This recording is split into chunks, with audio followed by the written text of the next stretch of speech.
Previously on the Bubba the Love Sponge Show. I did what anyone does in a horror movie when you open the door and there's a monster. You close the door. So now hold on. When you opened it back up and addressed her by name, was she better? No, she was gone. Birch Crick had swooped her up and got her inside. Already Thank yoked God. her. Next time I'm bringing my dog and we'll see who gets barked at. Well, let's stop with It's that. like a dog fighting compound. Yeah, what I'm bringing the 80-pound Belgian. Thanks, okay, Bella. Thanks, Dan Vic. You're listening to Bubba the Love Sponge Show. Broadcast rights for the Bubba the Love Sponge Show have been granted to this station by the Bubba Radio Network and is intended solely for the enjoyment of our listening audience. Any rebroadcast, retransmission, or other use of this production without the express written consent of the Bubba Radio Network is prohibited.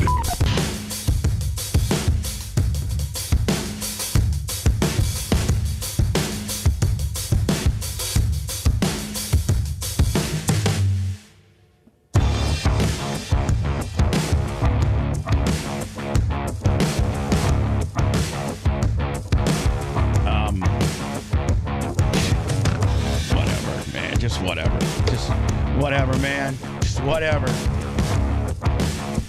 If they're having technical difficulties, can they phone into the upper deck that's running this thing and tell us we're having one of our engines is out? Are we up yet, Lummy? I have this up.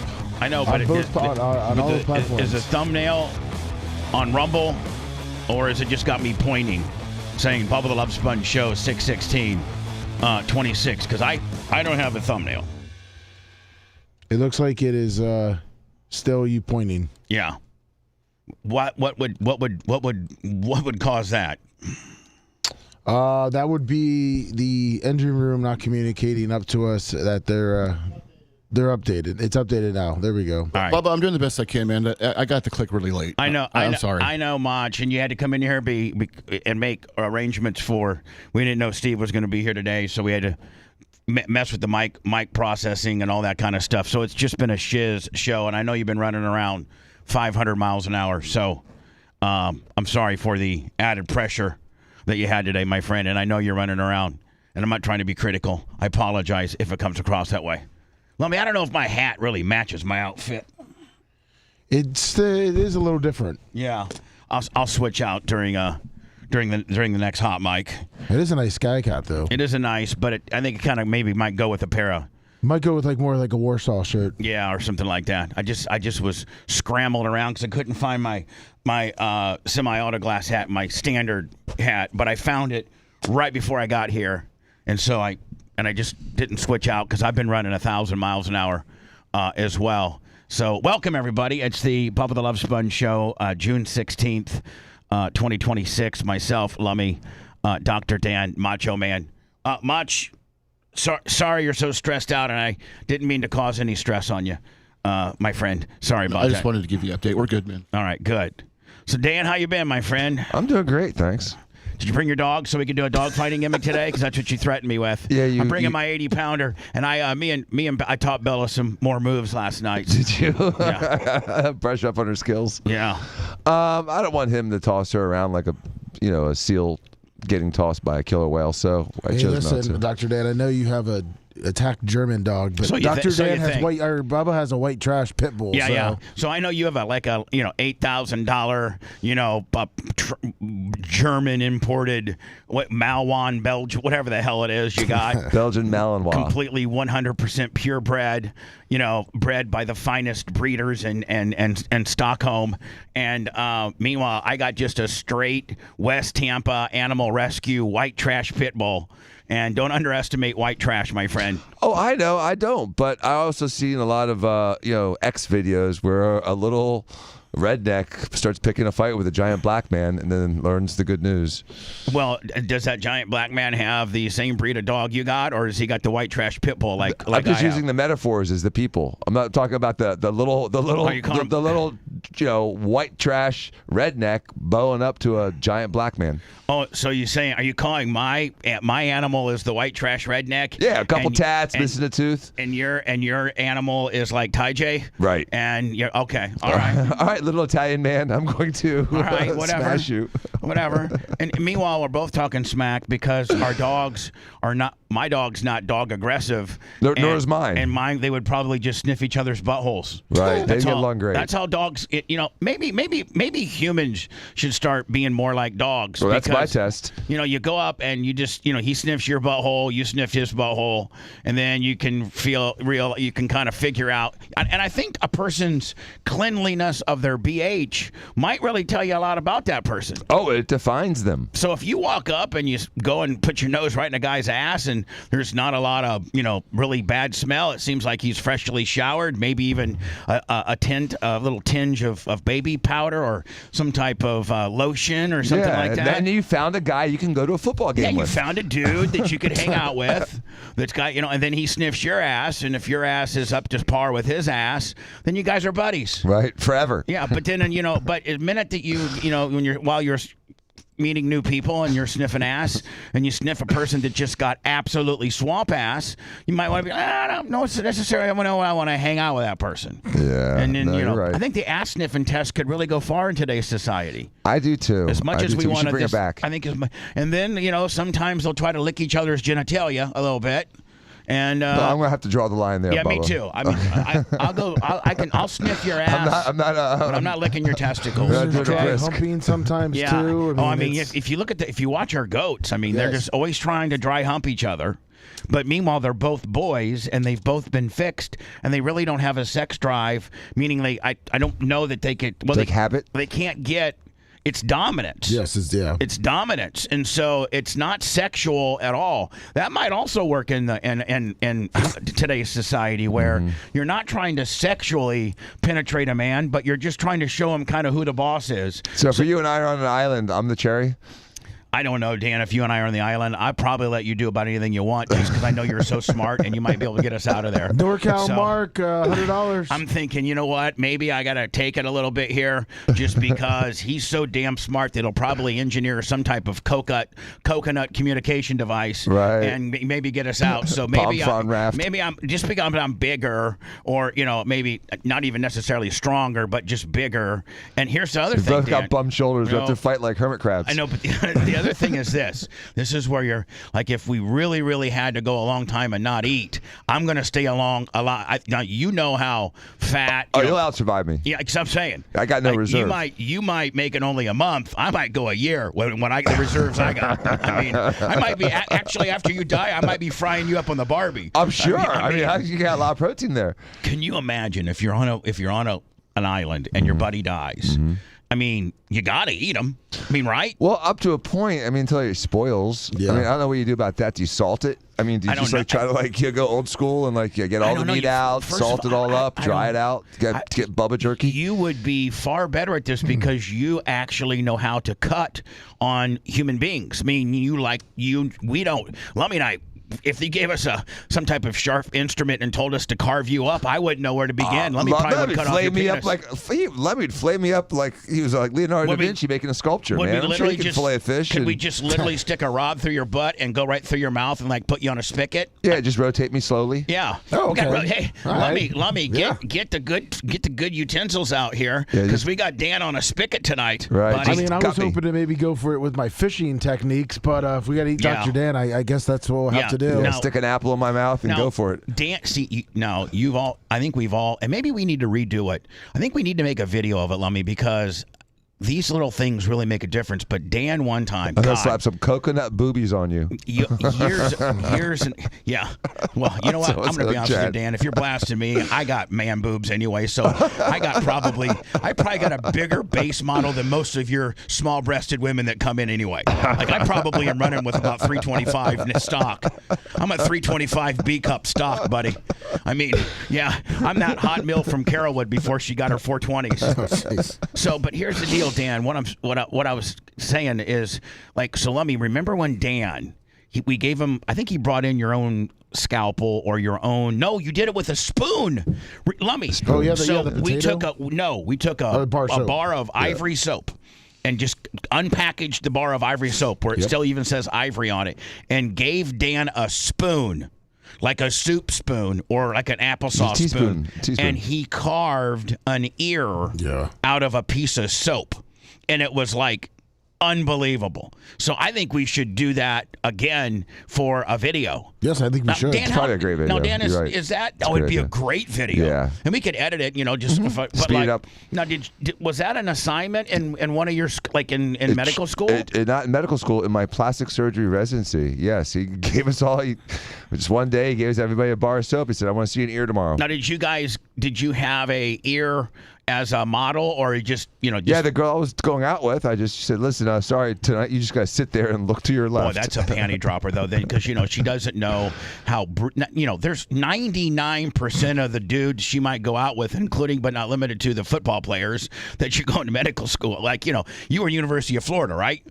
When you went to medical school, yeah. So you got to contend with all the studs on the Gator football team, which I had to deal with. Yeah, yes, exactly. They're like some chicks. I want to blast the starting quarterback. I want to blast this pre-med guy that can carve my ear on a date. There's a guy named Ishmael who was like a lineman for the Gators, and he and I were competitively chasing the same girl. We ended up becoming friends, but I wanted him dead at one point. So now, Dan, would it expedite it if they gave you a sharper knife, or do you want to? Using the spoon? Spoon's good. Kind of the a teaspoon though, not a big giant tablespoon. No, just a little teaspoon. Yeah, it's because it's got the curves to it. I call that an applesauce spoon. Because I don't know. That's how I eat cereal though. I like small spoons. Oh, I have to have a big boy spoon for cereal. I want to shovel as much as I can get in there. That's right. I don't want to take 40 bites when I can take 20. You know what I'm saying? I want to take 40, otherwise I'll eat the entire box. Right. So let me one of these days, let's do, even if we just roll over to Dr. Dan's house on a Saturday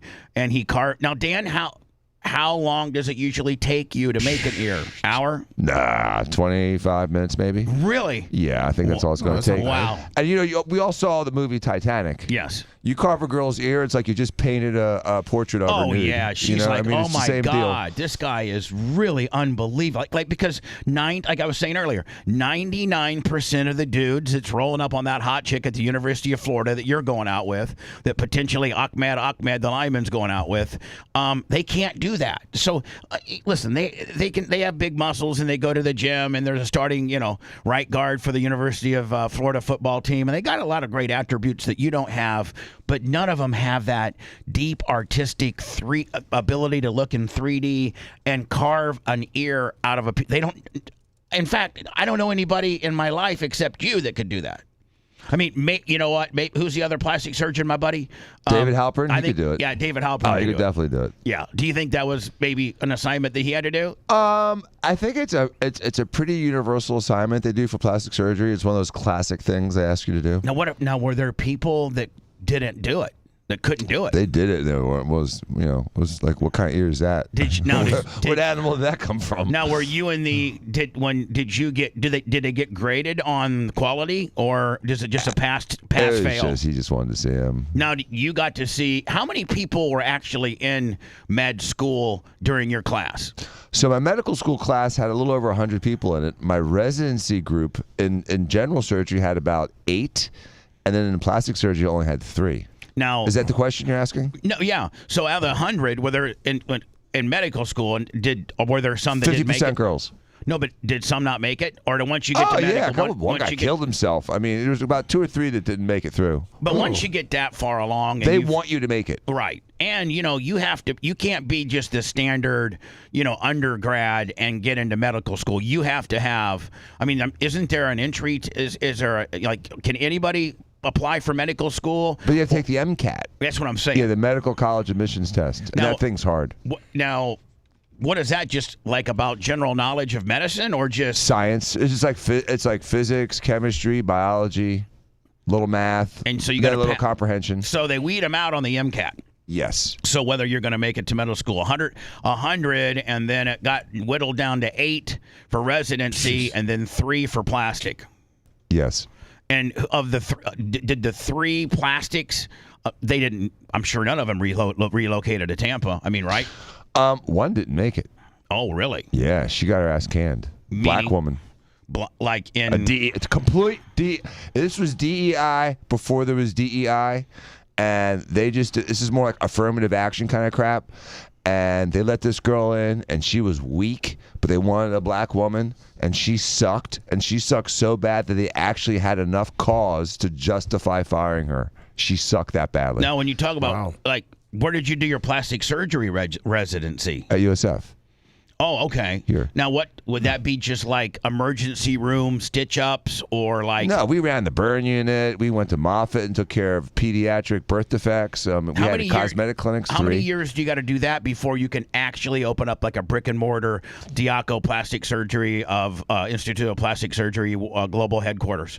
2 or 3, it depends. Like in the old days, you would do 5 or 6 of general and 2 of plastics, and then I did what's called a combined program where it was 3 plus 3. So it was 3 years of general, 3 years of plastics. And the general was in New Orleans, right? Yeah, which was awesome because it was like a war there because there's so many people getting killed. 411 murders the last year I was there. So, but, and as pain in the ass as that is, it gives you a ton of practice and skill set on people that are not paying customers. And like, you've often... Free care for the indigent. Well, you often have said that your worst client, and I don't know if we've talked about this recently, but like your best client is a in shape 25-year-old girl that maybe has had one child and she's in shape and she has a little bit of an empty skin envelope, and you can do those boob jobs in 52 minutes because they're easy peasy. There's no complications. There's no breast lifting. There's no lipo. They're symmetric. Their collarbone to their nipples are symmetric. Like, those are the best cases in the world. You got high margins on that.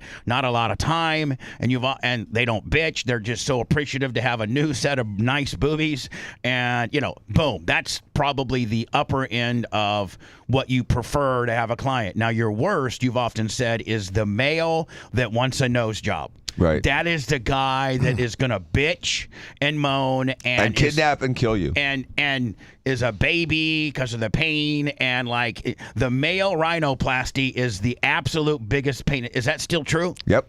Where just don't like them. Now, have you ever I say no to them. Yeah, I was gonna say, have you ever had a guy that walked in with a big old schnoz? Like, Dan, let me ask you a question. No, because that guy is reasonable. It's the guy with the not that bad of a schnoz that wants the nose job. Oh, just wants it that's absolutely the guy perfect. that's the dangerous one. Right. It's like, it's hard, dude. You're a guy. Who cares? Like you, it's for like, instance. we want some calf implants at the same time. Like you, for instance. You probably would. Not that you would ever get one, but you're the kind of guy that's got almost a perfect nose, but maybe could stand to get a little bit off. Right. If I was in the movie business and I was really worried about my looks, I would have softened my nose a little bit. But that's also, to most guys, their nose is literally a we don't really care about it. It's also your penis.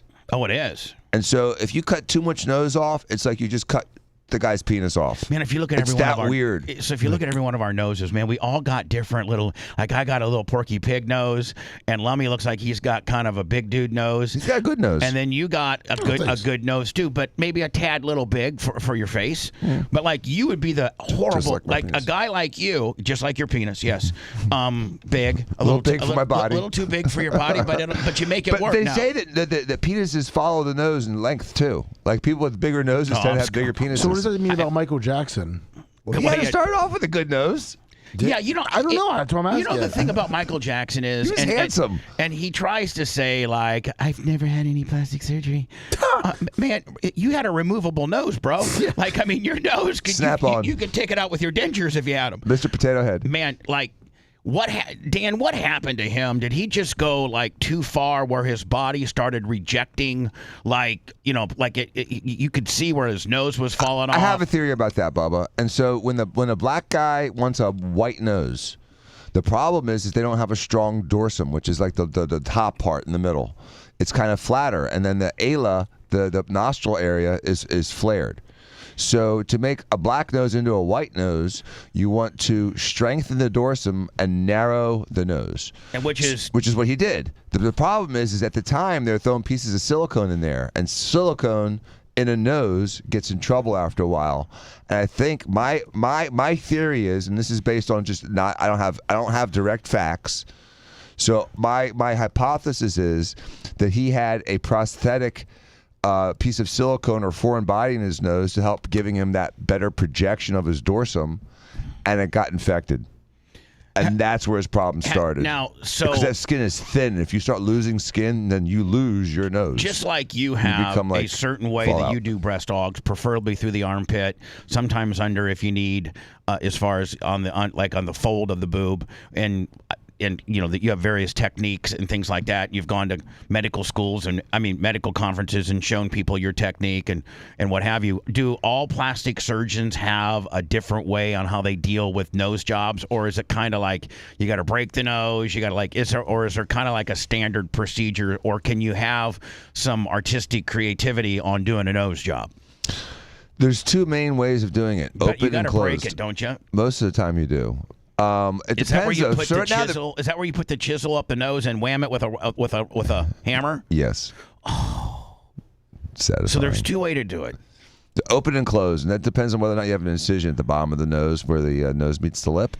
But once you're inside, you know, there's more innovative ways of doing rhinoplasties than even just about 5 or 10 years ago. And so sometimes they're breaking the bones a little deeper than superficial. So in the old days, we would break we'd run a chisel right up the dorsum of the nose and split it right up to the eyebrows. Now they're doing that a little deeper so the whole nose settles and it's a little less disruptive. So there's a couple different ways of doing it now. Is that, of all the things that you do, is that the sketchiest? I think that and facelifts. You know, facelifts are it's so easy to screw up a facelift. You have to be super Now, do they gentle. do a facelift? You know, when you do a facelift, I've often heard like urban legends and things where you literally detach the face and then tighten it up, or do you? You detach it from the ear to the cheek and into the neck. So the whole neck is released from the muscles underneath, all the skin. And the cheek skin is released up until like that fold at the side of your mouth, the nasolabial fold, and then almost up to the nose, to the corner of the mouth. And then where do the sutures go? Well, I put them inside, and so the incision kind of runs in your temporal hairline, right? And then it goes down the front of the ear, and then the middle of the ear. You know that little triangle? Yeah. I go behind that, so it breaks up the scar, and then it goes behind the ear. And then after the ear, it goes back into the hair where the ear touches the hair, so you don't see it. Now, how long is that? Is it 4 hours for just the face? And is it determined how old you are? What's the youngest a person can now? 40s. 40s. People are getting facelifts at 40? Some girls are getting it in their 30s in New York. Wow. Yeah. Now, but if you need a facelift at 35, I mean, you should yell at your mom. You've been running hard. Yeah. Right? Stop drinking. Now, get out of the sun. Is there things that can, is there a lifestyle, or is there that people that hydrate their face? Now, does genetics have a lot to do with maybe how you age? There's 3 things that have to do with it: genetics, sun, and alcohol. Well, I don't drink alcohol. And then smoking is not helpful either.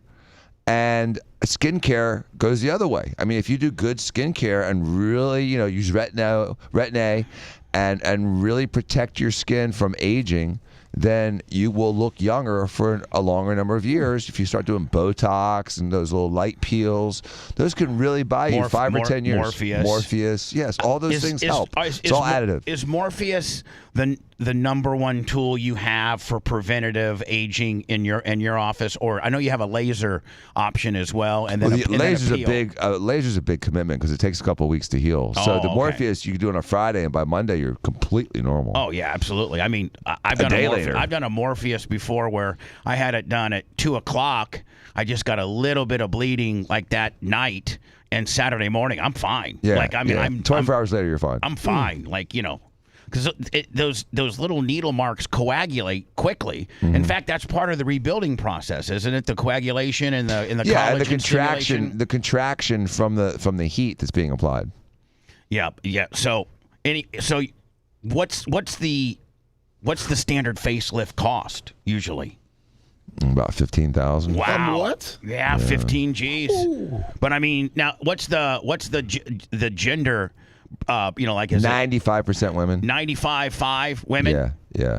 Men don't get facelifts, do they? No, because it's okay to be a little older as a guy. Yeah. I mean, society accepts an older guy way more friendly than an older woman. Ask your dad. Right. He was slinging 35-year-old ass when he was 80. Right. Am I right? Mm-hmm. And I mean, I'm not being disrespectful by saying that, but I mean, your dad aged gracefully, and you know he didn't. I don't think your dad looked. Was he 83? I think so. Yes. 83. Your dad didn't look 83 at all, and neither did the 35-year-olds he was dating. Think that. Oh. So anyway, Dan, thanks for the plastic surgeon tutorial. Oh, absolutely. So we're on it. Speaking of which, when we're going to thicken up that the haydo. Oh, my hair? Mm-hmm. Nobody's told me I needed to. I mean, nobody's told me that. I thought we were going to do a little bit of reinforcing and density improvement. I need it. Well, let's do it. Okay, well, let's plan it. Do you want to do it in the late summer, or do you want to do it like Christmas time? Christmas. Okay. I mean, whatever. I mean, whatever you want to do, bud. I mean, by the way, for those that are scoring at home and live in the Tampa Bay area, Dan is now one of the leading guys when it comes to men's hair restoration. And you do it through like the most innovative machine now that's available. And what's that machine called, Dan? The Neograph. The Neograph. It's flicker unit. And it takes... Now, Dan, I got the standard... Are you on my hair pill? You're not even on my hair pill. Yeah, I probably need your hair pill. You need my hair pill. Yeah. I compounded. I have the Davis Island Pharmacy compound a special pill for your hair. Yeah. Because you don't want to use shampoos. Guys don't use special shampoos. They use, Prel. Yeah, I don't like using special shampoos. No. But or soap. Guys are the worst. We don't put creams on our face. We don't use special shampoos. Well, I mean, you do because you're a little bit more, knowledgeable. Like about 4 or 5 times a day on the show, always on the show, I use this Vaseline aloe mist moisturizer, and I'm moisturizing my face about 3 to 5 times a show. And I just slap it on my fat hands and put it on my face. And I really think that it has a lot to do. Listen, I'm fat and I got a fat face, which is youthful. But I don't have, for 60 years old, I don't have a lot of crow's feet. I don't think I look 60. Maybe I do. No, not at all. But I am starting to get that male pattern baldness in the middle. And I think that's... But your hairline's pretty good, and you're not bald. And for a guy your age, you've got wonderful hair, but it can always be improved. Well, but I'm getting that male pattern baldness, that Ring of Honor in the middle, the bozo gone wild. I'm starting to get that. I'm thinning out on top, and I'm just trying to. Try to kind of do the little when I do my hair.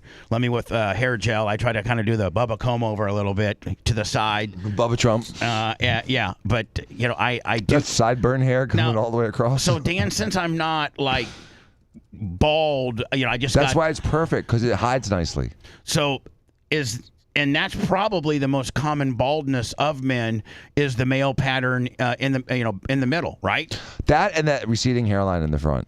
And so hairline control is really good with hair transplantation. I don't think I need it in the front as much as I need it in the back. Yeah, we'll throw it in the back. We'll throw it in the back. So, but here's the thing, though, Bubba. If you start taking my hair pill, some of that's going to come back. Right. Oh, that's good. Okay, well, I'm going to need the hair pill. I heard you should probably do it, too. I also heard the hair pill's good for the penis. It sure is. I heard you got like a 5 milligram Cialis mixed in with a finasteride, mixed in with a Yippee-O. Yeah, it's a couple things mixed in together, so you'll feel better. What does it cost a month? I think it's like $30. Oh, yeah, I'm in. It's not a lot. I'm in. It's not a lot. I'm in. Yeah, it's not Get much. on it.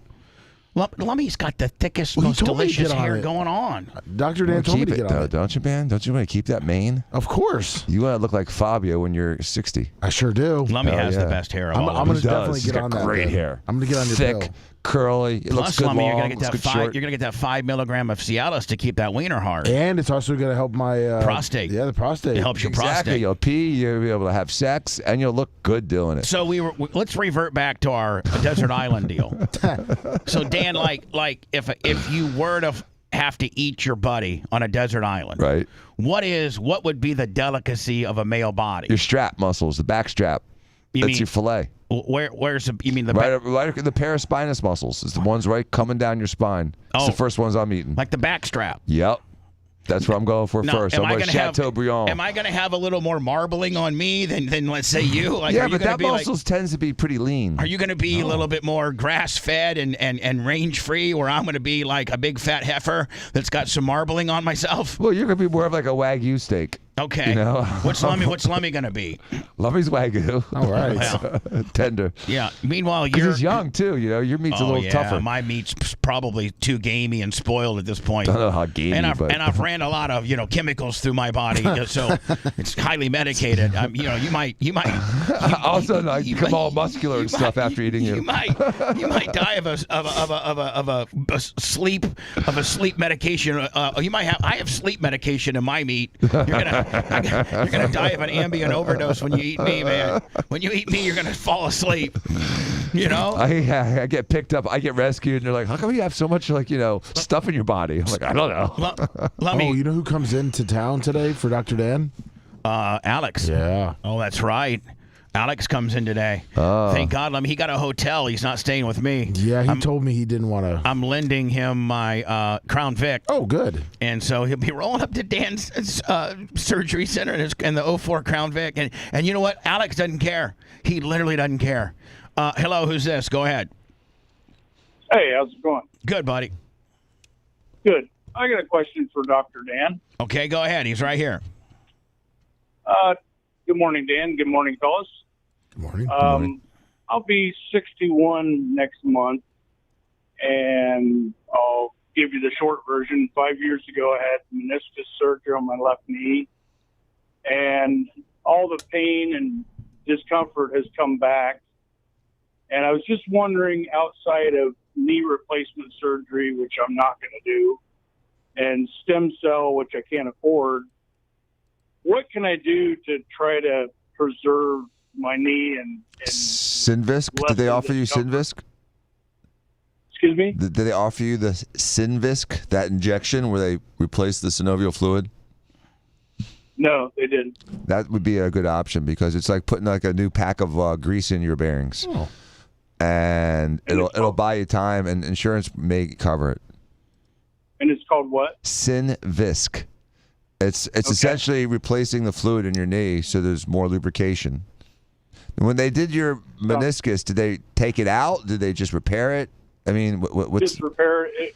It was torn on the outside, not on the inner part. Okay, yeah, Synvisc was probably the right answer. SYNVISC, I think.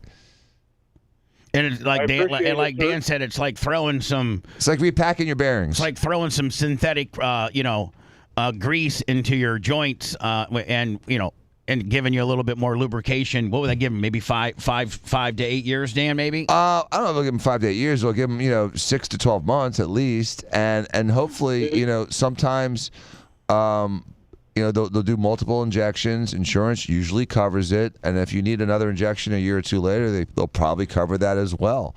I mean, they'd way rather cover some injections like that than a knee replacement. But you're right. That would arguably be the progression of your disease. If the cartilage is destroyed, then they have to replace it. Synvisc. Got it, buddy? Well, I was a long time distance runner starting back when I was in the military in my 20s. And pounded a lot of pavement. And they did say they did a pre-op MRI on my knee, and they did say that I had a significant amount of arthritis in my knee. Mm-hmm. And I'm not a doctor. I'm sure that does add to some of the discomfort in my knee. I notice when the weather changes from dry to wet, I get a lot of discomfort. Yeah, you got an old guy's knee, and so there's 3 things you can do. Synvisc is one. Things like growth factors or peptides, maybe. I think peptides are BS. In general, PRP. do you think peptides are BS in general? Well, I'll go back to that in a second. I think like PRP shots sometimes can be helpful, and then the Synvisc, and then a knee replacement. Those are like the 3 options. And so I would start with the Synvisc because, again, insurance covers it, and it helps a lot of people. All right, my man. Listen, we got to go. We got to run. I'm running way late. I got Brian Kilmeade on today at is it 8:15? 8:15. 8:15. You know Brian Kilmeade. He's got a nationally syndicated show, the Brian Kilmeade Show, from 9 till noon, on 600 conservative talk show radio stations across America, and then the host of Fox and Friends in the morning, 6 until 9. I'm going to open up my questioning and be like, Brian, I've done mornings now for 30 plus years. What is your daily regimen like? If you got to do TV at 6 and then roll right on down there and do radio, my God, when do you start your day? I know I start mine at 4 or 3:50. When do you start your day? Including, like, he has to commute into probably the city. You know, it's kind of similar to when we used to do Fridays with the Bone, and then it's exhausting though. Remember, isn't it was 6 and pretty much till 12. Yeah, exactly. But it's exhausting, right? Oh yeah, it killed my marriage and killed my life. But I was rich as I've ever been. When we return, looks like there's somebody who wants to talk on the phone. 813-902-8222, 813-90-BUBBA. A lot of things to cover. Jelly Roll files for divorce. I have a theory on that as to why that happened. Oh. And you think him and Post Malone got busy in the back? No, I do not. I think they both became a little famous, and you can't have 2 stars in one house, was what Hogan used to say. Oh, Brother, interesting. keep your giz hurled down a little bit. As soon as she gets over, she's impossible to deal with. Like Linda was okay until the Hogan No Best reality show, and then she thought she was a star, and that's when it all goes south. Makes sense. Yeah, that's right. Bunnie, his wife Bunnie has her this big ass podcast. She thinks she's all that. They're both white trash. I mean, they're both the epitome of white trash. Yeah, I like Jelly Roll. I don't. I hate him. Oh, really? Yeah, I do not like him. Really? Mm-hmm. Why? Because I had him in here in 2015-16, and he was trying to sell 200. He was just Jelly Donut back then? No, he was Jelly Roll. Okay. He was an opening act for some rap group that was at the Capitol Theater. The Capitol Theater's capacity is about 250. I gave him like an hour worth of interview time, told everybody where they were going to be at. This is when I was, syndicated on an FM station in Tampa, so we had great distribution for him locally, and helped him out, helped him, promote the venue. And then, so that's when nobody knew who he was. Like, nobody knew who Jelly Roll was. He wasn't even a thing. He was up and coming, just starting his journey, and then he blew up, obviously. And we've since reached out to him a couple different times and said, hey, like for you to come on the show. Bubba wants to, interview you and be happy for you and proud of you and the success that you've achieved. You've done a great job. And he says no. Yep. Nope. And I've even had like 3 or 4 people reach out to him personally. Like, what was that group, Lummy? The guys that we talked to that opened up for him. The country guys, Moonshine Bandits. Yeah, Moonshine Bandits. Who he used to open for. He used to open up for the Moonshine Bandits. Moonshine Bandits are our boys, and they specifically asked him backstage, why don't you go on the Bubba the Love Sponge show? And Jelly Roll was like, man, I don't think his stuff aligns with, probably because of the Hogan sex tape or whatever. Yeah, he was trying to get that whole Christian rub. Yeah, whatever, buddy. Country. Right. Well, yeah, come on. He admits himself that he was a train wreck. So for him for him to avoid someone because of that same thing is being absolutely hypocritical and intellectually and especially dishonest. when that same guy, you didn't have a problem with going on that same guy when you couldn't sell, when you were the opening act for a 250-seat venue, and now that you're the, and listen, none of my disdain for Jelly Roll comes from being jealous. No way. I'm happy for the dude. That's a great success story. You were in prison slinging drugs at one time, big fat ass, and now you are in shape and you're one of the most popular entertainers there are. I have no problem with that. I'd love to share your journey with you, meaning like, promote you. Not that you need my show to promote, but, just, hey, let's do an interview. Let's celebrate your success. You could have showed him some moves in the ring, too, and that I was a wrestler. Sure. You're just trying to get me all kinds of heat.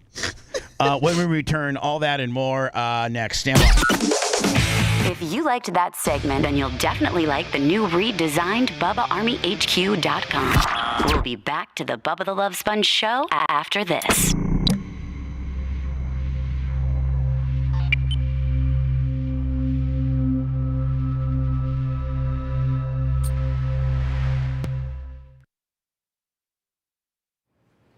Oh shit! I forgot a belt.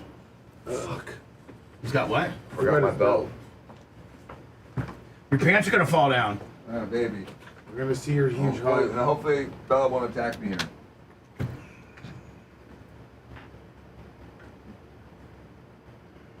I don't know. What's up, Micronas? What's up, Bob Sug? Good morning, Glow Bug. Hi, Glow Bug.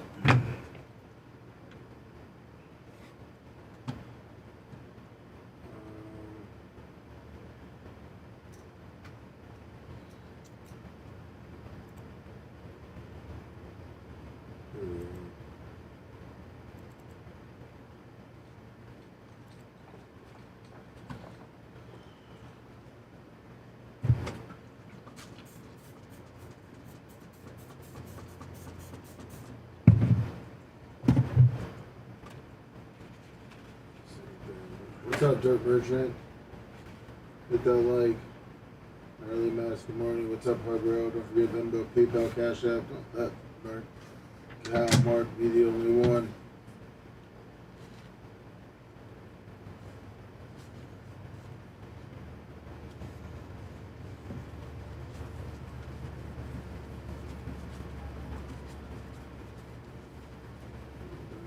What's up, Google Lips?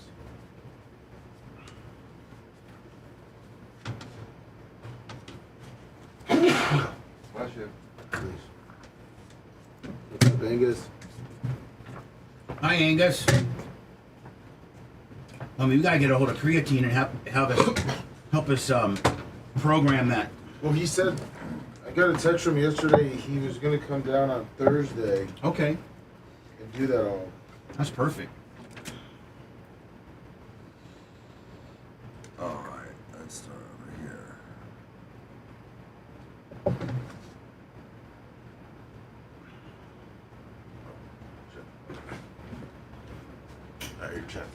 Good morning, Johnny K, Kemper Scott, Jeff Coy, Kendall. Happy birthday, Steve Zuzin. What's up, Travis, Bob Cook, Group of Lips, Berto, James, Grumpy Old Man.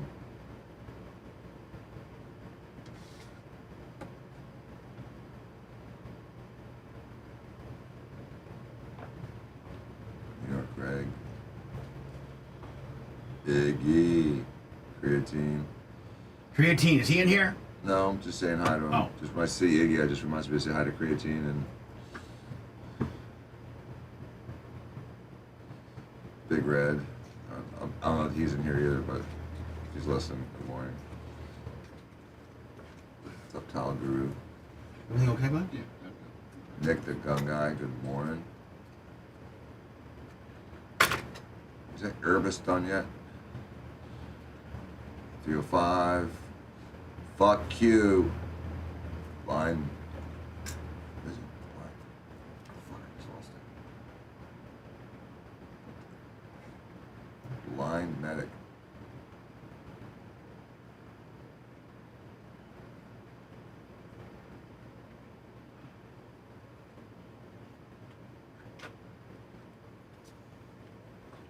Kenny is free now. Okay, so I do think some peptides work. It's just the Wild West out there, and most of the peptides that do work are still being re-reviewed by the FDA. So be careful with the whole peptides thing. Peptides aren't peptides. They're all fucking different. Yeah, F-16. It's horrible.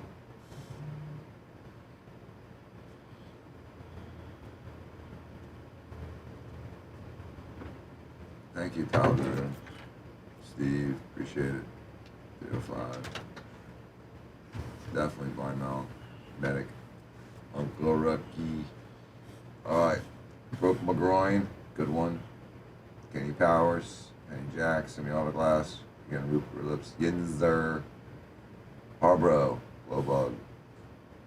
Snook Slayer. Pippi. Kenny Jacks. Jones. Carlton Blazing Blues. Oshak Kenny. Steve Coco.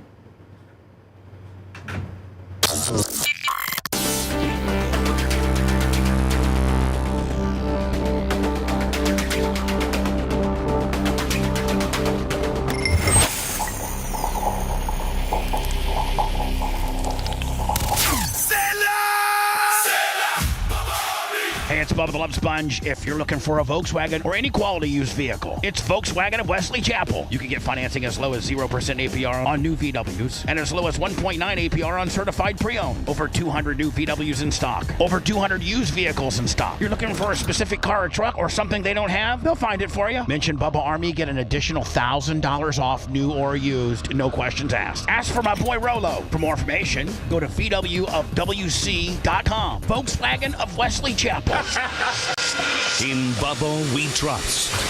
In Bubba you lust. Naughty. This is the Bubba the Love Sponge Show. Got a new rep for my Red Line oil gimmick. My boy Kevin dealing with Kevin now. Thank you, Kevin, for all that you do for me. You wanna really listen. The number one lifeline for your car is oil.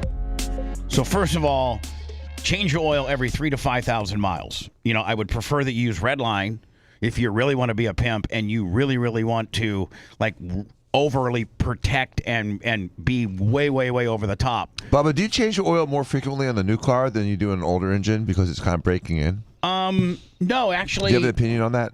I'm a 5,000 mile guy using Redline synthetic racing oil. Right. So now Redline, if you go to redlineoil.com, you'll see right there on my main screen, you got motor oil and then you got power sports. Now the power sports motor oil, I think goes into like a couple different sections, and that is power sports and then racing. I use racing motor oil in all of my stuff, right? Here we go, right here.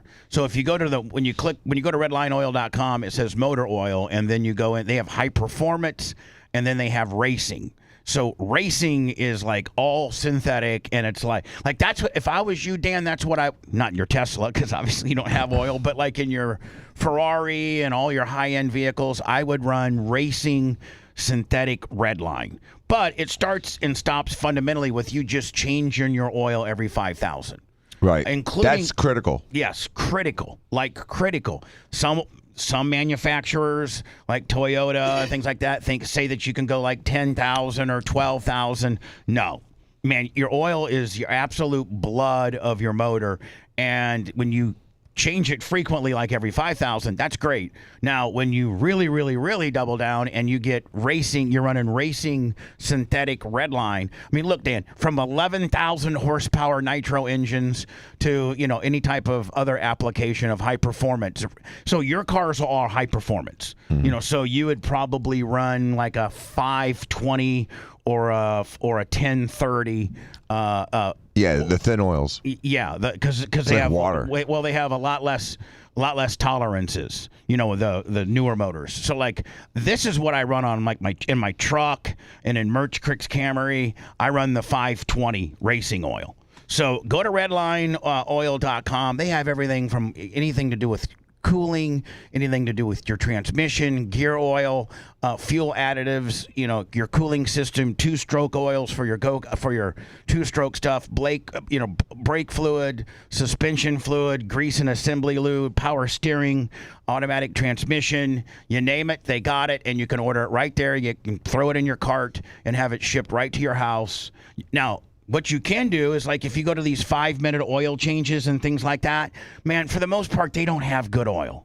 They're buying their oil in these big 55-gallon containers, and I don't necessarily know what type of oil they could be using Walmart oil for all I know.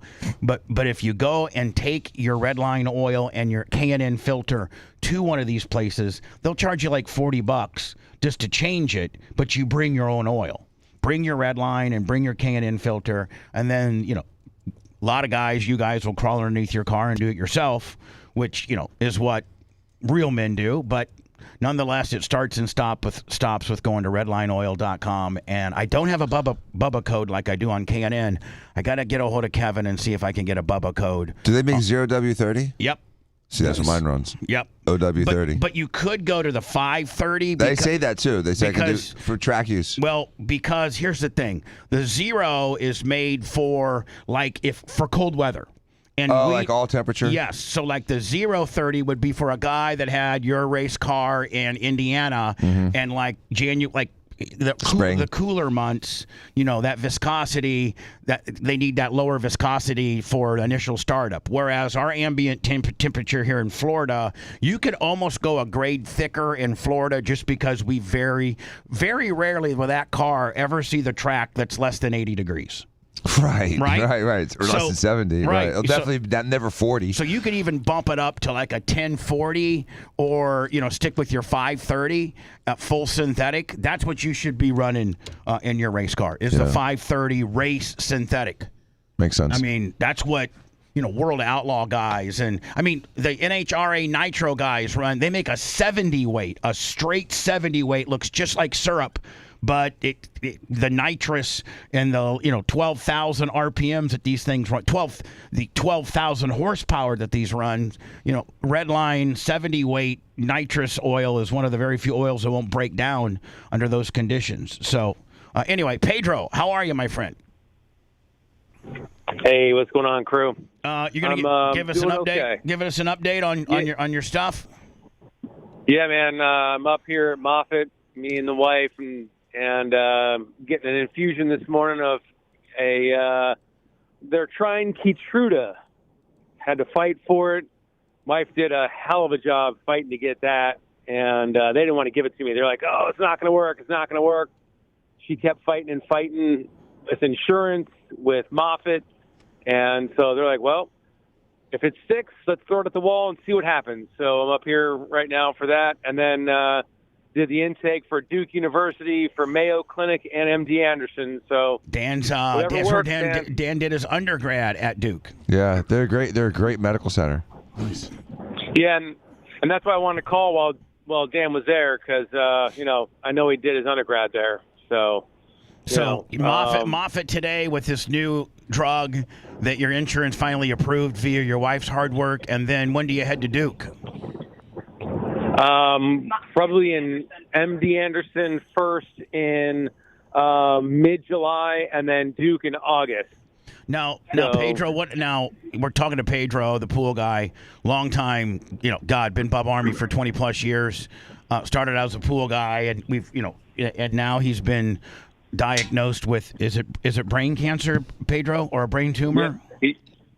Yeah, it's brain cancer, a glioblastoma, real aggressive, pretty much a real nasty, deadly. And Brzezinski? Deadly, but I'm trying to push this thing out of my head. And that neoplasmin thing he did, it's you can't do the Brzezinski thing, because that was his therapy was really like almost specific for those brain cancer, those types of brain cancers. Yeah, and had a like a 70% success rate. As opposed to 1%. The Brzezinski guy based out of Houston. Have you looked that up, Pedro, at all? Yeah, I'm trying to see if he'll take any kind of insurance. Otherwise, it's super expensive. Well, I mean, you could die, or you could, sell a car and get the therapy and live. I mean, it's. I don't know. How big of a car At what point do you? I don't think he's got a car collection like you, Dan, where he can just, he's got cars to sell. Our cars don't cost that much. Yeah, we only have one car left, man. Yeah. That's it. It's our minivan. Dan, not everybody lives like you. He didn't have like an '84 vintage Lamborghini that he can sell for $150 and fix his brain. He doesn't have that. Thanks, Bubba. You're welcome, my friend.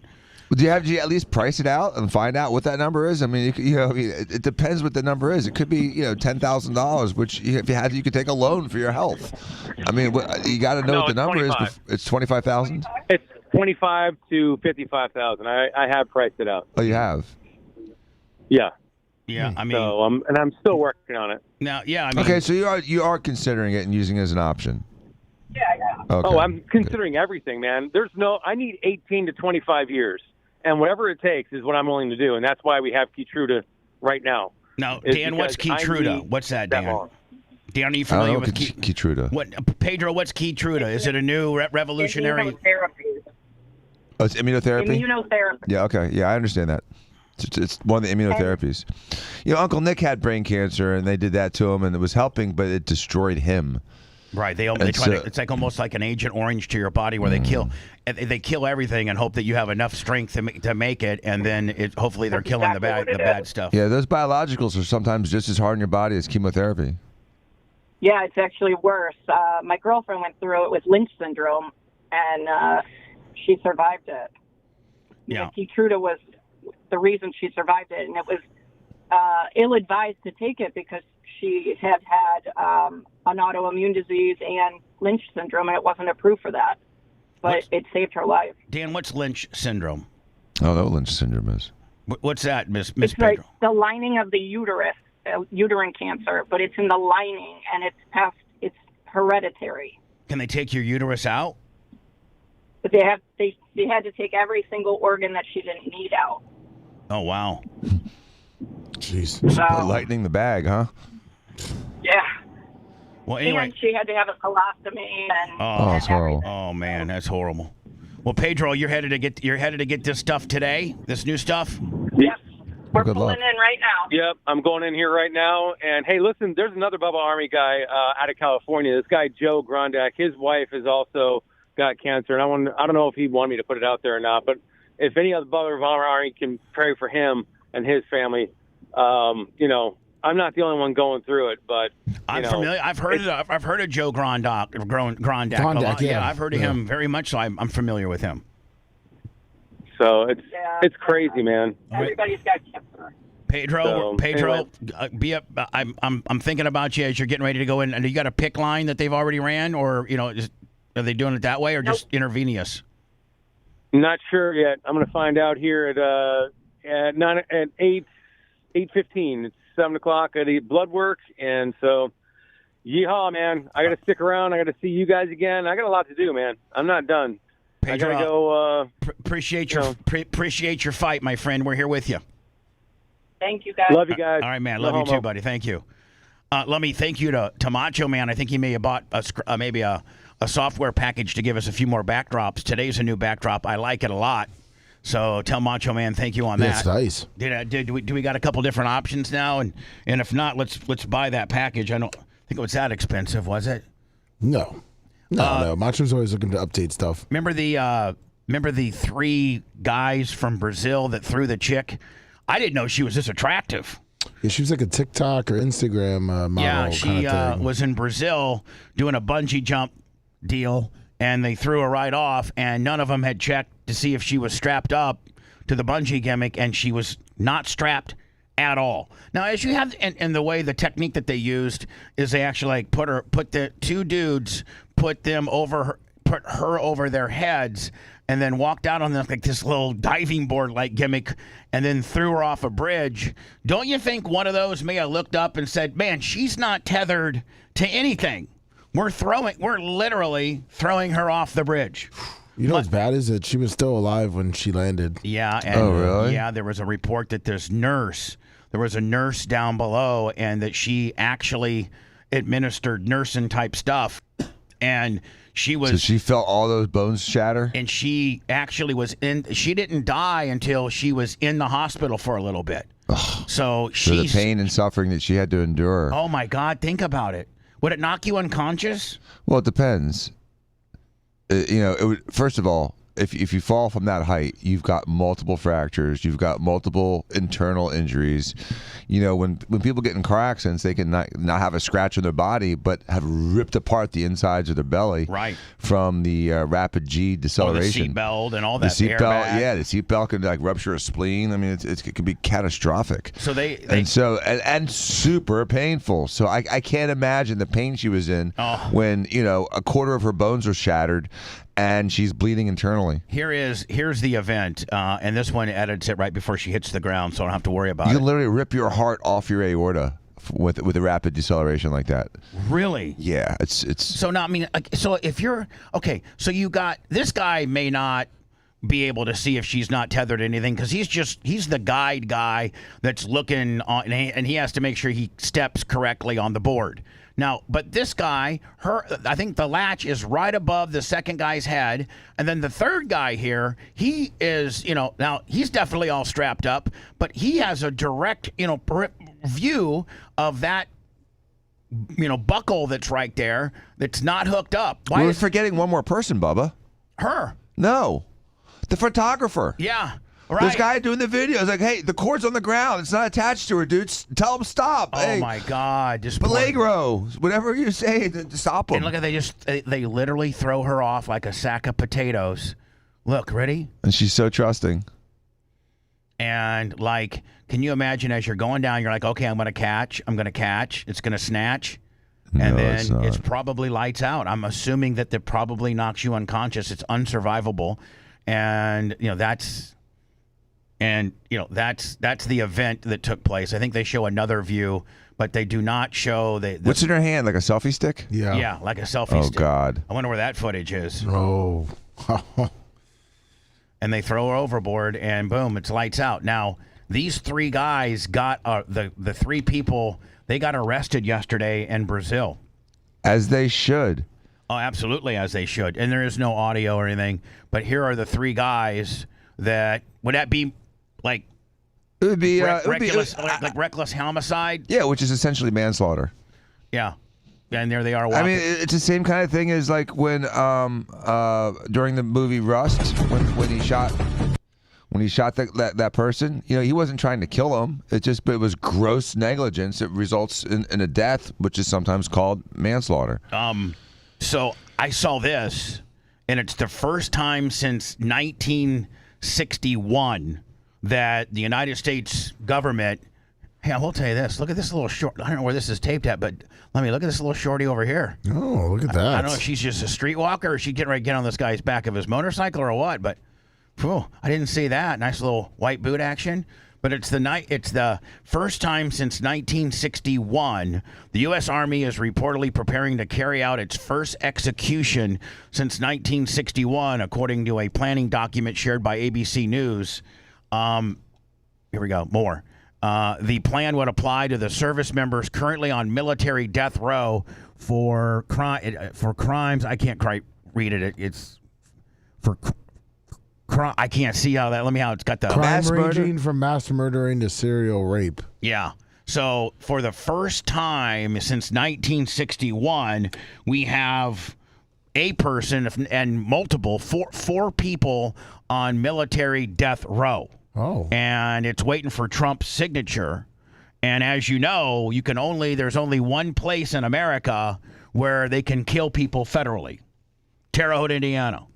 Terre Haute, Indiana is where they kill you federally. Timothy McVeigh and other people. And it's real. That's for a federal crime. What about military crime? It's still there? That's you sure? Well, yeah. Yep. Oh, yeah. Let me show you ready? Uh-huh. You ready for my due diligence? Mm-hmm. Boom, boom, boom, boom, boom. Army's plan for military death row execution is named Operation Resolute Justice. If an execution order is signed by the president, military death row inmates would be transported to the Federal Correction Institution, Terre Haute, Indiana. That's the place. We'll get into that next. Bubba the Love Sponge? Hell yeah. I love them all, man. They're all great. The Bubba the Love Sponge Show returns after these words.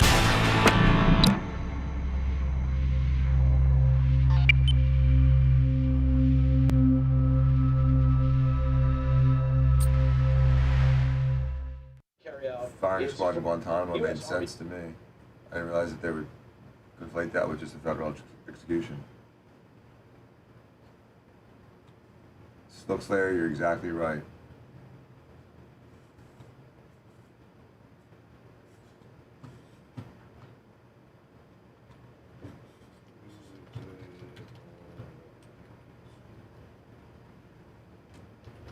And Lab 77, ivermectin may be helpful in that kind of cancer. I don't disagree with that either.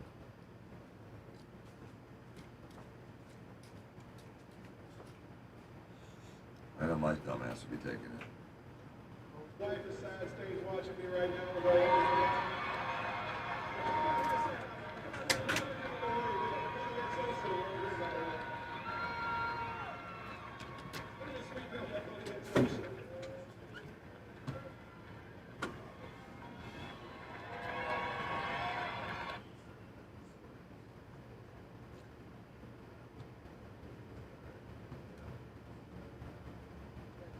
According to court records obtained by TMZ, the papers were filed in May in Tennessee. Sources close to the couple say the decision was mutual. Both sides are describing it as a private family matter.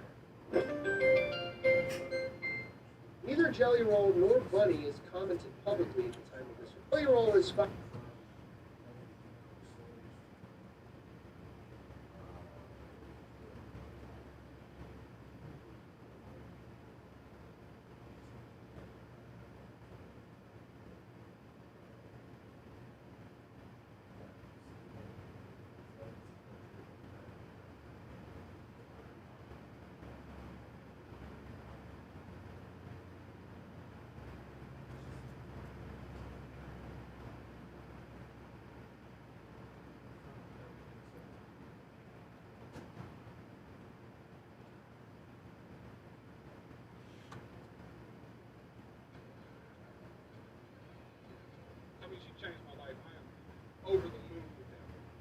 will be his #1 fan, cheering him on.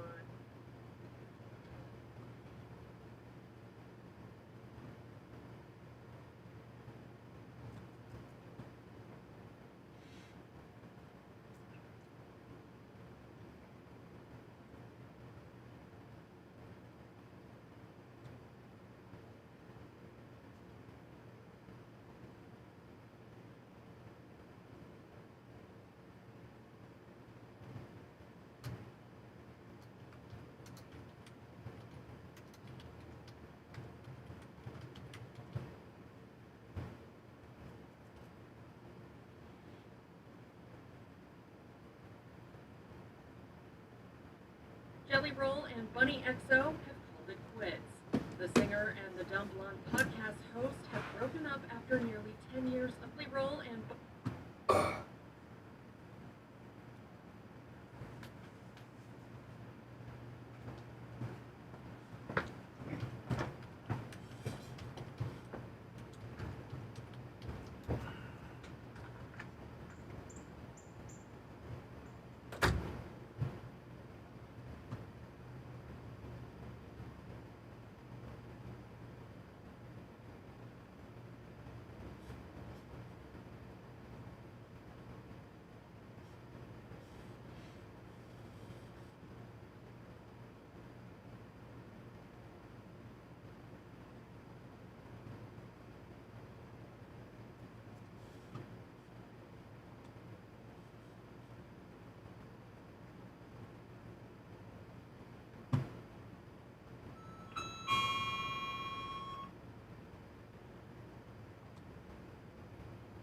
So I'm trying to be very conscious about what I talk shit about. And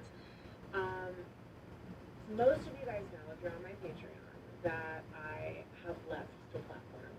Now, the entire reason why I left Patreon is in this week's episode of the podcast, which, by the way, just dropped on our brand new YouTube.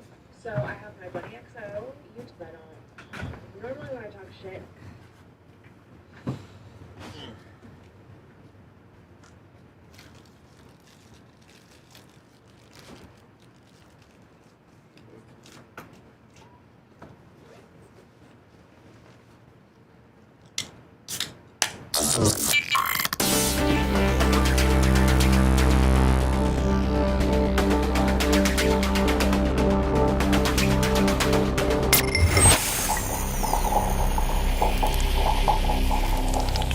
The Bubba the Love Sponge Show. Listener supported via PayPal, Venmo, Cash App, all of the Bubba Army.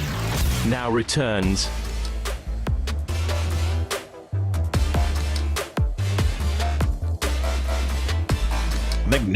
I think next Friday we'll be blasted out of here about right at 10, northward bound to Fort Walton Beach, destined for the Missing Parts motorcycle ride hosted by Emerald Coast Harley, Big Gus Tractors, and of course Justin Nunley.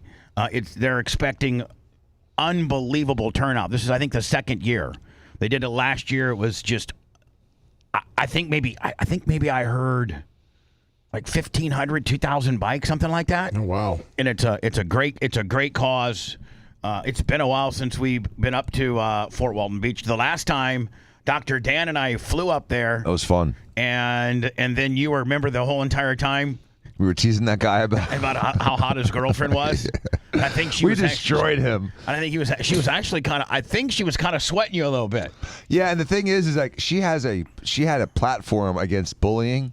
And we flat out bullied him for 2 days straight. You know what? I didn't really think about that, but you're right. Absolutely. We bullied him for 2 days because he couldn't do anything. You guys were, ahead of him in the pecking order, so he couldn't say anything. No, it was me and Shannon and you 48 hours. And we were just nonstop screwing with him. Nonstop. It literally was the entire time. And remember, she wore like those tight leather pants. Yeah, she was good looking. Yeah. She was hot. Mm-hmm. So anyway, he dumped his wife for her, and then I think she dumped him at the end. No, I think they're still together. No, yeah. I thought they dumped each other. No, will you look into that? I think they're still together. I think he left his wife. He did. He left his wife and 2 or 3 kids for her. I think there was like a 20-year age disparagement or something like that. She was fine as hell, and then I think they ended up together. I think they're still maybe. What's his name again? Well, God bless Justin. him. Justin Bobby. Justin. I don't even know. But he didn't. He didn't. The talk show didn't last that long because he's a lawyer and he does some TV stuff and he's just really all over the place. Justin Clark. Justin Clark. Justin Clark. And see, let me look at his socials and see if him and her are together. I think they're still together. God bless. What's her name? Hot Freak Running Wild. That was her name. And so we were relentless with him. It was so funny though. We'll be up. He was a good sport about it. I think we'll be rolling in like around 5. What is it? 6 hours up there, Lummy? 5. It's going to be about 6 and a half hours. 6.5 hours. What is it? Just 75 to 10? Yes, sir. And then you usually get off around. There's like 30. It's like 3:31, I think it is. Now, what are you taking up there? Is it you and Ashley, or is it you, Ashley, and Walker? Me, Ashley, and Walker. We have a family friend that wants to. He's going to hang out with Walker for why I do everything. Okay. Well, me and Walker did make some advancements in our relationship, and it's gone from the minute he sees me and he starts crying immediately for whatever reason to now.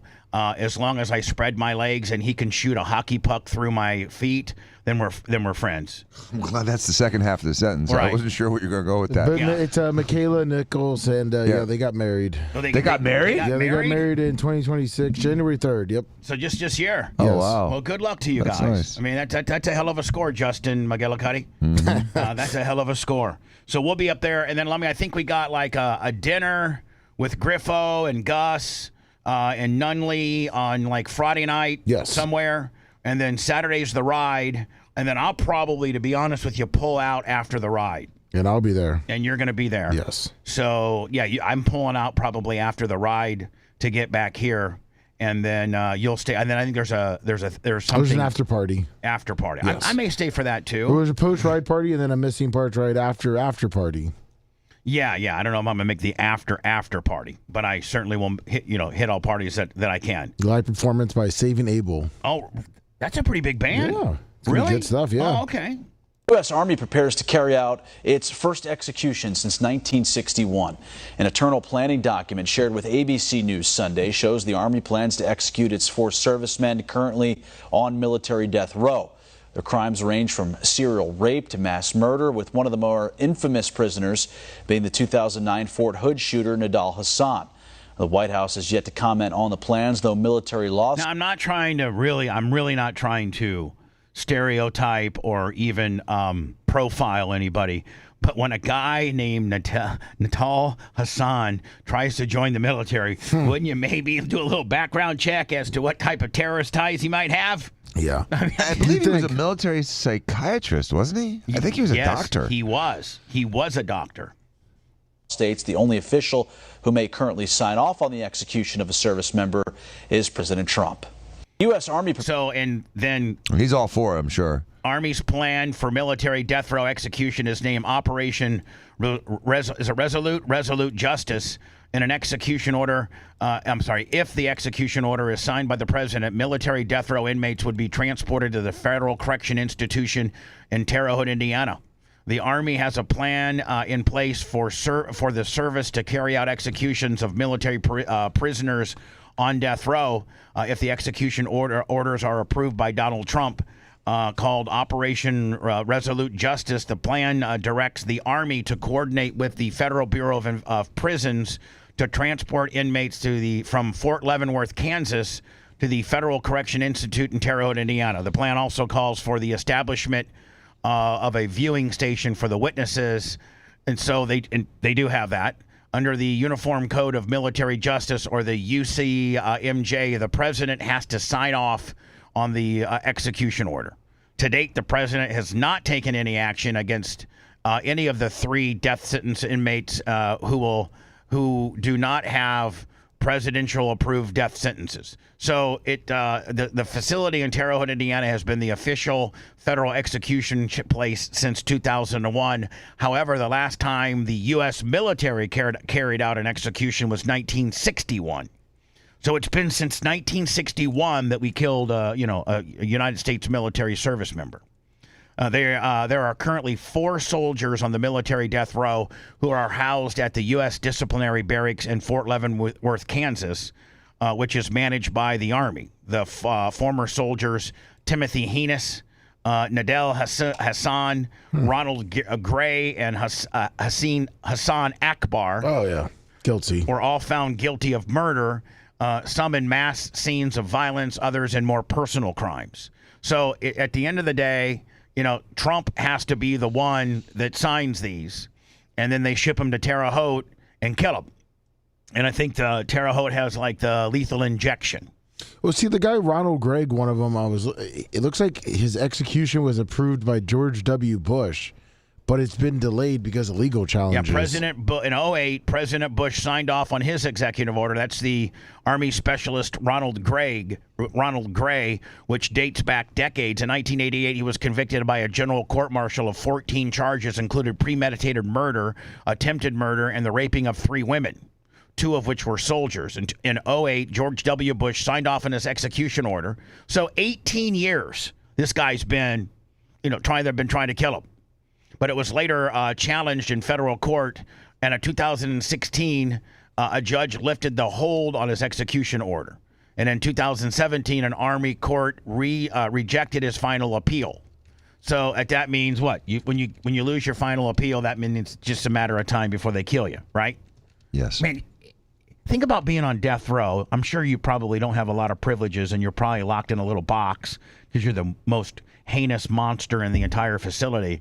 But you really don't know, when it's going to happen. It could be, the one guy's been on death row for 18 years. Austin Wolf, 25. Thank you, Austin, my friend. Hold on. Slow day today. No money at all. He'll be at the missing parts ride. Oh, you will? Yes. That's right. We got him a slot. Yes, we did. I think military executions kind of follow the political environment and climate, and so under Biden, who is probably against Democratic presidents, probably don't aren't do it for capital punishment, much like Republican or conservative, politicians are. Right. That tends to be like states that are governed or states that tend to be more liberal don't have the death penalty, like New York, California, Illinois. They don't have the death penalty. You're just going to get life without parole. Whereas like Indiana, Florida, Mississippi, Louisiana, Texas, Georgia, some of these more conservative red states, they're all for killing you. Mm-hmm. But even that, Dan, there's an extensive appeal process before they actually kill you, because they want to make sure they. Oh, you want to make sure you got the right guy. Right. Absolutely. But what's so funny is that it seems that someone just pointed this out, and I just want to highlight the hypocrisy of it. The Republicans are all about killing the bad guy but saving the baby, and the Democrats are all about killing the baby and saving the bad guy. Yeah. Isn't that bizarre? No, my God. If you look at it that Who way? just brought that up? Because that's brilliant.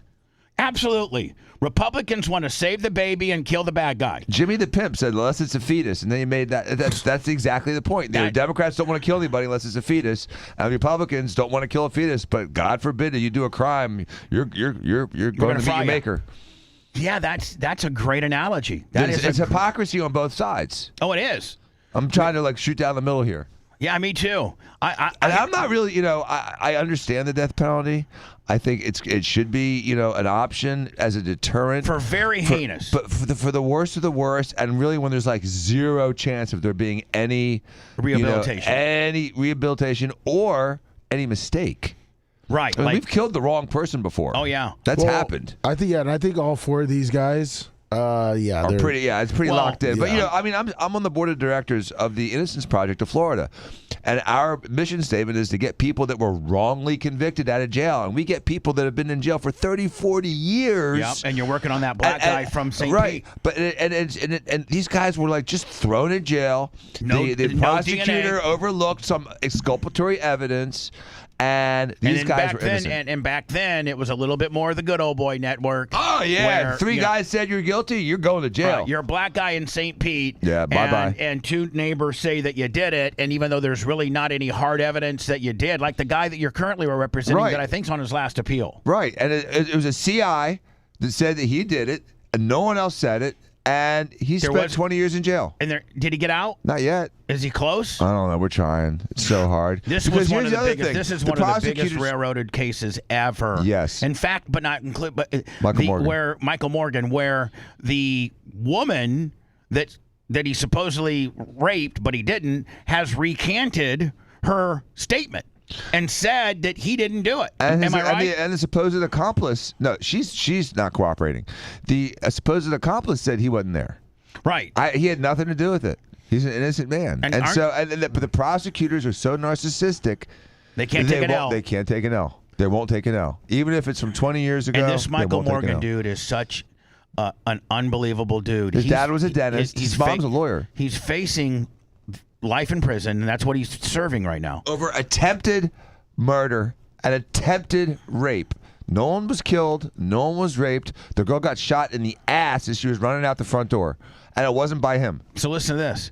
The state, it's my understanding, Dan, you can correct me if I'm wrong, that the state went to him and said, if you'll plead guilty, because he's completely, all this time said he's innocent, we will let you out for time served. Yeah, they'll commute it. And he said, I'm not pleading guilty for something I didn't do. I'll sit in prison before I do that. Yeah. Am I right on that? Principles sometimes outshine reason. And that makes that makes the prosecution even more being dicks and not working with you because they don't want to take an L. Yep. It's all about them not taking an L. They got the wrong guy. They know they got the wrong guy. Now, aren't you on his last appeal now? Yeah, we're trying. We're doing everything we can. It's almost impossible. That wouldn't be like a. I thought we were gonna get like a DeSantis type thing, and Ashley Moody, when she was Attorney General, said she was going to jump on it, and nothing happens because these guys in the political titans are so afraid that if they commute a sentence or pardon someone, that the person's going to go out and commit a crime and they're going to look stupid, right? Or they're going to look weak to their conservative backers, because God forbid you let a guy out of jail that may have been innocent, that's already spent 20 plus years in jail. I mean, how much more do you got to do for a guy? If you're not a good enough politician to be able to work around that story and say, listen, the guy spent 20 plus years in prison. No one died. The state went to him and asked if he'd plead guilty. They'd let him go. He said no. Yeah, that's how much he knows he's innocent.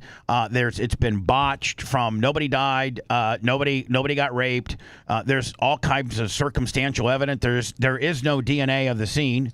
Nope. And there's none. There's none. And, Nope. and I'm a big believer, man. If you don't got DNA or you don't got video footage, admission, or an admission, or I think busted red-handed with blood on his hands, or standing over the body with a knife in his hand. Sure, I mean, those guys are guilty.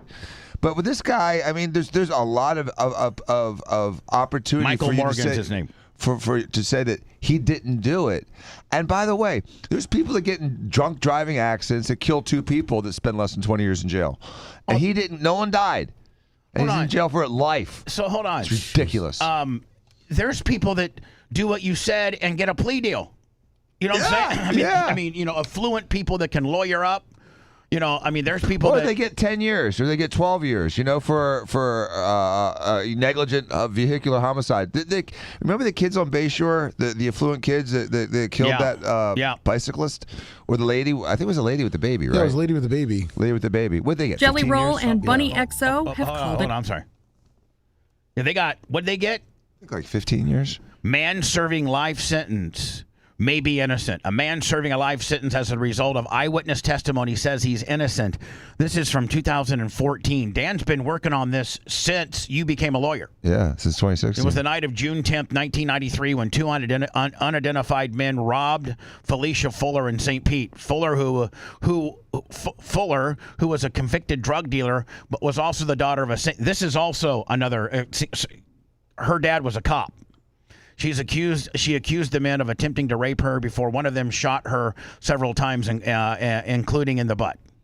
Thankfully, the injuries were non-life-threatening. More than a week later, Fuller would identify 18-year-old Michael Morgan as one of the men who committed the crime. It's Fuller's testimony which ultimately persuaded the jury to convict Morgan, who has been sentenced to life in prison. Michael Morgan, known as a juvenile delinquent with a record, was already facing 15 years in prison after an armed robbery conviction that he admitted to. I had nothing to go on. I can't say I was a model citizen, and I never got in trouble before. But I can't say that. He says that after being sentenced to 15 years in prison, he vowed to his family he was going to turn his life around. He said he should never have been be serving a life sentence for a crime that happened on June 10th. And so it goes on. Dan, I think, talks about all of the whodunits in here. And even Channel 10's headline says, man serving life sentence may be innocent. And they break it all. I don't have time to break it down now, but they break it all down as to why this guy potentially is innocent. And Dan, it's part of his Innocence Project that he is on the board of here in Florida. This is one of your current cases that you're working on, and you guys have had some success on getting some people released, have you not? We get 3 or 4 people out every year, and some of these people have been in jail for 40 years, wrongly. 40 years. 35 years. That's your entire functional life. So, Lummy, it's our clickbait, and Jelly Roll files for divorce. Here is the, I think, Entertainment Tonight short story of it. Jelly Roll and Bunnie XO have called it quits. The singer and the Dumb Blonde podcast host have broken up after nearly 10 years of marriage, according to court records obtained by TMZ. The outlet reports that Jelly, whose real name is Jason Bradley DeFord, filed for divorce in May in Tennessee. E! News has reached out to Jelly and Bunnie's reps for comment, but hasn't heard back. Jelly Roll met Bunnie, whose real name is Alisa DeFord, in 2015 before he made it big. However, the two didn't. I mean, that's a year before we had him on the air. Yeah, exactly. We had him, I think we had him on 16 or 17. 16. Become romantic until the following year, when they eventually tied the knot. Bunnie has been open about the ups and downs they've had in their relationship, revealing the two have split multiple times in the past.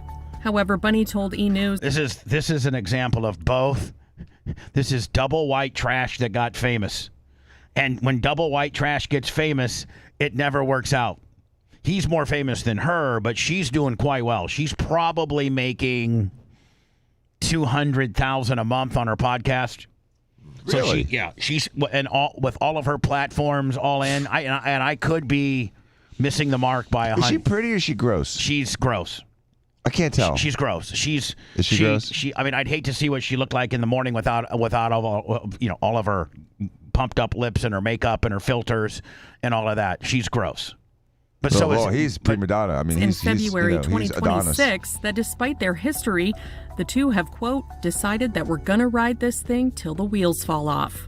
For more updates on this story, visit eonline.com. Now, what'd they say now here? If we're going to ride this thing till the wheels fall off, implies you're going to stay together. That usually means you're going to stay together, right? Well, that was I think, last year. Hold on. Despite their history, the two have, quote, decided that we're gonna ride this thing till the wheels fall off. For more updates on this story, visit eonline.com. I think this is a prime example of he, busted his ass and became a really, really popular entertainer, and good for him. And then she started kind of piggybacking off of his fame and started her own podcast, and she's done quite well. She's done very, very well. Now that he's lost weight, do you think he's getting a little more ass, too? He's getting way more ass. He's famous. He did admit that he cheated on her on October 21st, that he cheated on her at a hotel, I guess. With some group, probably month. some little crickets. Yeah, some grouper, yeah. Some little country crickets. Yep. And then she's very, very popular as well.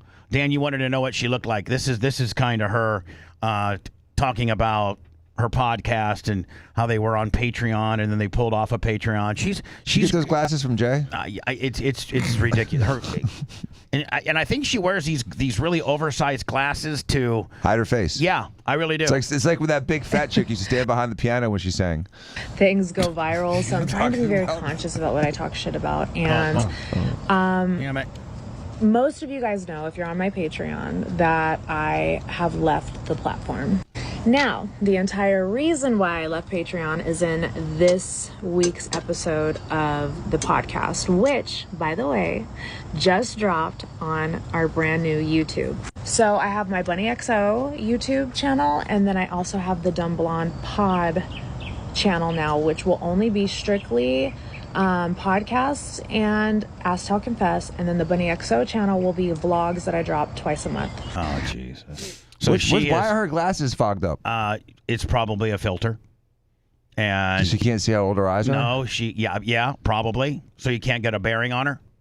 And like she's gotten so full of herself and had an unbelievable flash of fameness, and she's really doing well. She's probably making $2-3 million a year on all of this crazy stuff.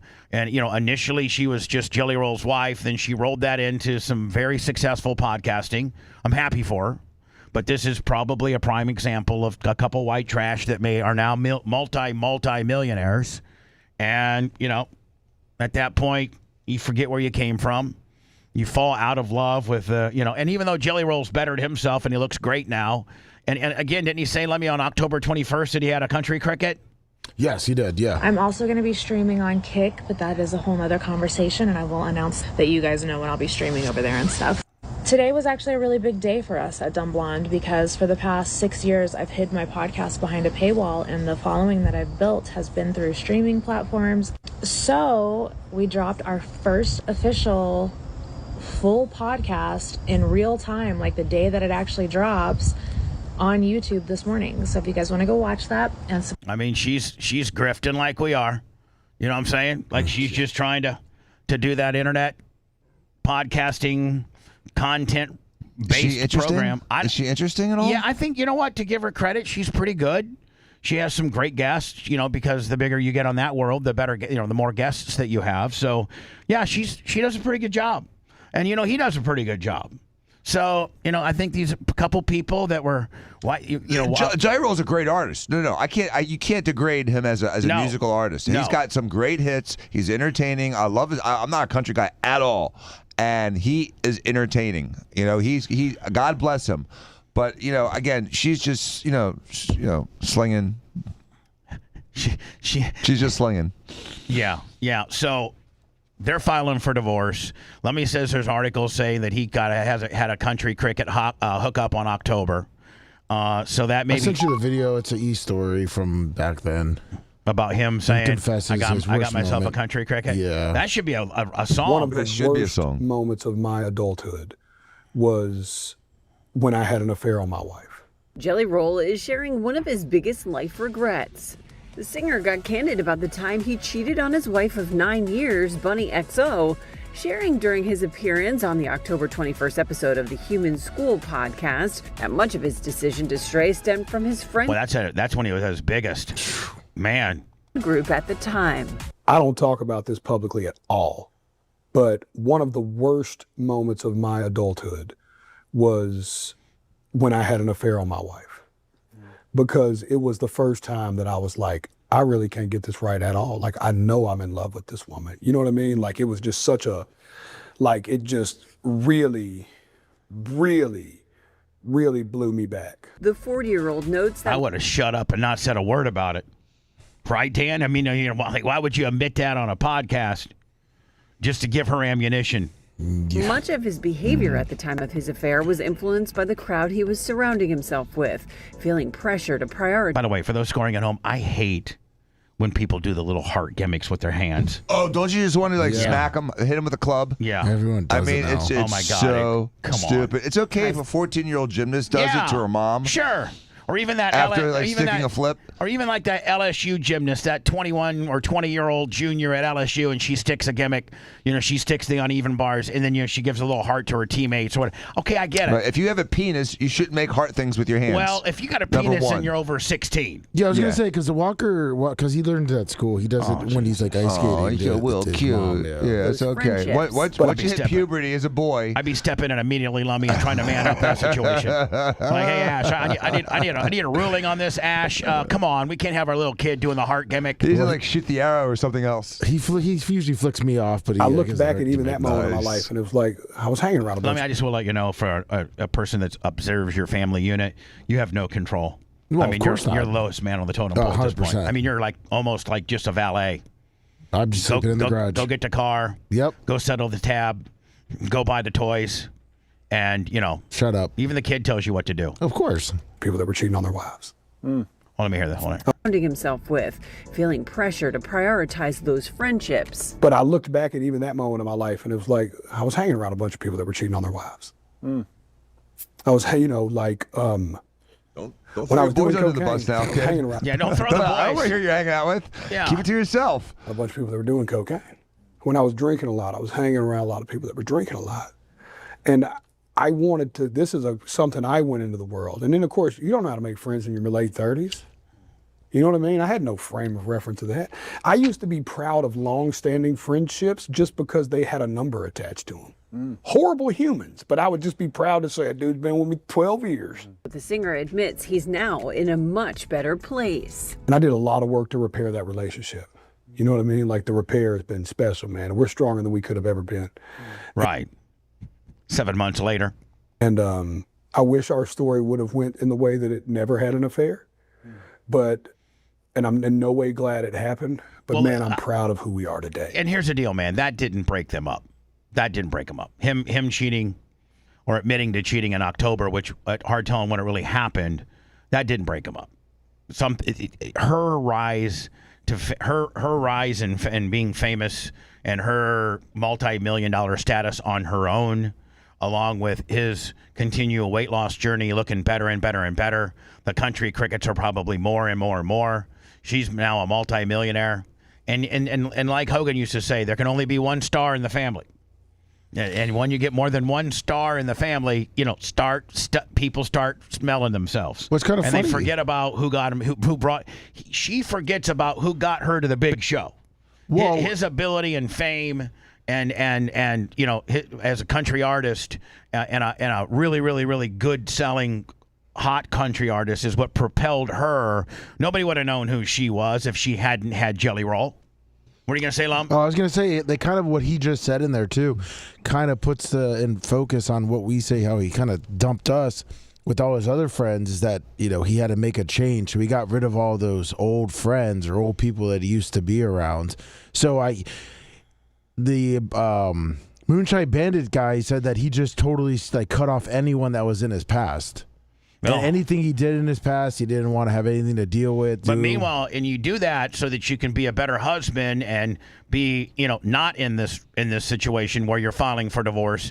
If you throw away all the past and the bad influences, then you should have been as pure as the wind-driven snow and had no bad influences on you, and you all should be together. So I don't think it's a Jelly Roll deal. I'm sticking up for Jelly Roll. I think it's a her deal. She's believing her own hype. She got unbelievably famous and rich quick at you know, on the back of him, on the back of his hard work and his notoriety. She then came in and became very famous and very financially secure. And at that point, you know, I think this is on her, not him. Because I think she was a stripper before. Yeah, she's a stripper, and she was in jail, and she had a drug habit. Oh, I'm blaming this completely on her. This is her. This ain't Jelly Roll. Not that I have an affection for Jelly Roll, but that's just how I score this right now. You get a bitch that starts believing her own hype, and she's making a couple million a year. She doesn't need your nonsense. Yeah, it says $3 to $5 million. Yeah, there you go.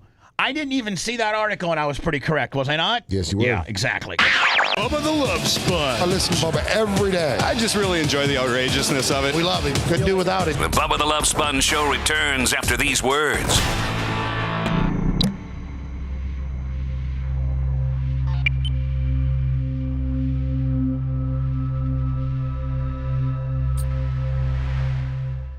That's weird. I don't know about the Nike. It says Bunnie continued to work as a high-end escort until 2020. And she met Jelly Roll in 2015. They got married in 2017. She was an escort till 2020? So she was an escort for 3 years in their marriage. That's fucked up.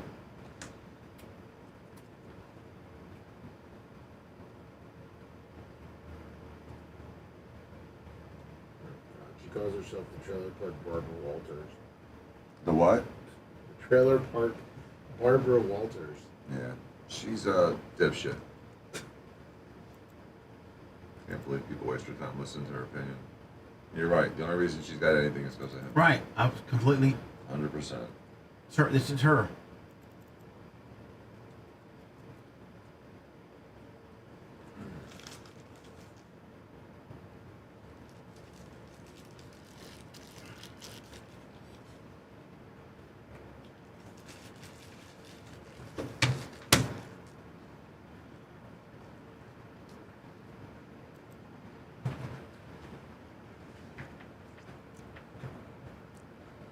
She should change her name to fucking Ejaculation, because it's all she's worth.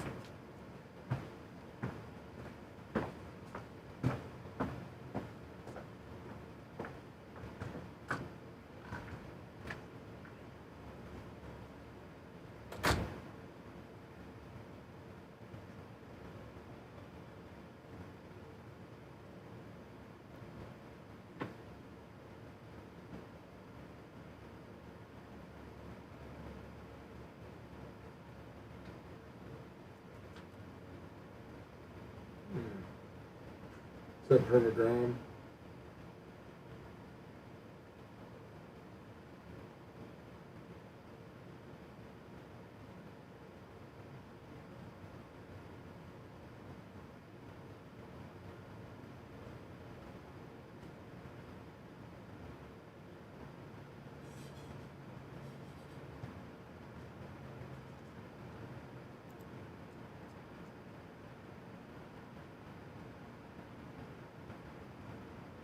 What's up, Big Side? Cracker Chris, good morning. Nikki Wolf.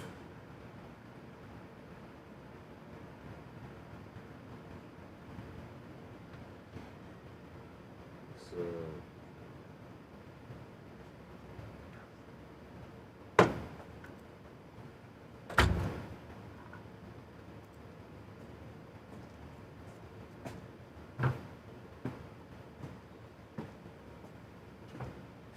Hey, if you could bring me a black dress belt, I'd appreciate it.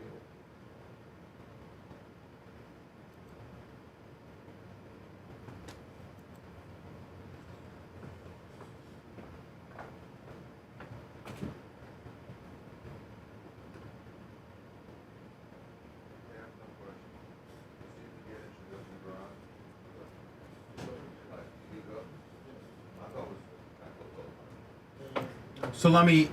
Is he not doing his TV show today? no, he's not. He's off today. That's why he was able to come on. Coming? Yeah. He's a hard-working wolf. He's a hard-working man.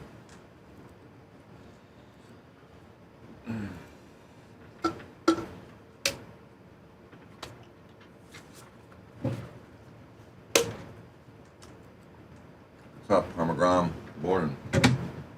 Nightbot, Trash Guy, Ned's Hizzer, Cash. What's up, Cash? Liz, Rocky, over here, Joey, Cracker Chris.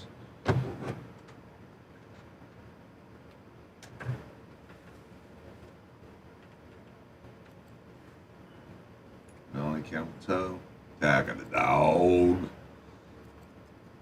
J-Law Bronco.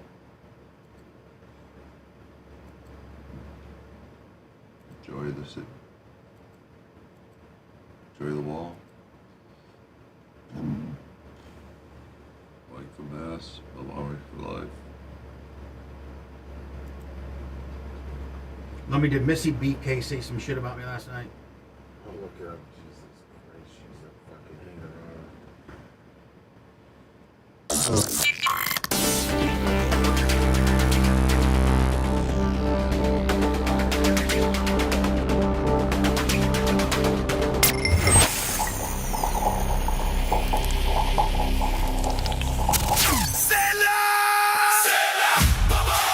Your home, office, or construction site in need of some serious cleaning? Call Spot Clean, Tampa Bay's trusted family-owned and operated cleaning service. From deep cleaning and move-out, move-in services to post-construction cleanup, our team delivers the spotless results you deserve. We're open 7 days a week and offer free contactless quotes. Don't spend your time cleaning. Spend your time enjoying a cleaner space. More information, go to spotcleaningservice.com. Call Spot Clean today and let Rose, Jeff, Mary, and the entire Spot Clean team handle your dirty work. They're like a bunch of sharks in the water, searching for blood or any sign of weakness, and are ready to strike.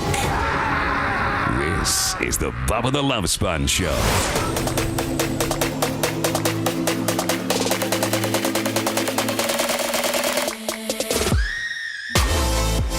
Brian Kilmeade from Fox and Friends, the #1 rated morning show on all of cable. Today at 8:15. He also has the Brian Kilmeade Show, heard on about I'd say 450 to 600 affiliates throughout America. That's 9 to noon. So just think, man, he leaves the television set probably right at 9. They probably hit the top of the hour positioning statement for his radio show.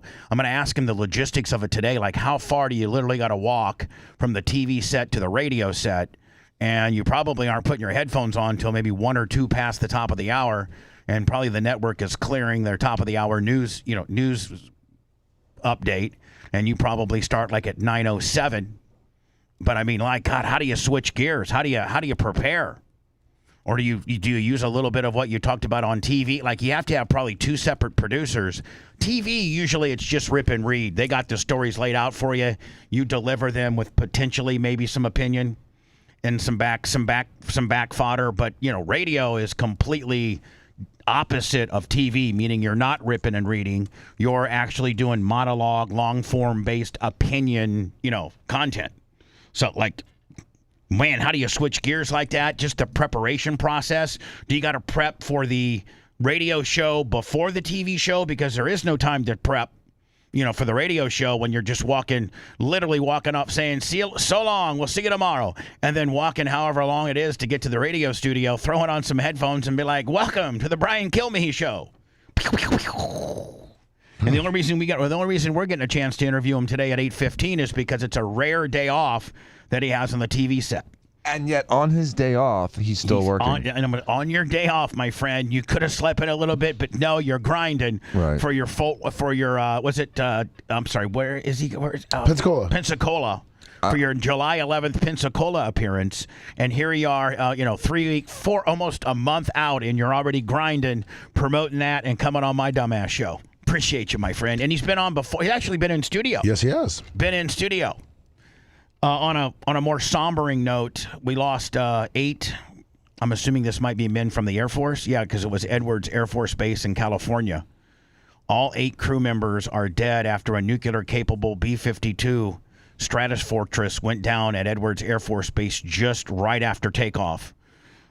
So, not even in a combat epic fury type way. This was just them taking off on our, from a U.S. arguably one of the most famous U.S. Air Force bases, Edwards Air Force Base. Sad news breaking tonight. 8 people likely dead in the crash of a B-52 bomber, Edwards Air Force Base. And one day your dad is here, and he's a pilot, a very accomplished pilot in the Air Force, and he's just doing a routine, whatever, maybe a routine deal. I doubt that, Dan, I doubt they were going anywhere to bomb anything. They were probably just doing routine maneuvers. Practice. Yeah, they were just practicing. Because the people that are going to be bombing Iran and think those are off of aircraft carriers in the middle, right parked outside of Iran. But we have had B-52s make the trek over there when we did the bunker buster. But this was, I think, just a standard training exercise. Yes. Probably one that each one of those 8 members have done hundreds of times. Officials now saying the plane was on a routine test mission and that initial indications are the crash was not survivable. The incident now is under investigation. We're looking for more details at this hour. Did you know that there's twice as many deaths from training as there are from combat in the military? No. Between 2006 and 2018, 16% of the deaths were from combat and 32 were from training. Oh, wow. And the rest are for accidents, homicides, illness, stuff like that. Suicide, but combat operations accounted for half the deaths that the training accounted for, which is crazy. Let me just send me. FBI stopped alleged terror plot to attack UFC 250 event with drones and snipers. This just came out an hour ago. I wonder if Kilmeade knows this. Because it's Fox reported it. Fox reported it. Yeah. The FBI stopped a terror plot involving as many as a dozen perpetrators to Sunday's UFC 250 fight at the White House with explosive laden drones and snipers. Wow. At least 5 people have been arrested, and agents are working to identify as many as 18 others who appeared to be involved in planning the encrypted chats communicating with alleged plotters. FBI Director Kash Patel confirmed the arrest, first reported by Fox. On June 10th, FBI and our law enforcement partners became aware of a potential threat for the UFC 250 event in Washington. involving individuals outside the national capital region. And thanks to the rapid reaction of the FBI, our partners in the Department of Justice and multi-state operation, multiple individuals are now in custody, and allegedly planned attacks were stopped cold. While the result represented the best in investigative work, it also is nothing out of the ordinary for this law enforcement team. We are built to detect, respond, and bring justice to those who threaten the lives of American citizens, particularly during large gathering like the historic UFC 250 fight. A dozen FBI officers around the country are involved in this investigation. The first arrest occurred in Cincinnati. Officials believe the goal was to attack the site of the fight on the White House South lawn with one or more explosive-laden drones, causing panicked fans to flee into areas where snipers were going to shoot them. Oh, my God. So they were going to bring in like a couple explosive drones, blow them up. People are going to run from the grandstands and be, what was the official capacity? 4,300 people so, were there. The 4,500, Yeah, the mass hysterical evacuation. running out, then they're going to have snipers pick it off. But the problem is that the White House is filled with snipers, and so those snipers are going to get sniped. Well, it's not a great idea. They didn't even make it. They didn't even. I think they stopped it based on the online chatter that these people were talking about.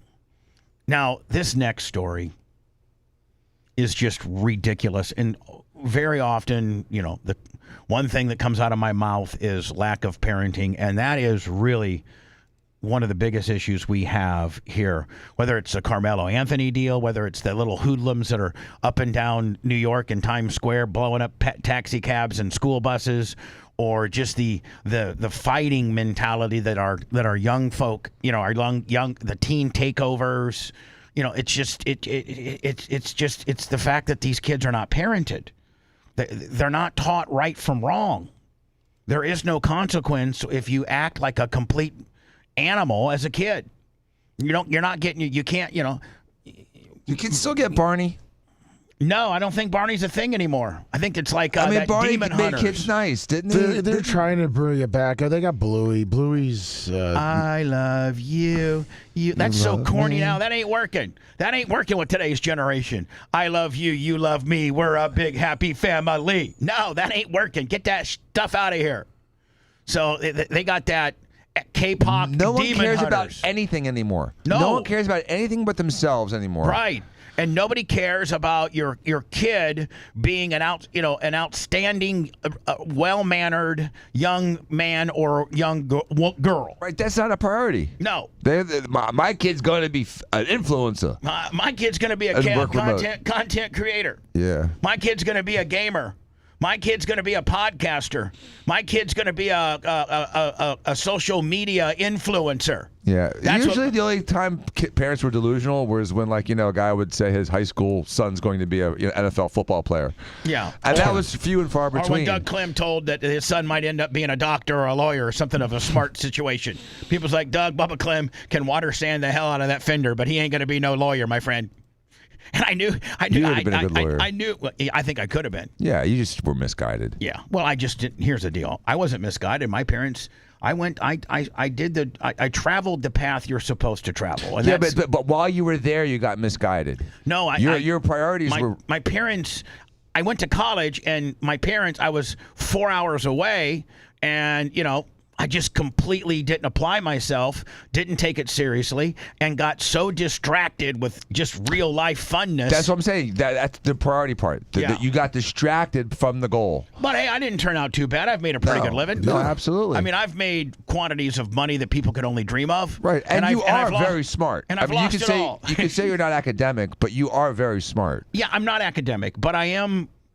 But in your little circle, it wasn't super cool to be academic either. No. Which is why the black communities that defile academic excellence instead of celebrating it is the reason that so many black people are stuck in poverty. If you dumb asses would celebrate when your buddy gets an A instead of teasing him that he did too well on the test, maybe y'all wouldn't be in poverty in 20, 30 years. Well, I don't think it's a black thing either. But no, absolutely is. Well, I mean, it's absolutely a black thing. It's also just a current generation thing. But across the board. It's been spread throughout the generation. But for the last 40 years, you're a black kid living in the hood, and you come home with an A, they beat you up. They don't give you a lollipop. Well, I think the fact that black kid's bringing his A home to his grandma and not his mom and dad might be also a fundamental root of the issue. And the fact that the structure of parenting in the African American community all too often goes to the grandma because they have a kid and grandma can't raise that kid. Mm-hmm. Like Arlene couldn't raise your kids like you and Romina. No. I mean, she just couldn't. They'd be getting the wooden spoon every day. Yeah, well, you know what? She actually might do a better job. She actually might be, those kids might actually be more in line. I'm just saying. But I'm just saying, like, that's also a fundamental problem. And here's the deal. This is a little white kid, just a little monster. Looks to be about Walker's age, maybe a year older. And they're at this convention that pays $120,000 for the best design using only toothpicks. What? And so, yes, so it's art with using only toothpicks. And this woman she was gonna win first place. But within the guidelines of winning first place, you get $120,000, and then the organization or the people that organize, the toothpick Olympics, they get to keep your piece of art and display it. But in order for them to give you the 120, they have to take possession of your art. And so the judges rendered their decision, and it was time to present the check, and a kid and this Eiffel Tower that was done by this female artist that I forget how many, I think it took her a year to do. I mean, it looks like it would take forever. Oh, yeah. And just think every part of what you're seeing on the screen right now are toothpicks and glue. Tedious. And so she makes this unbelievable, and the judges say, first place. And they're getting ready to do the award ceremony, and this kid crashes through the stanchions and completely destroys her Eiffel Tower. And then the mom, here's the mom up top, the woman now is suing the family for the 120, right? Right. And the woman, rather than sit there and say, I'm embarrassed of my child's actions, did not teach my child to act this way, and be honest, she screams out in court, what do you expect? He's 5 years old. Here it is. He's only 5 years old. You really asking a 5-year-old to pay you $150,000? Because of this child's bad behavior, this artist... I don't know. I hope I'm not getting bamboozled here. No, but that girl's AI. I'm getting ready to say, I can tell that this is AI, and it really takes from the credibility of potentially this story, but I may have gotten bamboozled. You may have to look. $120,000 vanished in 5 seconds as he destroyed the masterpiece. And now that I look at it on the big screen, it looks like this might be AI. He's only 5 years old. You really asking? I don't think a woman would really say those words on the witness stand. So let me. If I get bamboozled and I call myself out, I'm trying to find it. I'm just not finding it. If I get bamboozled and I call myself out and I catch it live as it's happening, is it less of a bamboozling? Yeah, of course. Okay, thank you. A 5-year-old to pay you $150,000? Because of this child's bad behavior, this... I was watching it on my phone, and now that you got this hot chick, this might be AI. This might be AI, and I might have to take an L. Ladies and gentlemen. The artist lost the masterpiece she had been building for 260 days, as well as the grand prize of $120,000. At the finals of the annual toothpick building contest, 35... That even sounds bad.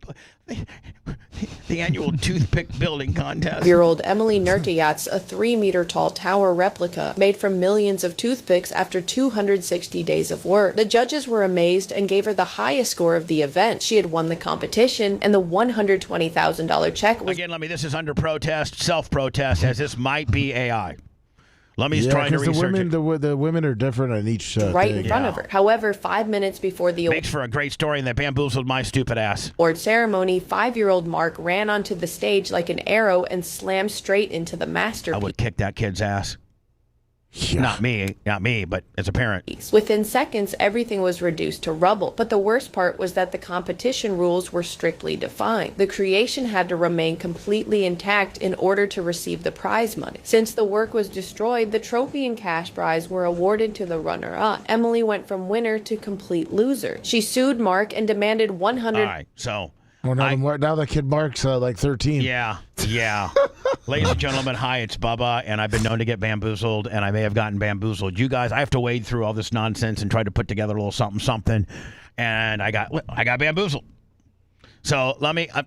Is it less of a bamboozling when I call myself out? Definitely. I hope so. You caught it. As we continue to track down the degeneration X, or like just how our country is absolutely in shambles, it's because of this. Like this, not only are our kids monsters, teen takeovers.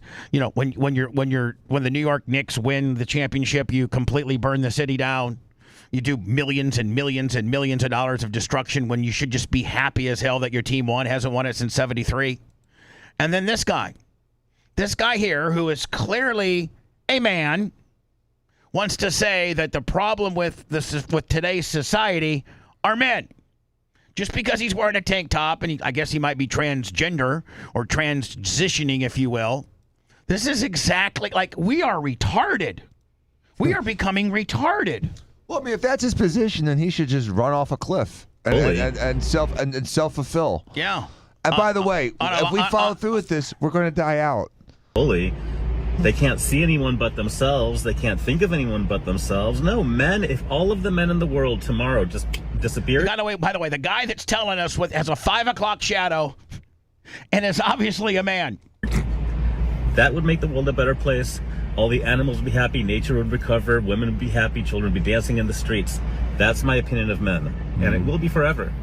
Bully. Okay. Okay, buddy. Again, if that happens, humanity lasts for about 80 years and then we're done. No, and then finally this, and this is going to end up being probably a discussion with Brian Kilmeade, but I don't think this was cool at all, and I think Trump should come out and say something about it, and it would really. And listen, part of being the president is it's pro wrestling. You got to know how to work. You got to know when to be the heel. You got to know when to be the baby face. And when somebody gives you an absolute softball of a potential baby face situation, then you take it. Even though you have so much disdain for the person you might be talking about or putting over or correcting society about, it still makes you look honorable. And that is... Yes, I agree. And that is the guy that used UFC 250 on the White House lawn saying Michelle Obama is a man. That's just not cool, man. It's not cool. It's not. To take a shot at her like that. And Trump may not have a problem with it or may actually chuckle at it, but this is also an opportunity, a big softball, if you will, for him to come in as a babyface. Right? Just want to let you know that was uncalled for. Yes. I just don't, you're not going to use the platform of the United States backdrop to say those type of disparaging things.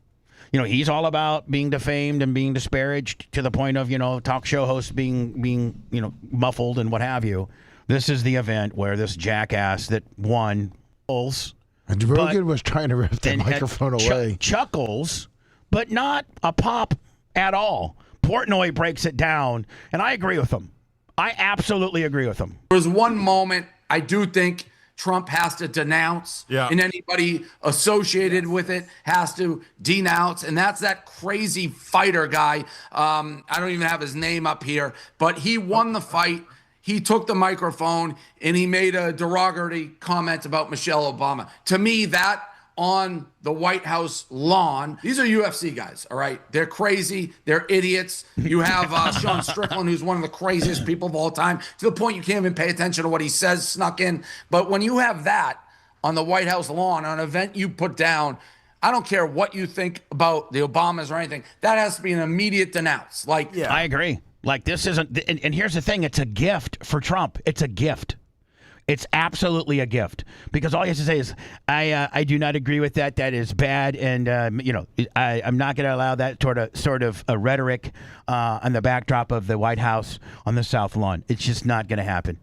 Wrong. Doesn't. And Dan, it could literally be that easy. It could be that simple and that quick. Yeah, even if he feels like the guy's right, No. he should still denounce it. Just say, you know what, that was wrong, and It was I don't wrong. agree Is with it appropriate? Yeah, boom.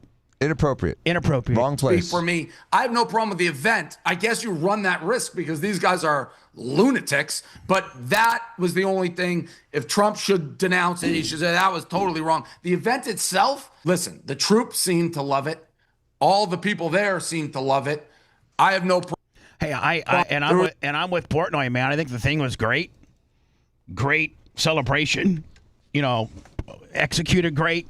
The flyover was great. The eagle was great. And I guess the fights were great. But this is this fighter has given him a big softball to be a real big baby face right now. And not have to put Obama or Michelle or agree with their policies or even like them. Just say, that was inappropriate, and my apologies go out to Michelle. That's it. Right. That's it. And you know what? Everybody's like, damn, Trump. That's what I'm talking about, buddy. That's what I'm talking about. Let's go to words, and we should be fairly close, 5 or so minutes away from Brian Kilmeade. Yes, we are. In the Love Sponge monarchy, thou shalt not challenge King Bubba's authority ever. Say it. He's not on drugs. He's just weird. The Bubba the Love Sponge show returns after these words.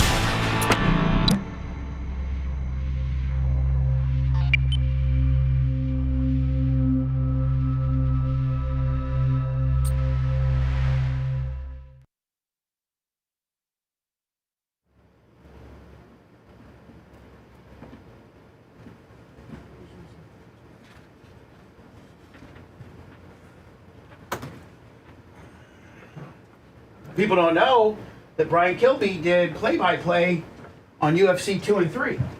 Really? Yep. 2 and 3? Yep. With Jim Brown, the football player. Wow. No, that's some.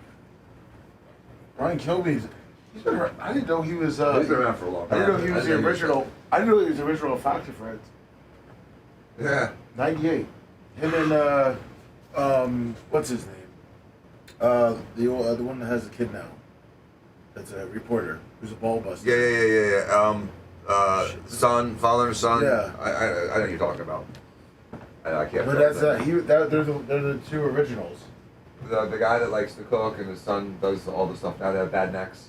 Yeah. His son goes to the White House and busts the balls. He's the White House correspondent. Yeah. He's done a great job. What is it? Meyer,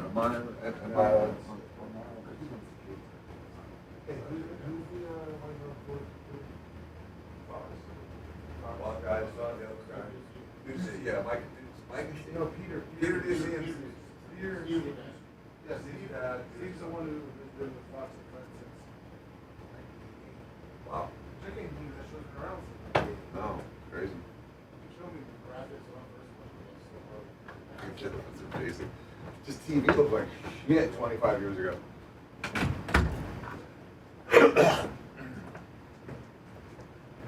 So D. Yes. Okay. No, I got straight. I know what you're doing. So You got 3 minutes. I can finish.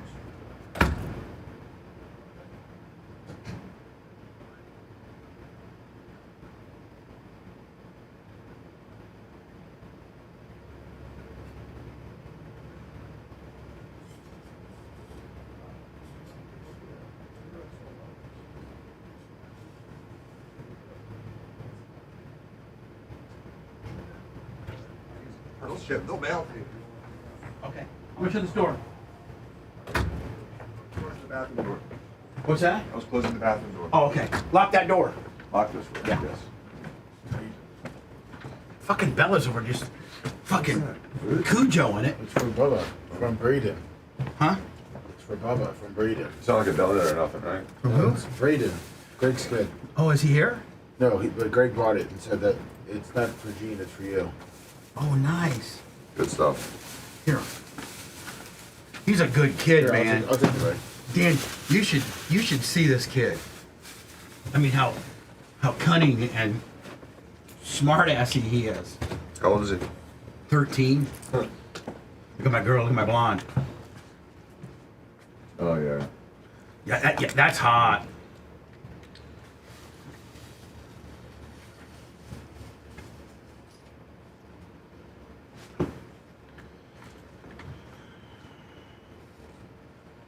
All right.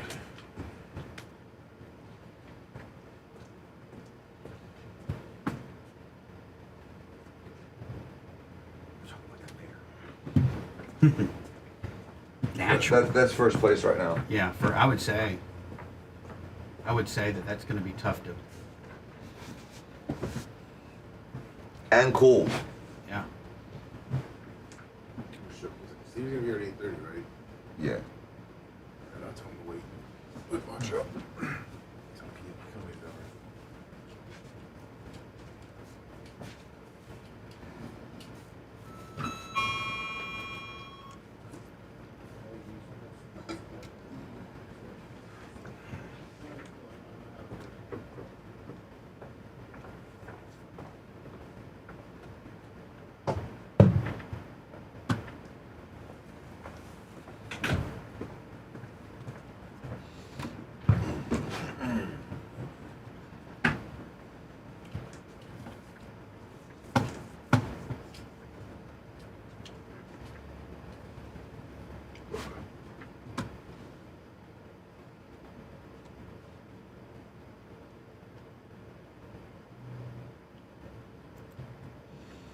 Is there the Ellen show when Michelle danced?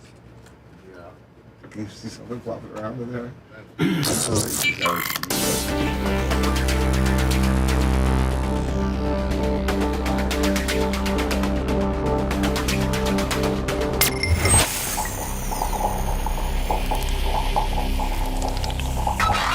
The Love Sponge. Oh, come on! Come on, you stupid ass piece of... Bubba the Love Sponge lives because a dirty mind is a terrible thing to waste. The Bubba the Love Sponge Show.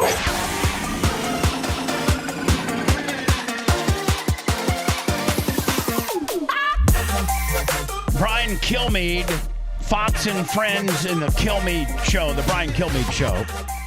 Heard on hundreds and hundreds of affiliates. About 4 minutes, 3 minutes away. He'll probably be right on time. I don't know if I'm going to have an opportunity to ask him this or not. I think we can go long form with him, can we not? Yeah, he just has his show start at 9 o'clock, his radio show. Exactly. So. I appreciate that he's carved out long form amount of time for us because I'm not a 5 minute guy. And I'm going to tell him that too. Hey, Brian, thank you for setting aside like a big block for me. Because usually when we got some of these famous people like you or Bill O'Reilly or something, we got like 7 minutes with them. And then they got this little handler that hangs up on me. And that's but I've had Brian before. So, yes. he knows what I'm all about. So and we know what time, like obviously his show starts at 9, so we got to give him a little teeny bit of time. Yeah, I'll give him at least 10 or 15 minutes. I'll probably run him till probably 15 till, and at that point, I'm only at that 15 minutes behind. I'm actually close to being on time today, not too far back. And so I did that trying to carve out some time, some long form, at least 20, 25, 30 minutes with the great Brian Kilmeade. I've actually had him in studio before when he was in Tampa doing a gig.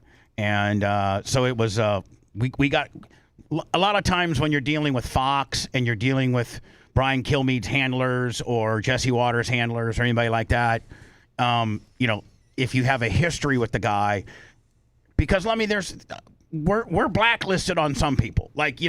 There's some agencies and stuff that book people that as soon as they hear Bubba the Love Sponge, they're like, no, yes, we're not. Because I have a reputation. I do, and it's really not fair. It's not fair at all. No, because you are one of the best interviewers, and you treat every guest with the utmost respect, unless they turn out to be a giant dick, which is very rare. Right? No, you're the consummate professional, and as good as it gets when it comes to doing an interview. But my reputation precedes me. Which is BS. And so I don't get a lot of guests because my name's Bubba the Love Sponge. And I got a reputation. But when I get a guy like Brian Kilmeade that's been on earlier, like 5-6 years ago, and the agency is saying no, when it goes to Brian, he's like, no. Whoa, hold on.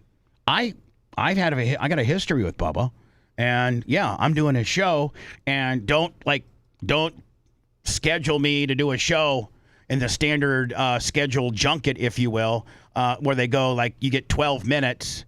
and then they have like then you got to go, and then they got the next guy lined up ready to go. They got a guy in Hartford lined up. They got a guy in Indy lined up. They got a guy in Tampa lined up, and I'm just one of 5 or 6. So when Brian Kilmeade steps in and goes, man, no, 1, Bubba's cool, and 2, let's go long form with him. Don't schedule anything around him. And 3, today is his day off on TV. So like he's really doing kind of as much as we're going to promote his appearance in Pensacola, it's a great get for us as well. I don't know where this is headed with regards to Bibi and Trump, but it seems like they're not on the same page, and Bibi just might be the cause of why this deal goes south. He's rogue. He's complete. Like at the end of the day, I mean, I'm not trying to be any way or the other, but we're in this a lot because we got Israel's back so strongly. That's I would say at least 50% as to why we're in this predicament to begin with, because we got one of our number one allies is Israel. Is that factual for those that are more well-read on this than I am? I mean, Dan, what's your opinion? I mean, I think one of the reasons why we're in this epic fury deal is in defending Israel. I would think that Israel, who we have really championed over the last 75 years, would be a little bit more compliant and a little less selfish. They wonder why so many people hate them. And to me, and I've wondered this too, why the American Jew does not support Israel just, blindly. And it's because they always seem to take it one step too far. Or too long. It's just in general, the one step too far, too long, yes, too intense, right, too much of retaliation. Just one step in general. Just that one little step is like, God, do you have to be a freaking asshole?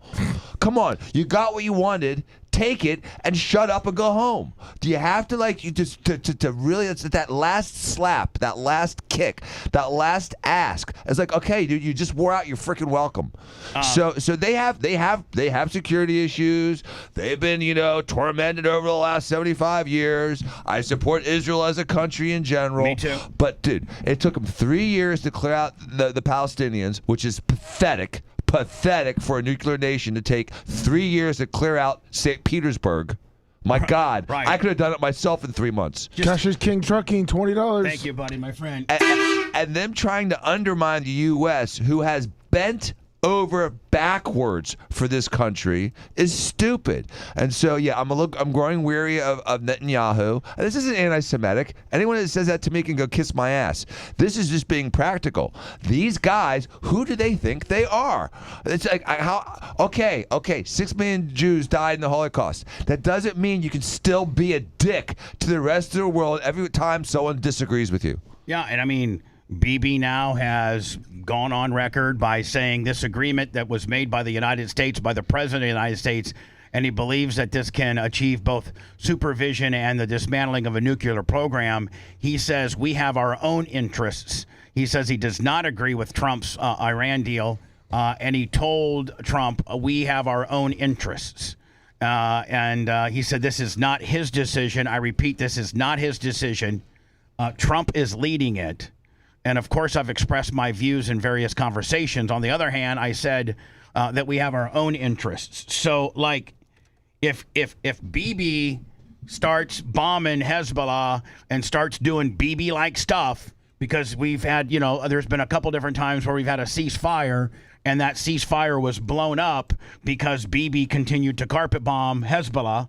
And was it Lebanon? What were they bombing? Yeah. And again, because we're fighting with Iran, doesn't mean they should start lopping bombs at the UAE and Qatar. And just because we're at war with Iran doesn't mean Israel should just start lobbing bombs in Lebanon.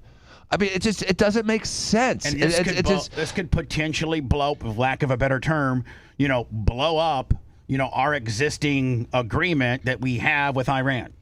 If Bibi starts saying, "Hey, I'm this is not my decision. We have our own interests." Listen, he's on. O'Brien's on. Yep. Where? He's on your Zoom pod. Macho has it up on you. Is he on internet or is he on Zoom pod? That's what Macho said. Oh, nobody told me we were doing. I don't see him. Oh, there he is. Zoom. To you. Oh, Can you guys hear me? Yeah, Yes. we got you, Brian. Let me do. I don't have a visual on Brian. Can you give me the visual? Yeah, it's Macho's. Okay. Macho is supposed to have that. Yeah. We don't have as many big time producers as you, Brian Kilmeade. You know, you got handlers and then producers that got producers and then managers and then probably limo drivers. And I know your wife's got a boutique. I mean, you got it all, bud. Right. I mean, it's a little low. It's a bigger staff than you described. But I'll allow people to feel like I'm the everyman through your description. But I know you guys are talking about Iran. That's number one topic. I mean, well, how do you not talk? I mean, how do you not talk about it? And we were just talking about, like, is Bibi going to end up screwing this deal up? No. Put it this way. It should be totally separate. If someone's lobbing missiles at you, if the TDA is sitting in Mexico lobbing missiles at us, and Israel says, do me a favor, don't bomb Mexico. I go, excuse me, that's where TDA is, Tren de Agua, or where the cartels are. We're going to bomb them. And unless Mexico can control the cartels, if they're going to attack us, we're going after them in Mexico. So I just think that this is a bad deal. I think that JD is not coming clean with what is in it. We're paying Iran $300 billion, and they also want us to stop Israel from protecting itself. Israel would not bomb anything with Lebanon. They have no problem with Lebanon. In fact, they're going to recognize, they're going to restore relations within the next 2 weeks. So are you saying that this deal's maybe more fragile than what we're being led to be, and that this is going to be just a standard stinky Iranian who's kicking the can down the road, and knowing that the longer they go, the dumber they make Trump look, and that's what they, at the end of the day, is going to end up doing? I think that's a theory. The other thing is the president just wants to get through the midterms, and November 5th, he'll finish them. That's my gut feeling. But right now, we got to get oil and gas down, or the Republicans are going to get routed. But we hit them over 13,000 times, not counting last week. And then Israel hit them over 8,000 separate hits. I mean, these guys don't care about their people. The survival is winning for them. So for them to take the strait, that hurt us economically. For them, since they can't touch us, they're going after our allies in the Gulf. So they're trying to strain their relations. It hasn't strained it, but they don't have the missile defense to stop the drones. They have the missile defense to stop the missiles. So I think that complicated things a little bit. So the Arab states say, hey, can we just end this for now? Qatar cuts a $300 billion check, hands it over to Iran, and says rebuild. I'm not happy with that because they're going to rebuild, and they're going to rebuild their missiles to create havoc again. They're not going to build a gymnasium for children. You know, they're not going to rebuild schools and universities. They're not going to rebuild their water system. So I think this is a very complex deal. When it comes out on Friday, it's not going to be good. But Brian Kilmeade on the Zoom call. Brian, of course, Fox and Friends from 6 till 9, been doing that since 2000, Brian? Actually, since '97, believe it or not. And then so I know how my daily regimen is, and I can't even begin to start what's your commute into the city? 30 minutes? 45 minutes. That's my most valuable time. You guys know our preparation for these shows. Oh. That's the key in the morning, right? Because we're the first to talk. Right. So we're getting all the new news, collecting it. So that's my most valuable time. And then today I have a personal thing, missing Fox and Friends, but obviously doing the radio show. And I'm able to join you guys, so I appreciate it. And then after that, you kind of fill in. Like Wednesday, I'm doing Laura's show. Thursday, I'm doing Laura's show. Friday, I'm doing the 5. You're doing specials for $250. But it's fun, guys. It's like a big gym. Can you imagine if we weren't doing this? But I know. So you got to get ready for TV, and then right from TV. I don't know. Even your studio just logistically has to be your radio studio's got to be close to your TV studio. I got to think maybe just a couple feet. Yeah. An elevator away, 6 minutes, baby. Back on the air. So you say goodbye, at 59, and you have your headphones on by 03? Yeah. And 04, yeah. Probably the networks are clearing their top of the hour news gimmick, and then you come on probably at 5 to 7, and then start. Yeah, 6 minutes. 6 minutes after we're ready to go. Look at that. So I've been talking to the radio guys all throughout the morning. Like my radio guys are pulling 3 people are pulling sound, and we're riding what's happening at the G7, and we're figuring out what the top stories are. And we just go for it. Book some guests the night before, just like you guys do. Do the TV guys talk to the radio guys? I mean, I know you got 2 staffs, but are they talking like if you got a big story in TV, can you take that over to radio? Sure, absolutely. Take a big interview over. Yeah, absolutely. I'll just introduce, hey, I talked to JD Vance 2 hours ago. Here's how the interview went. Absolutely. And then we take sound from it. Right. And so how many affiliates do you got now, Brian? Like 6,410? No, I'm not Sean Hannity. 220. 220. Hannity, man, he is just straight killing it, is he not? Oh, my God. Yeah. And he picked up right where Rush left off. Yeah, right? he did. 225 affiliates is pretty impressive. I mean, I got to think that your radio money might be as good as your TV money. Well, with me, it's once you get in with Fox, they don't say, okay, this is your radio money, this is your podcast money, this is your TV money, this is your Fox Nation money. It's, hey, Brian, you're hired. Go for it. Hey, Brian, we're going to bump you up $1 million every couple years or two. Just be happy that you got this huge platform to spew your nonsense. So Bubba, you're like basically my agent. Yeah. I'll come in there. I'll come in there and get you one hell of a deal. Yeah. You should be doing. You're missing a lot of money not having your own YouTube channel, but they probably contractually make you do their YouTube channel. But you could be making $100,000 a month on your YouTube channel. Yeah, I just started my own YouTube channel within Fox. So again, you're making me feel terrible about my career and my decisions. But your agent's got to carve out really some. Hurt my feelings. Your agent's got to carve out some Brian branding and realize that Fox need to realize what they got in you. You got a huge franchise and they're milking this thing dry. Let's get some Brian money up front here. All right, but we got the books coming out in October, October 16th. I'm coming to Pensacola July 11th. I'm inviting all you guys to our stage show and tell me what you think. I think it's one of the most unique. We put together one of the most unique shows you can imagine. So like kind of like a spoken word gimmick? Well, what I did is, so I have 7 history books and coming out with another and 2 sports books. And some people book me and they'll say, hey, Brian, we need you to talk about your sports stuff. Okay, got it. Hey, Brian, we need you to talk about George Washington's Secret Six. So we love the Andrew Jackson story for 250. Okay. And I said, well, what if and I get rejected for a lot of it because it goes against Fox branding or whatever. So I said, what if I created my own events? And I'm able to talk about all these things, moving through American history. Bright people like everyone listening just don't know about history. They haven't taken it since 11th grade. But I think we have the best history. It's the most exciting history. And I was able to bring it to life. And then I thought what would make it cooler is if I had some skits to bring it to life. So we have like 5 or 6 skits with 2 of my friends from high school who are stand-up comedians, but we stayed true to the story. And I wanted to see if I could make it patriotic, inspirational, motivational, and fun. So each time I try to improve it. It's almost like sketch comedy, but it's kind of got a history gimmick to it. Thank you. And you're heavily sports influenced as well. A lot of people don't know that you were with Jim Brown for a while, and you actually started your radio career in sports, I think in L.A., did you not? And they hired me at Fox News as a sports guy. Yeah, and you were actually part of UFC 2 and 3, one as the backstage guy, and then I think for 3 you were the play-by-play guy. Well, man, you did your homework. What I did is I did the first 4, but I did stand-up for 10 years. And I got this call, and I was out in Los Angeles, and I got this call from a guy that helped me a lot doing stand-up and would coach me a lot. And he said, Brian, you're the only guy I know to sports. All I know is entertainment guys. I go, he said, when are you coming home? And I said, Thanksgiving. So he goes, can you drop by my office? So I did. And he puts in the Gracies, jiu-jitsu. And then he puts in karate and sumo. I go, what are you doing? He said, what if they all fought each other? I go, at once? He said, no, one-on-one in a cage. And the only way to win is to be knocked out or choked out. That's the only way to lose or win. So I said, it sounds crazy. He goes, well, we're going to do it. And we'd like you to do play-by-play. I go, I have no experience. I'll do the reporting outside the ring. And they said, would you get Jim Brown to do color? I know he did the Thriller in Manila, and he did the Zaire fight with Ali and Foreman. So I asked Jim, and Jim says, yeah. Give me $20,000 and I'll be there. So I said, he wants $20,000. Just said, Bubba, you'll be happy. He got his money up front. Yeah. So he got his money. So we showed up and I did it and it was crazy and it was banned in 49 states.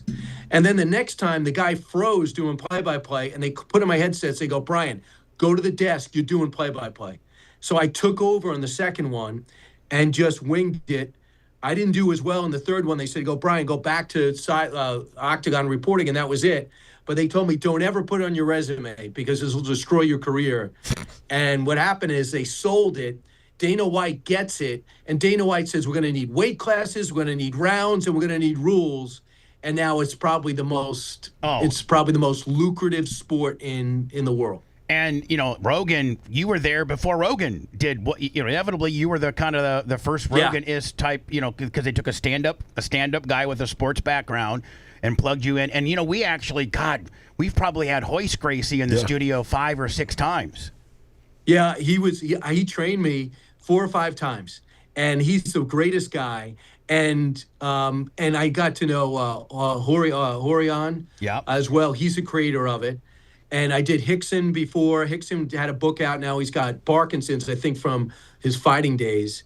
And just to see those guys and know that they started it, I just hope they're sharing somehow in the success of it, because they deserve all the credit. Yeah, I don't know. I don't know if the current day UFC pays as much. I'm not trying to be disrespectful to Dana. I'm a big fan of Dana. I'm a big fan of Joe. But I don't know if people really pay us the respects that the Gracies deserve on the foundation they laid. I mean, it was on the backs of the hard work of their backs, as to the first, 10 UFCs were either won by Hoist or one of the Gracies. Yeah, and what happens is they used to fight 3 times a night. So you win your first bout, you go to the locker room. Win your second bout, go to the locker room. Can you imagine this? So you have to win 4 bouts in 3 hours. And whoever you get in the ring against, the octagon against, no weight you win classes. with a lethal weapon. Yeah, a lethal weapon. It's not like fighting me. So you have to win 3 fights against 3 different disciplines, and then you got to win the 4th to be champion. And I think by the 4th time, I think Hoist had like a separated shoulder in the final. It was insane. But now they broke it up. They got some great rules, and I'm just so happy because these martial artists never made any money unless they opened up a school, and now it pays off. And if you get to know these guys, the guys that are the toughest are the nicest. Oh yeah, we've had Sean the Muscle Shark. We've had Rich Franklin. We've had GSP. We've had them all in the studios over the years. And when I was on Sirius XM, they used to pay me to go out there and do my Friday show. They'd pay me $25,000. Right now, this is back in the day stuff. $25,000 to go out there and do my Friday show, and then they would parade all the big stars into my show to promote the event. And like back, I think this was like UFC. Oh my! This was like 06, 07, 08. So I had a lot of interactions with those guys, and NHL hockey players and UFC guys might be the coolest athletes, out there. I think so too. They're the most approachable, and I think with the hockey players, the theory is, when you're on your own at 17, 18 years old, and you're living with families because you have no money, usually they're coming from humble backgrounds, you grow up quick, and you know what it's like to be anonymous. And all of a sudden, in your 20s, you become successful. It's very hard. Like, these guys aren't stars. They're grinding every day, and they're just so approachable because they basically, the theory is they got the down-home values, and they appreciate everything they got, from the hotel rooms to the fact that they can get their own house. In fact, a lot of them that don't be successful end up going to college at 22 because they don't make it out of the minor leagues. And then they got to make a choice, go to college and try to get that American education because the NHL is not going to call their name. So oftentimes those guys are great guys too, because at 22, they're freshmen and they're ready to go. They're grown up. Speaking of sports in your own backyard, are you disgusted at the Knicks fans? I mean, now we're down in Tampa, and we're catching all the social media and all the disruption that's happening in New York City. Is that a Madami deal, or is that the fact that he's scaled police back, or is it the fact that Knicks fans are heathens, or is it the new generation? Is it a combination of it all? Like, what's your opinion on that? Well, number one, there is a lot of people just who are happy. I mean, if you see some of the Instagram stuff, you see a lot of the singing New York, whether it's the Jay-Z version or it's a Frank Sinatra version. You've seen spontaneous. You had 65 arrested the day they won it, and I hope everything's going to be good. They're not Knicks fans. Those people, the same people doing the pro-Palestinian parades and the riots in Colombia, the ones on 42nd Street the day after the October 7th attack in Gaza, they're protesting against Israel. They had Palestinian flags at a Knick event. Please, what are you doing with a Palestinian flag at a Knick event? So those aren't Knick fans. I think for the most part, there's some people got too drunk and acted like idiots. But for the most part, I would say 95% are just elated because they still filled up the Garden. They filled up the Garden when the Knicks had 25 wins for what, 10 straight years? Yeah. I mean, not even in the playoffs. They'd be out of the playoffs. And they, by the way, there's a skeleton group of the celebrities that show up when the Knicks suck too. Oh yeah. So it's not like Los Angeles. They show up. So I just think that for the most part, Bubba, I don't get caught up in, and if it happens in the parade, I'm going to say I'm wrong. I think most people handled it well, and I'm kind of glad they won it on the road. Yeah, me too. I think that helped a lot. Speaking of UFC, to circle back on that, your opinion on UFC 250, and I think that one guy, Trump, who is, I like Trump. I call Trump out when he's acting like a narcissistic asshole at times. But I, for the most part, believe in him, and I just wish he'd be a little more presidential at time. I think that guy gave him the biggest softball of ever by calling out Michelle Obama on calling her a man. I think Trump could literally be the baby face, to speak wrestling terms, and get on there and just denounce that is not cool to happen in his own backyard, and that this is not the place and time for it. I think he could really look like a good guy today if he'd come out and do that. Yeah, I think right now he's caught up in the G7. I don't really know. That just Dana White condemned it right away. Yeah. And you saw everybody condemn it. You just there's no place for it. One thing, the stuff that's going on right now, the trolling that happens, I'm always the last to know. When it happens on, I'm always hearing what you hear about what's going on. I saw Michelle Obama trending, and I thought, why would she be trending to write another book? But it's just rude. Yeah, it's just rude. It's just rude, and it's just like there's no need for that nonsense. I actually think that we should. If I could ask the president to do one thing, I would never bring up Joe Biden again, and I'd never bring up Barack Obama again. I agree. Just do your thing, Mr. President. You're cutting your own way in history. No one will ever forget you. They're going to be studying you for hundreds of years. Yeah, he doesn't have to circle back. He doesn't have to circle back and say, that's what Sleepy Joe would do just because of his nonsense. No, you're doing a good enough job, and you're a bull in a china shop. People are going to be studying and reporting on you without having to do any of that backdrop. Well, he already did it with the Iran deal that he's making. He had to bring up the point of it's a way better deal than what Obama did. Yeah, but you're right, Brian. You're right. Don't even. If you were an advisor to him, be like, listen, Don, don't even bring them up. Like, move forward. Yeah. They're going to bring up Trump enough in 28. When they start running for 28, and that he can't help that. He'll fight back, and I get it. He's going to fight back. But like Obama had to hop on television today and condemn a deal he knew nothing about. Why was that necessary? Not. I know he's promoting. Yeah, I know he's promoting his library. But just say, hey, I just wish the president all the luck in the world. Look, Bush and Clinton. Bush 41 and Bush 43 and Bill Clinton. Do you know they're all friends? Oh, yeah.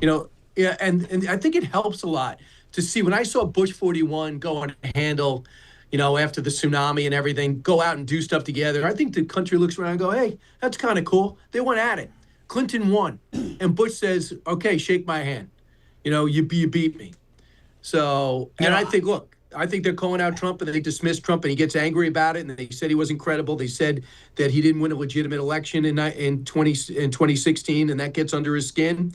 And in 2020, he got more votes than anyone else, but he lost, and that gets under his skin. But in 2024, he did everything he promised, and that's it. He did everything he promised. Popular vote, every battleground state, almost 80% of all counties. He did it. So, and now he's just trying to make a difference on a daily basis, not staring at his approval rating. And if he could just correct that one thing, that would be awesome. And if we could actually get this deal in Iran to stick, that would be, like throwing gas on the fire with regards to his trajectory as well. If we could just get this to stick. But like you said, you think JD is going to go over there. I think they're going to pull some Iran-type tactic nonsense, and we're going to be, kind of, I don't know if he looks stupid or we look stupid or collectively, I don't know what, but I agree with what you said, is I think that they're shady. They're a win for them is just to be able to kick the can down the road a little bit and make him look stupid. And I think the American public is kind of over this whole situation. Yeah, I think that, Bubba, you I don't know if you open up the phones on your show, but the average person just wants gas down to where it was, and wants oil down and utility prices down. And then when you do that, you look around and go, well, look at my refund I just got. And, look at the regulation that's now gone. Look at the opportunities that are going to be opening up with all this investment in our country. And, the stock market, if you have a 401k, you've had an unbelievable ride. Oh, yeah. Through the war. An unbelievable ride if you have a 401k.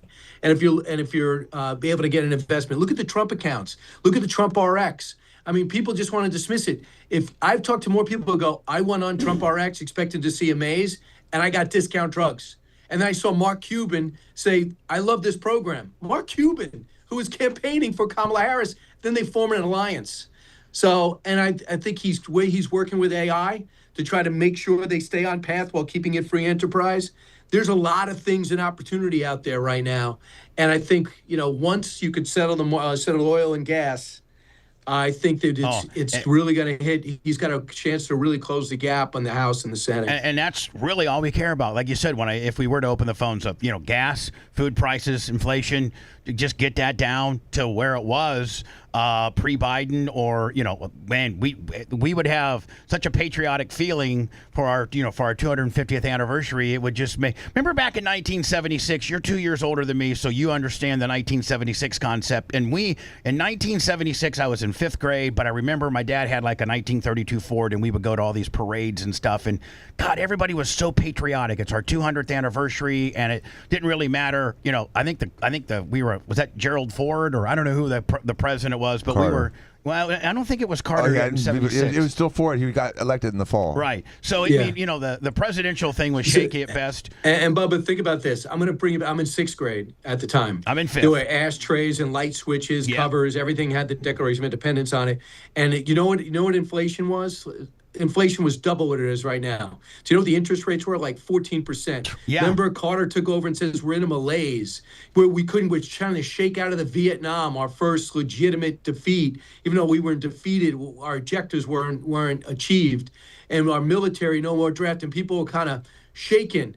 But yet, no doubt about it, we were patriotic because we weren't as divided. There was no internet. There's no social media. Led polarization. But I'm encouraged. I mean, I went to the Smithsonian. It was packed. I was in Boston doing a feature for Fox Nation. I'm looking at tour after tour, and I went up to these guys, all of them. I said, guys, is this picking up? He goes, it's off the charts. I'm doing a feature on the Boston Massacre for my new book, and I had to wait an hour just to get my guy that I booked to bring me through it because he's so triple booked. He's the manager, and everybody's showing up. I think people are interested. I love the Ken Burns, even though it's a little woke. Series that go on Netflix. They got so many patriotic stories. My book, George Washington's Secret Six, just got bought, and they're writing the screenplay to make it a movie. 5 years ago, they told me patriotism is dead. It's not hot to do American Revolution. Now, it's nonstop. Then I got another bid on the Andrew Jackson book because now Hollywood's embracing our past. So I would caution about thinking America is not thrilled to be. It's not thrilling to be American. And I love the fact that I was at the stadium, at SoFi Stadium for the U.S. national team, and they were chanting USA spontaneously throughout the game. I've never seen a U.S. team supported like that. And I'm talking all walks of life. You have kids, you have young people that look like they're like Fred from Central and South America, red, white, and blue. You have New York State cops who went 3,000 miles to watch the men play. So I think there's a lot of more patriotism than you would think. Brian Kilmeade, ladies and gentlemen, from Fox and Friends and the Brian Kilmeade Show, heard in 225 affiliates. Been on my show a couple different times. I love talking to Brian. As I've been in radio a little bit longer than he has, but I really, really enjoy his talent. Syndicated again in 200 plus affiliates. Let's talk about your new book, and that's George Washington's Secret Six. Just on the surface, what does the title mean, Brian? Well, my first book was George Washington's Secret Six, and I got Christian. Isn't that the Christian book, Wallace? Just so you know, just to follow up, Christian Wallace, who wrote and created Landman. I went and toured him through, and he's doing the screenplay. So that was the big announcement last week. Yeah, so okay. You're right. That's where that was the big announcement. So I was thrilled. I wrote that in 2012, I think. And it was George Washington Inspiring that no one knew about. Think about National Treasure, only it really happened, only more compelling than you would believe. And Washington thought without this Inspiring, we don't win the Revolutionary War. That's a quote. And if you talk to British officers, George Washington didn't outfight us, he outspied us. So these people who were longshoremen, shopkeepers, journalists, a bar owner, and a grocery store owner and a farmer were able, and a socialite were able to put together this ring that did phenomenal things. But the new book is called Uniting the States, 6 Crucial Moments That Forged the American Miracle. And I knocked it down to 6 40-page stories that I think could make or break our country. Again, I'm not writing for the Harvard professor. I'm writing for the average American who cares about the country but hasn't really jumped into since we had social studies in 11th grade. And I just try to tell the story in a complete, compelling way. And I just knocked it down to 6, and I'm going to change the stage show to Uniting the States. But for you in Pensacola on the 11th, which, Bubba, I hope you can make in your family. July 11th. Love to have you in the front row. 8 o'clock, July 11th in Pensacola. We're actually, the station's giving away tickets for that as well. Yeah. Oh, thank you. I did not know that. Yeah. That's great. Yeah, we're working with the venue to do some promotions and really make it special for you. We're going to sell this out, I promise. Well, you sell out anyway. You don't really need the promotion, but anyway, it's going to be packed. Yeah, I mean, it's just great. I just love it, and I can meet you before, and we could kind of weave you into a couple of skits if you're game. Yeah, absolutely, absolutely. Are you? Yeah, absolutely. What about the rest of the guys? If you need a bad guy, I can be the bad guy. There I'll tell you you that are. right Yeah, now. you are. Yeah. All right, because we're going to debut a few parts of United the States story. But just know, if you're a professional actor, I don't want you. I want average people doing this. I have no interest in pros. I want personalities. Now, Brian, when you talk to the various radio guys, and you're a radio guy, like you're a long-form, monologue-based radio guy, is radio still harder than TV? I think it's different. That was a long pause, B. That was a long pause. But you know why? Because it's a completely totally different skills. It's a different animal. A completely. It's like different if you play baseball, you can hit, but can you play the field? Yeah. And if to be a complete player, you need to play both. And to me, I do TV that's, all right, 6-7 minutes. Right. The producers tell me I got to hit these sound bites in this video. Here, I look at its sound, and I could finally, it's like therapy. I finally come in here and go, let me tell you what I really think about the Iran deal, rather than that 4.5 minutes they gave me on TV. Right. And I feel like it's a different skill set. And I think it's not so much harder. It's that, okay, I got Bubba from Pensacola. I got to get ready, or for Tampa. And I got to get ready for you, all right? And then I got Carl Rove from Texas, and he's going to focus on the midterms. And he's going to focus on Ken Paxton and his scandals. Right. All right, so I got to get ready for that. So, and then I'm doing something on longevity. So I got to get ready on longevity. What's cool? How big an industry is it? How big is it going to get? So I got to get ready for that. So I kind of chunk it out. And I don't have to worry about reading the prompter. You just do what you do every day. It's like, okay, I got the concept. We're on. Right. On air, lights on, talk. With TV, I go, okay. Brian, remember, you got to hit this sound bite. You got to be out at 21 after. So I'm almost thinking more like a cop on TV. And here I'm thinking more creative. Right. Well, you can go long form too, which is way, again, television, you are so time specific. You got just certain windows, and so they're really up your ass in your IFB, aren't they? Are they really up your ass on your IFB? Like, come on, B, we got 15 seconds, wrap it up. Oh yeah.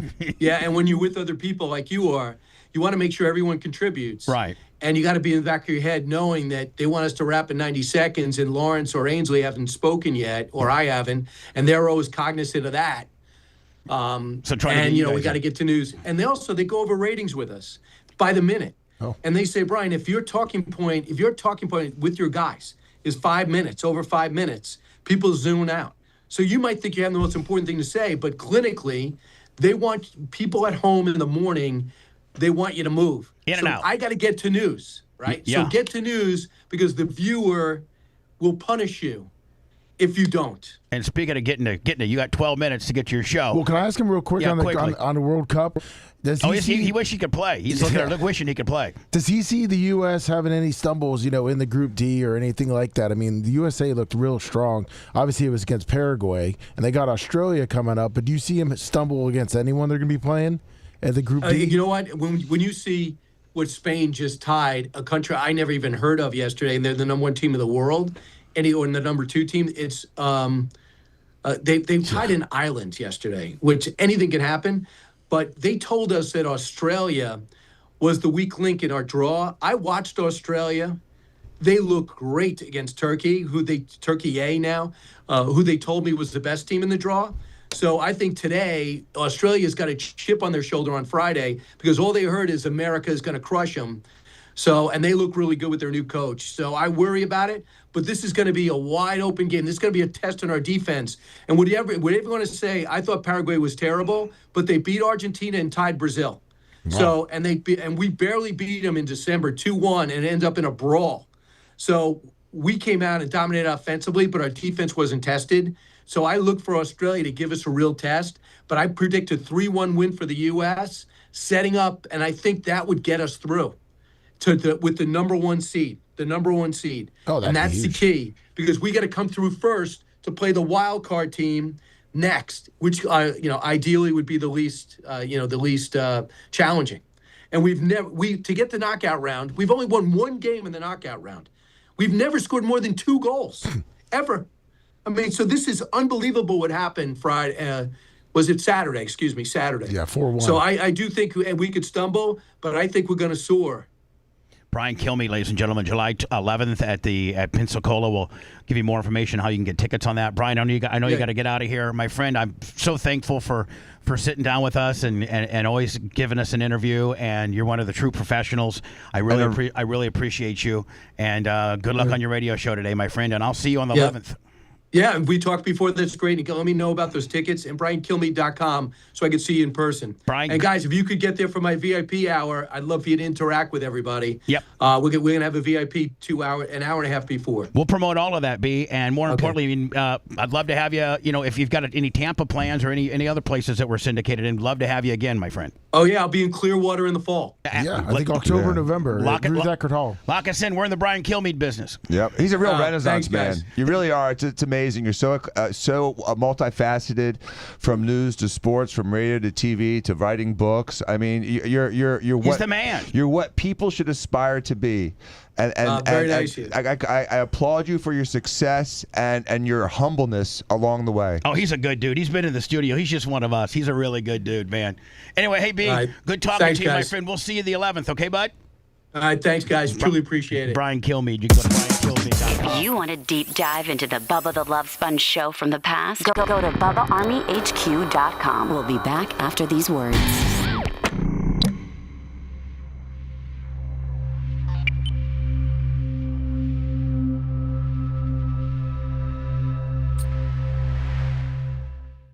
And thank him. I am. Yeah, what an interesting guy. Oh, what was he in college? Like, what did he study in college? I wanted to ask him that. He went to Long Beach. He went to Long Island University. Oh, did he study history? Did he study media? Did he study, journalism? I don't know. Was he an athlete himself? Yeah, he plays soccer. So he really loves soccer. Yes. Okay, so he really loves World Cup. I couldn't hear the interview. My volume was down. I figured that out in the last 2 minutes. Because I like Brian. Smart guy.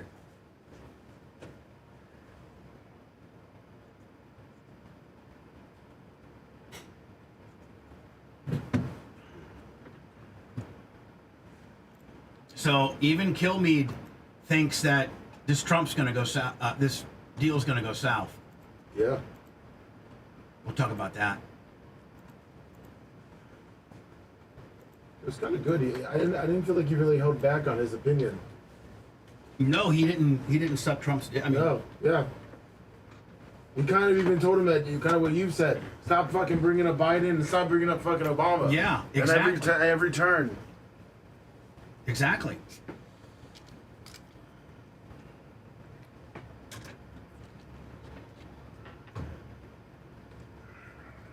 Did you get your volume figured out? I did. So that's 5. So I'm supposed to be at 6, but I'm not that far behind. I want to be a trillionaire. Oh, God. Well, I guess I got a hard out at 9. Doge didn't. Well, won't you leave right now? You sure? Yeah, absolutely. That way you're not scrambling. Okay. You actually built yourself into a gimmick. Okay. All right, Muffy. Have a good day. Thank you. You guys have a wonderful day. I'll see you in about 10 Go out days. there and make that money for us, but you're the only one really working. Exactly. Go out there and make that money, Dan. We need it. That belt fit? Yeah, I mean, I'd tighten up a notch, but it's perfect. You want to make that money? At the end of the day, so you can take it to your... Make that money. Make that money, Dan. Make that money, Dan. Come on, buddy. Get me in my numbers.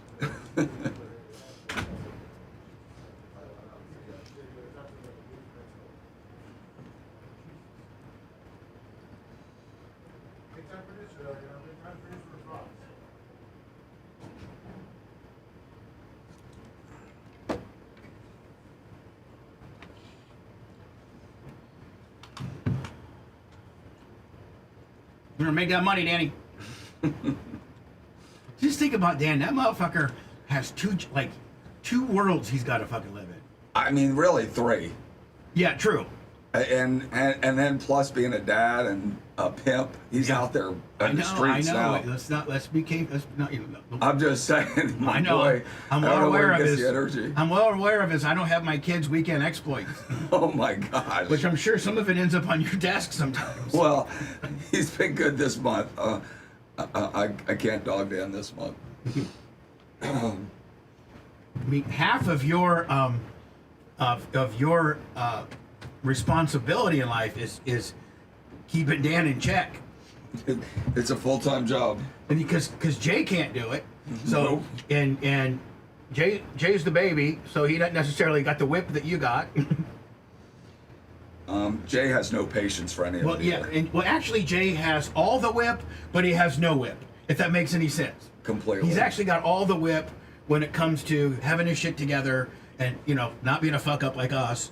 But then again, Dan doesn't really fucking respond to Jay's guidance like he does your guidance.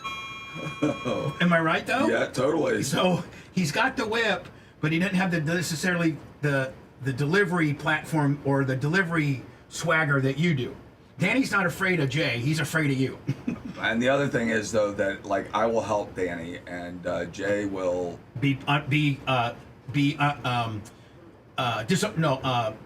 frustrated. He gets frustrated. And Jay will also be like, he needs to learn his lesson. And I'm like, I'm not gonna let Dan crash. Sorry. Jay will be like, let him crash. Exactly. Tough love. So when Danny gets in trouble, not only is he in trouble with you, but then you have to keep Jay in check for not coming too heavy-handed on Danny. Big time. So you're Danny's union rep, kind of. Exactly. Brian killed me.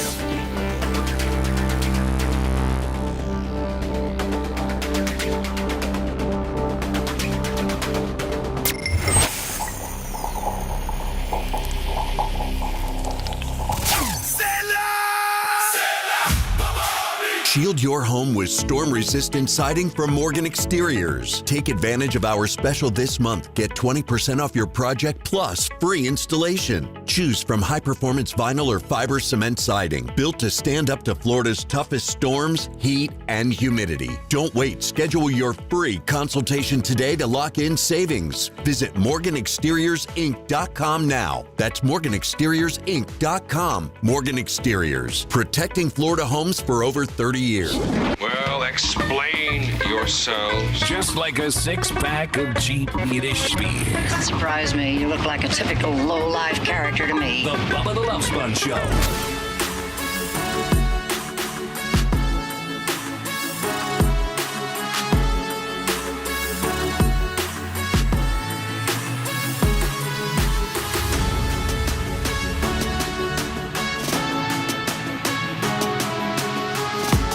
Man, Brian killed me. And by the way, July 11th is a Saturday. And I'm going to try to make it up there. And what a good dude. Yeah.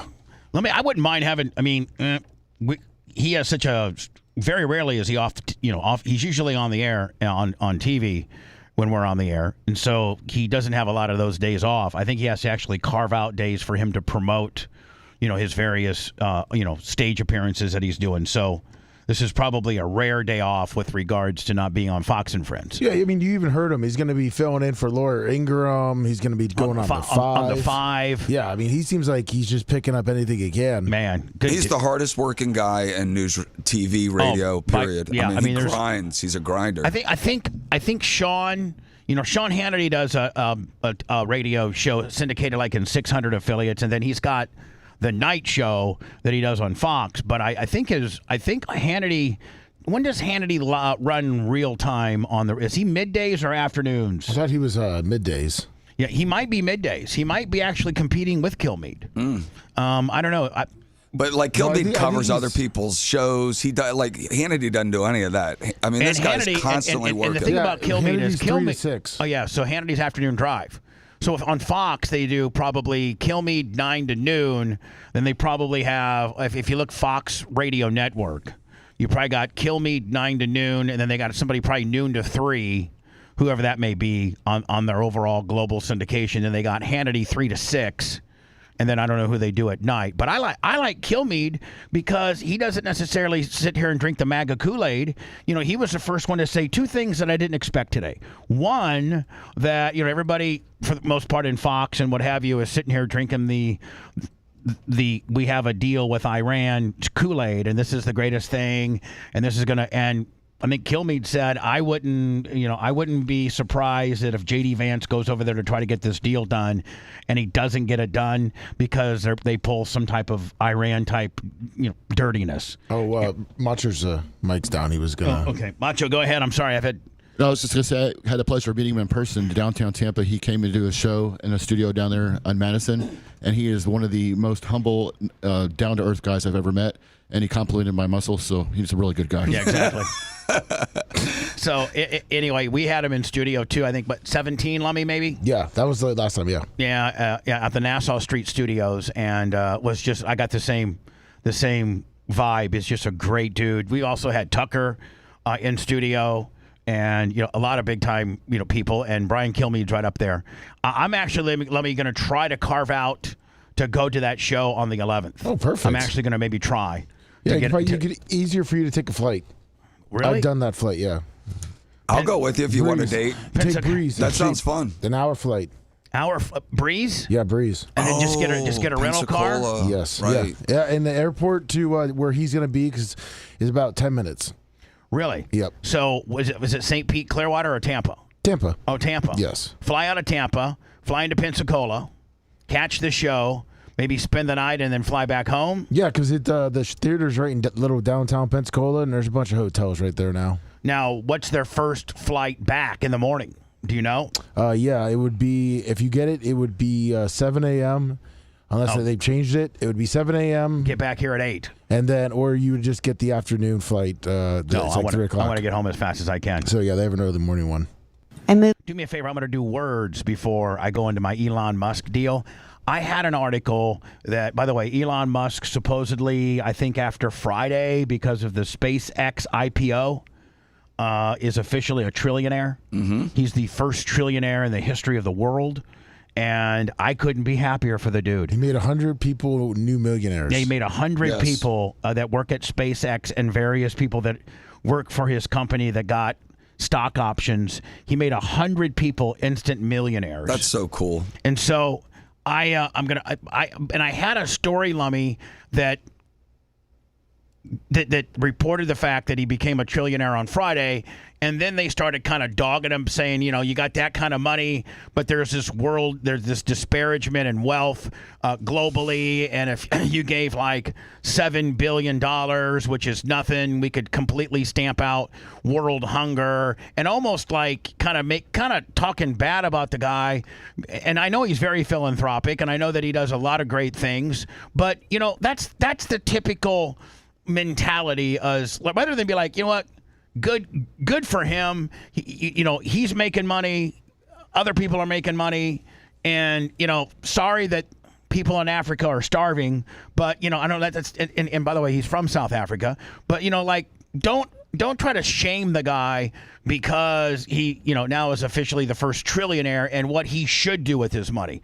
Nobody was there championing him or campaigning for him when he came to America from South Africa with $3,000 to his name and had to put himself through college and and pretty much wagered all of his personal wealth at the time on Tesla and other things that he. Well, he started with SpaceX. SpaceX was first, and he had so many problems with SpaceX, and they were almost bankrupt. and all the guys that just became millionaires stuck with them, and then he went to do Tesla to try to fund SpaceX. So I found this chick, and I love this woman. I don't know who she is, but she talks about the fact that he's a trillionaire, and all of the money that means, the world economy makes, and hedge fund companies and people that work for him and the contractors that build new buildings for him. And just, this woman really, really breaks it down. There's a couple other articles that somebody sent me. Was it you or Macho? Macho. Oh, okay. I found an article that was not necessarily really very cool to him. Macho, you've gained a lot of size since then, my friend. Absolutely. You were a young, almost borderline scrawny Macho there compared to what you are nowadays. Making progress. So let me. I don't know if this is it, and it talks about like what the volume of $1 trillion. But I want to find, and I completely X'd out of. I could probably go to my history. Yeah. I'm going to try to find this article because they were like completely like almost talking crap about him because he's not feeding the entire world. Like so dumb. Well, like Elizabeth Warren and Bernie Sanders have come out and just absolutely killed him. Meanwhile, Nancy Pelosi has the largest. Her husband has the largest, the greatest all-time stock portfolio, almost in the history of trading stocks, like 27,000% return. I saw this one Congress lady from I think maybe Missouri or something like that. She started out in Congress with a deficit of $12,000. Her personal wealth was a negative $12,000, and as of the last reporting, she was worth $8.3 million. Oh, so I mean, I have a big problem with the fact that our congressmen and our senators and anybody in the know get these stock tips, and they all are become millionaires on a $176,000 a year job. I got a big problem with that. Me too. Will you find me? I think Rick Scott went on and did a press conference yesterday asking the Tampa Sports Authority to cancel the Kanye West concert based on him being anti-Semitic. I did see about. And they're trying to Rick Scott, who I hate. I hate that stuff I'm just going to be opinion. I'm just going to listen. I know you're very democratic, Stephen, and you support some of these people, and for the most part, we align probably pretty evenly in who we support. Mm-hmm. Like we can jump across the aisle and support Charlie. Absolutely. And other things. I for the most part support DeSantis. For the most part, Trump. I can be critics of them when they I get a little narcissistic, but I fundamentally do not like Rick Scott. Mm-hmm. I'm with you. He's a crook. He has the single-handedly largest fine in the history of the United States government in his medical fraud. He bought his way. He bought his freedom, and he bought his 2-time gubernatorialship, and he pretty much has just bought his way into all the elections that he has won. I do not like him. I do not like Rick Scott. And I really hate when they start trying to cancel stuff like this. I mean, the community is so excited about this. Is that Charlie? No. Yeah. No, is it? Is that Charlie? He looks rough there. That doesn't look like Charlie. That looks like Charlie. Maybe it it's looks not. a little bit like him, but I don't think so. This is not about right. Oh, that's is. Charlie. Yeah. The minute you hear Charlie talk, that's him. See, Charlie, he's getting old. I know, but let's see where Charlie stands on this. Oh, you know he better not. He better not. Let's hear. Not about right versus left. As I said earlier, it's right versus wrong. Oh, geez. Tensions heighten as Ye, formerly known as Kanye West's concerts draw near. Today, both of Florida's U.S. Dear Charlie, love you to death. Stay out of the same frame as that crook, Rick Scott. Yeah, I don't get that. Don't. Like, Charlie, just listen. You don't have. Just don't be there. Do not back Rick Scott, because there's hardcore Republicans that don't like him, and there's people like me that would that would vote for you all day. And listen, I don't live in St. Pete, but I'm going to champion Charlie's cause. I like Charlie as a personal friend, regardless of what my political affiliation and his is. I do not let politics get in the way of friendships, and I will support Charlie 100%. I will donate to his campaign. I will put him on the air, and I'd like for Charlie to be the next the next mayor of St. Pete, period, regardless of what his political affiliation is, and mine as well. But I think I can give Charlie some constructive criticism, and that is, Charlie, don't attach your ship to Rick Scott. Yeah. He's just not a good person. And, whatever message you may align or not with him, just stay off camera with Rick Scott. Yeah. Senators and other local leaders gathered at the Holocaust Museum in St. Petersburg to condemn the event.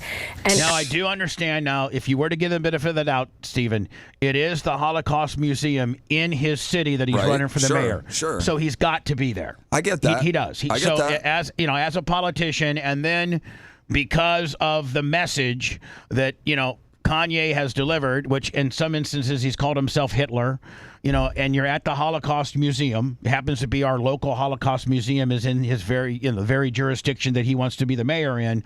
I can understand his position on this. I can. asked for them to be canceled. News Channel 8's Emmy Darkia joins us live from Raymond James Stadium, where those concerts are set to happen later. But this is a real slippery slope on the First Amendment. Yeah, I just don't like it. And he's apologized for his comments. He has mental health issues. I mean, he's an entertainer, guys. Come on, Kanye. Later this month, Emmy. Jen and Josh, as the senators ask for Ye's concerts not to come to Tampa, the Sports Authority maintains that they have to respect free speech, even... Good for the Sports Authority. I'm proud when of that. you got some big slinging D's, staring down the barrel at you like Rick Scott, and you said, we're all about respecting the First Amendment. Now, if he gets on stage at our venue and starts spewing this nonsense, we can yoke him. But we can't yoke him before he starts spewing his nonsense. We have to give him, we've contractually, because, Stephen, you've seen some of these contracts with these entertainers. In fact, you've negotiated some of them over the years. Mm-hmm. And they're multi-million-dollar deals. Oh, yes. If you talk about percentage of parking and merchandise sales and, big artists like AC/DC will get a cut of concessions. And these are multi-million-dollar deals that these guys are cutting in order to. Is Ye going to be at the stadium? Yes, I'm trying to see twice. Stadium deals, Stephen, they're 7, maybe 8-figure deals, aren't they? Definitely. And then it's not just that, but all the employees from the stadium, all the restaurants and businesses. Yeah. This is like having 2 Super Bowls in a row. That's a full house. Right. You're That's talking so good 65, for Tampa Bay. you're talking 65,000. You're talking 130,000 people over 2 days, running up and down the streets, stopping by Union. Flying into town. Flying into town. Everything. Stopping by, the Dollhouse. Stopping by, staying at the Holiday Inn Express. Correct. If they do not agree with it. It's inconceivable that... Get out of here, you Fire Marshal Bill on chemo-looking mother effer. And since when have you been Mr. Johnny Anti-Semitism? I've never heard that out of your mouth. You're using this opportunity to propel your political career. Yeah. We actually have to have an event like this. I will tell you, I don't see Charlie anywhere. Me neither, thank ask goodness. people that are elected and appointed to actually do the right thing. Let me tell you something. Between a boxcar and a Danish rescue boat used during the Holocaust. We are reminded. Now, I don't want anybody to think that our monologue and what we're saying in our opinion is that we condone anything that Kanye has said anti-Semitic right. Correct. No way. No way. Me But I neither. do not think that you should gang up on him and cancel his concert when he hasn't even... Now, they have provisions. If you start going in there and being obscene and showing, flipping out your wiener and, doing stuff that's unbecoming and or, socially obscene or, language and things like that, they have the right to, they'll cut the power on you. That's right. They'll cut the power on you. I'm definitely not a Rick Scott fan, but I got to at least give him his little due. And he proposed the bill in 2025, reintroducing to prevent anti-Semitism. And I'm all for that. Me too. Both sides of this history. Florida Senators Rick Scott and Ashley Moody were among dozens asking the Tampa Sports Authority to reevaluate the decision to allow Ye, formerly known as Kanye West, to perform at the Raymond James Stadium. They hid behind free speech and contractual obligations. Well, that's a pretty damn good thing to hide behind. Yeah. Right. Really. You're gonna actually downplay the significance of free speech, the number one amendment we have as Americans. It's the reason why it's number one. It's the most coveted and protected and arguably one of the most important. I mean, that was our whole reason why breaking away from the British and the Great Britain is because we wanted to be able to speak about the king. In Britain, you couldn't back in the day say, man, the king sucks. This really sucks. No, they kill you. Now, I mean, you can say president sucks. This person sucks. I mean, that's your right. Now, whatever that may bring to you in the world that you live in, that's on you. But you have the ability to be able to say that, in a peaceful way. Citizens of Tampa Bay, the taxpayers of Tampa Bay deserve so much better. Jeez, come on, Ashley. Ashley. Come on. The taxpayers of Tampa Bay, this isn't. They want the business. Yeah, this doesn't cost them anything. This, if anything, brings money to the area. The Tampa Sports Authority isn't allowing this concert at a deficit. This is a money-making venture. Right. And so, this isn't a strain on the taxpayers. This isn't a strain on the local tax code. This is an influx of tens of millions of dollars. That's now, right. I'm the first person to say the Tampa Sports Authority could potentially go back and, Stephen, if they don't have language within this contract, maybe make an addendum to the contract, whereas if he does, on microphone or has any type of anti-Semitic demonstration or verbiage or songs or anything to do that's objectionable, obscene, we have the right to turn the power off on you. Right. And you are in default of the contract. So I have no problem with that, but give the guy a chance. Right. I mean, he hasn't raped any kids or killed anybody and the thing is, do you know how much money he lost? How many things were canceled on him? He's already made his apologies. He's suffered severely for it financially. And it's entertainment and it's big business for the Tampa Bay community. It's ridiculous. Anti-Semitic behavior was cited as something that should not be tolerated or welcomed in the state of Florida. Not 20 years ago, not 10 years ago. Last year, West says, I love Hitler. I am a Nazi. Last year, he promoted an album which featured songs like, reportedly, Heil Hitler and Gas Chambers. Among those in attendance were none of which is cool. Nope. I don't agree with any of that. Me neither. Holocaust survivors who said they were disheartened that and if any of that content is performed on stage at Ray J, your power's getting turned off. That's right. Tampa Sports Authority would allow West to perform at Raymond James Stadium. Would it frighten me? Of course. How could it not? I don't think... Hold on, Tony. You're going to tell me that just him being up on stage, not singing any of these songs, not talking about any of these topics, that's going to frighten you. What woke-ass world do you live in? That him just singing his other songs, Gold Digger and cool songs that he sings, that's gonna scare you. I'm gonna be scared if he's on stage. Authority would allow West to perform at Raymond James Stadium. Would it frighten me? Of course. Are you gonna go to the concert? Of course not. You won't be anywhere near this concert. How about the young people that want to go to this concert? How could it not? I don't think that that's even anything to think about. Steve, you're just wordsmithing at this point, sweetheart. The event will not only... Now, hold on. And I'm not trying to say this woman is not a Holocaust survivor, but the Holocaust happened in 30. No, it's 41 to 45. I was going to say 30. 30. Okay. Yeah. This woman doesn't look like she's in her 80s. She doesn't look to be like... Although Arlene doesn't look like she's in her 80s, and she's in her 80s. So 87. Yeah, so... And she could have been a kid in one of the camps. Right. It's possible. Yeah. I mean, I don't think she's alive. Frighten me.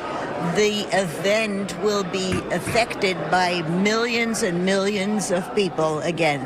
That can't even think about that. Now, granted, if he went up there and sang the songs that have offended you, absolutely. I couldn't agree with all of you people more. But if he doesn't, and he just sings, the rest of his catalog or library that is not anti-Semitic, and none of those of which can be performed or demonstrated in any way, shape, or form, how is that going to cause you to be triggered or for you to be scared?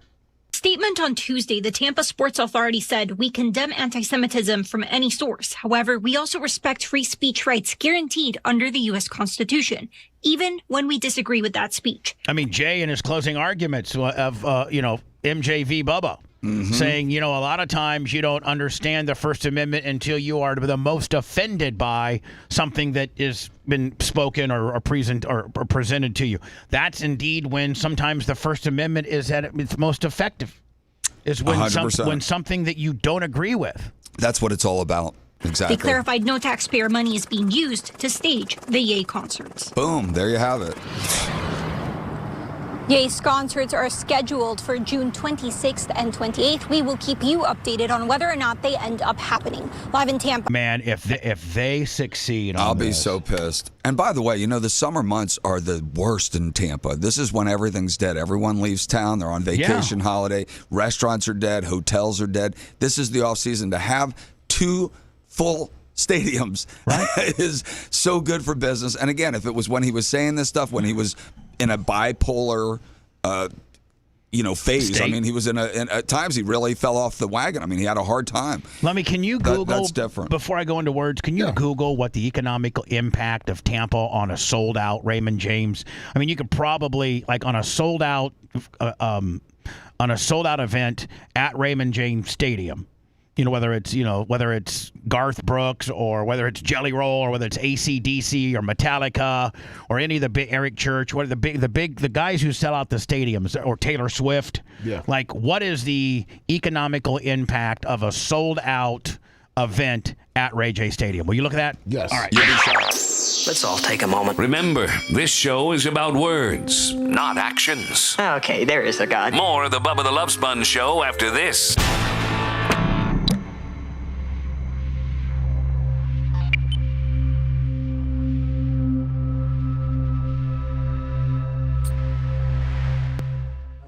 I will on the box, baby. Yeah, exactly. Well, If you guys want to go. You're a little different. All right? We got the AC. Yeah, I was going to say. Are you into Kanye at all? Huh? Are you into his music at all? Oh, the older stuff. Yeah, me too. Bubba, you into that? If you ever want to go to a concert, we usually have the box. Yeah, you guys, that'd be a good box to have. Yeah, we're definitely doing it. I mean, you guys don't do boxes on all of them. No, but I didn't do Chris Stapleton, but people were still in there. Oh, yeah. So if there's ever one, Bubba, seriously, you guys, let me too. Let me know. Absolutely. I mean, I wish I could find this. Oh, I got to go find my history. My browser history. What's that? I want to know that impact too, what Bubba was asking. Oh, yeah. I'm trying to get one that's just a regular, not.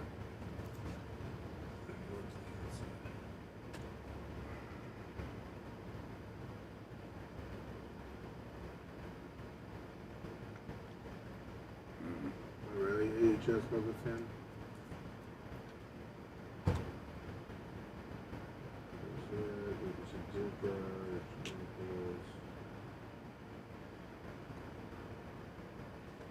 All right, I'll be back. I gotta hit the head. So Hit the yard.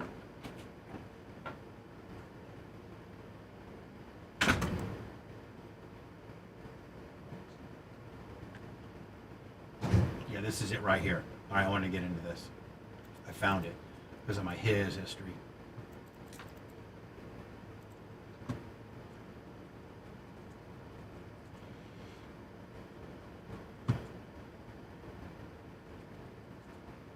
Give us the thumbs up, guys. Like to hit 1,000 today. Maybe some comments. Throw some comments in there.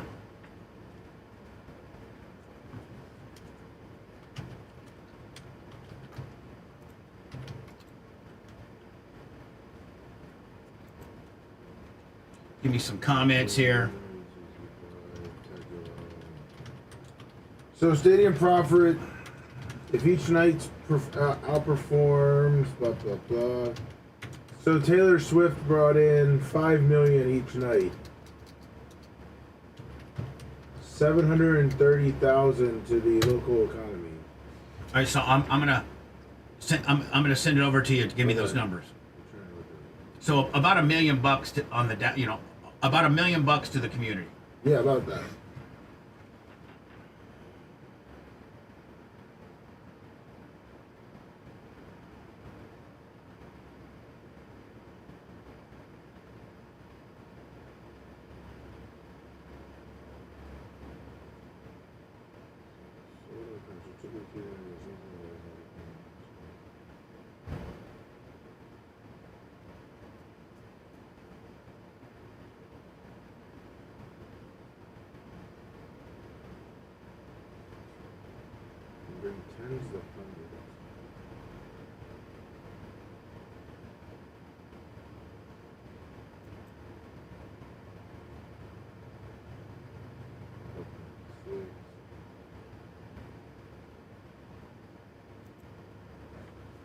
it's looking like it's saying anywhere between 20 to 40 million, depending on. All right, so just yeah, I just said yeah. Oh, you sent it to me? No, it's through the. Just give me the info. I'll throw it over to you, and you give me the info. No problem. Okay. Erica gets cuter with age. It's unbelievable. These girls. She's working so fucking hard. And that turns me on too, by the way. I just love a girl working. Oh man, she works nonstop. I love it. No, she's cool. All right, let me Well, he's not around here.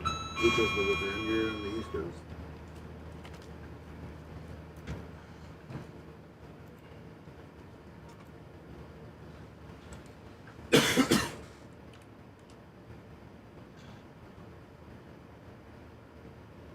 Did you find a number? Yeah.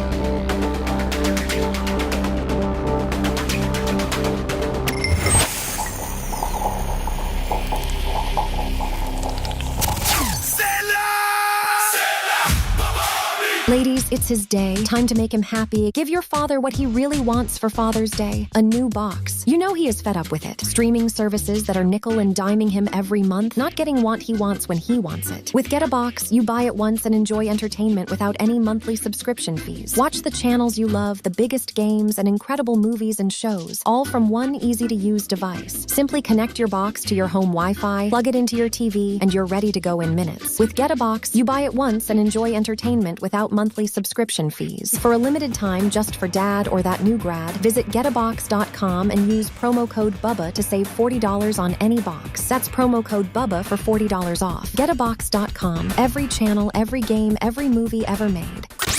Listener-supported Sponge, it's the Bubba the Love Sponge Show. Listener-supported via PayPal, Venmo, Cash App, all at the Bubba Army. Now returns. Over 1,600 live as we speak. Well, it was on YouTube, and of which I only got like 874 thumbins. Give me, I like to hit that G ball again today. Yeah, it's a nice round number. Yeah, thank you.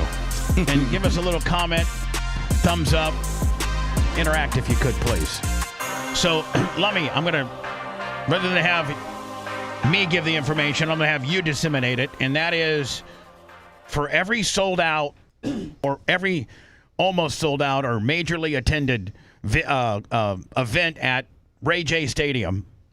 Lummy actually has some economic numbers, and let these soak in for you.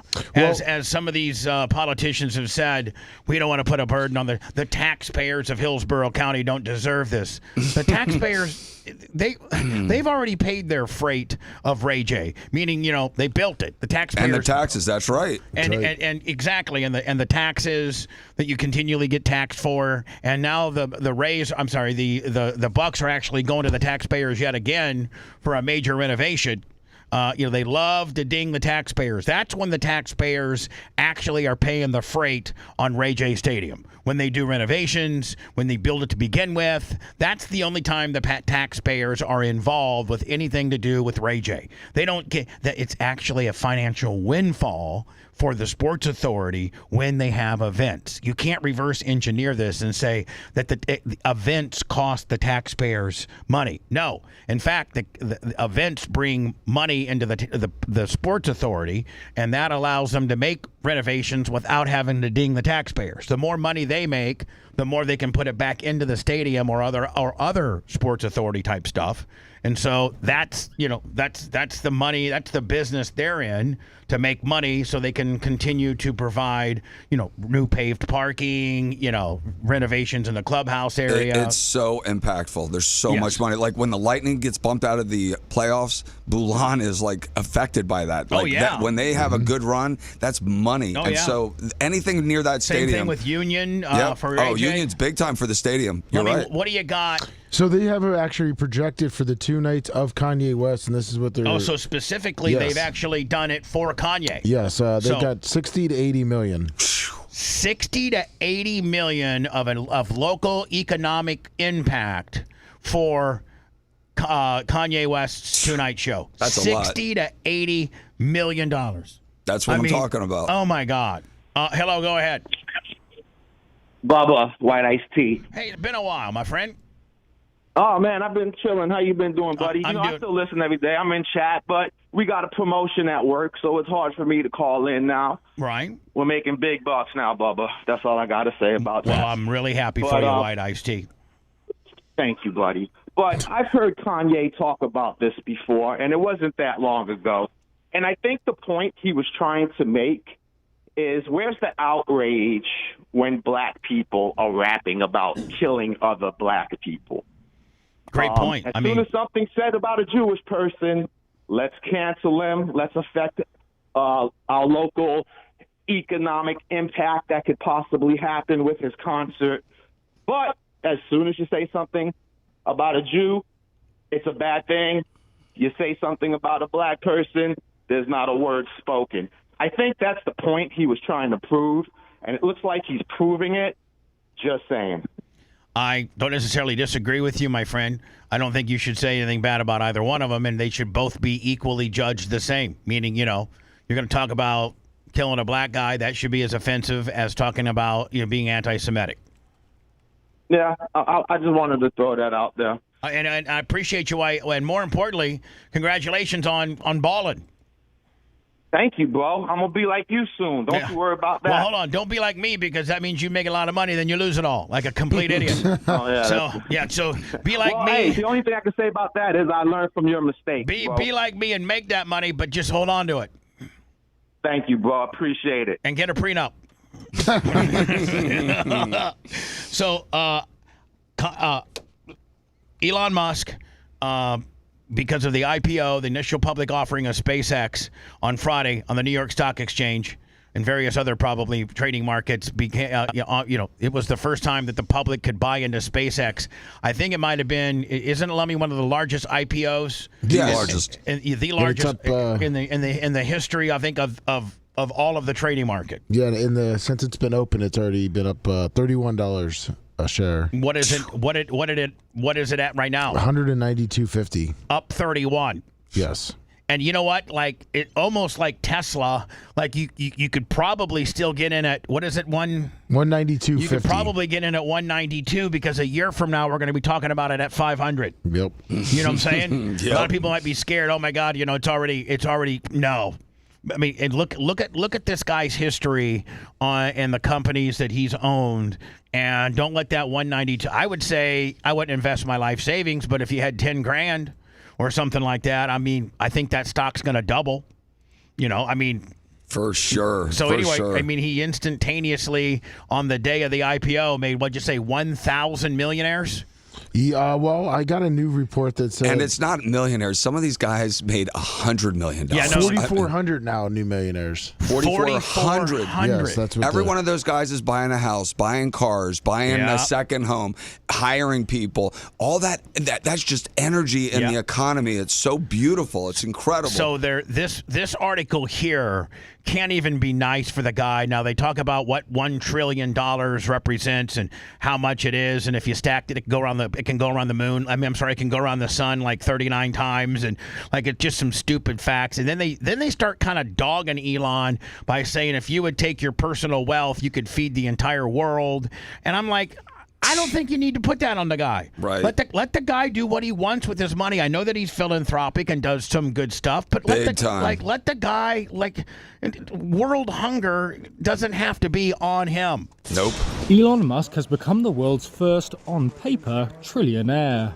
So I got two stories here, Lummy. I got the one where they kind of break it down on the negative side like this, and then I got this chick who is very, very, very smart, and she breaks it down like Steve does. Meaning, okay, if he's worth this much money, that means he generates this much commerce and this much infrastructure by being Elon Musk. And let's not worry about how many Kenyans he can feed. Let's worry about what he does for the overall global economy, just being him.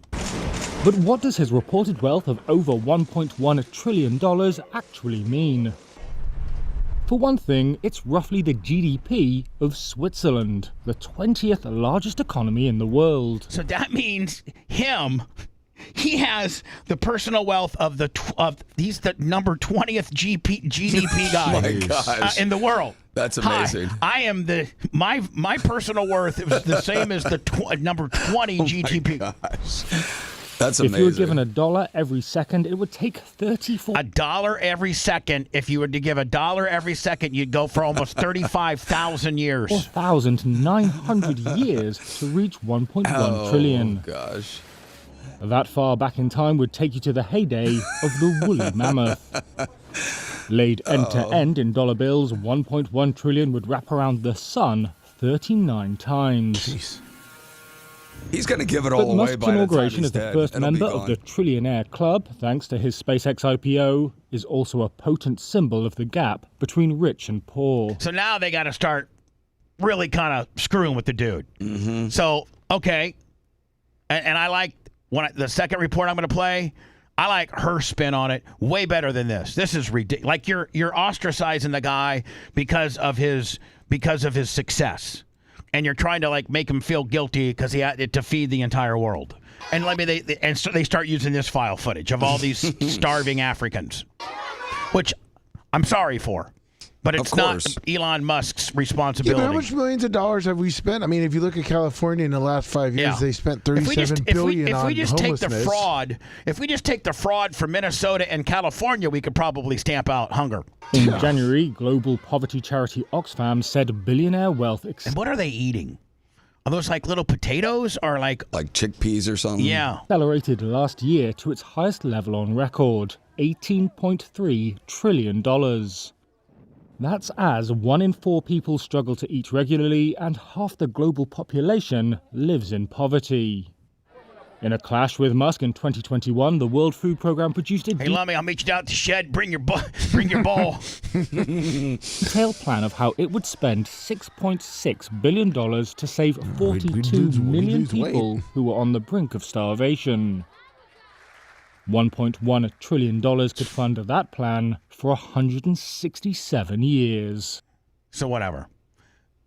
Make him feel whatever. Now this chick, she breaks it down just like the way Steve started breaking it down, and she's brilliant. I love this chick. I love how she breaks Elon's personal wealth down. Some of y'all are weird. It is amazing that Elon Musk is a trillionaire. Which, by the way, she's very attractive. I was just going to say that. She's smoking hot. She's very, very, I very like her. attractive. Smart and pretty. And what makes her even more pretty is that she's smart. Mm-hmm. Weird. It is amazing that Elon Musk is a trillionaire. He's an immigrant from South Africa who arrived in America at 17 with $2,000 in a suitcase full of books. He paid his way through college, graduated with over $100,000 in debt, and then sold his first company for $309 million at 27. He co-founded PayPal and Tesla. We love that. He co-founded SpaceX, which is developing cheaper and reusable rockets so we're less dependent on Russia, and Starlink, which is providing internet to poor and war-torn nations like Ukraine, and Neuralink, which is allowing ALS patients to communicate. SpaceX alone created thousands of jobs in working-class communities, and its blue-collar workers who receive hourly wages have stock in the company, so when the company does well, they do well. SpaceX's $75 billion IPO, or initial public offering, that technically made him a trillionaire on Friday, also made over 4,000 of his employees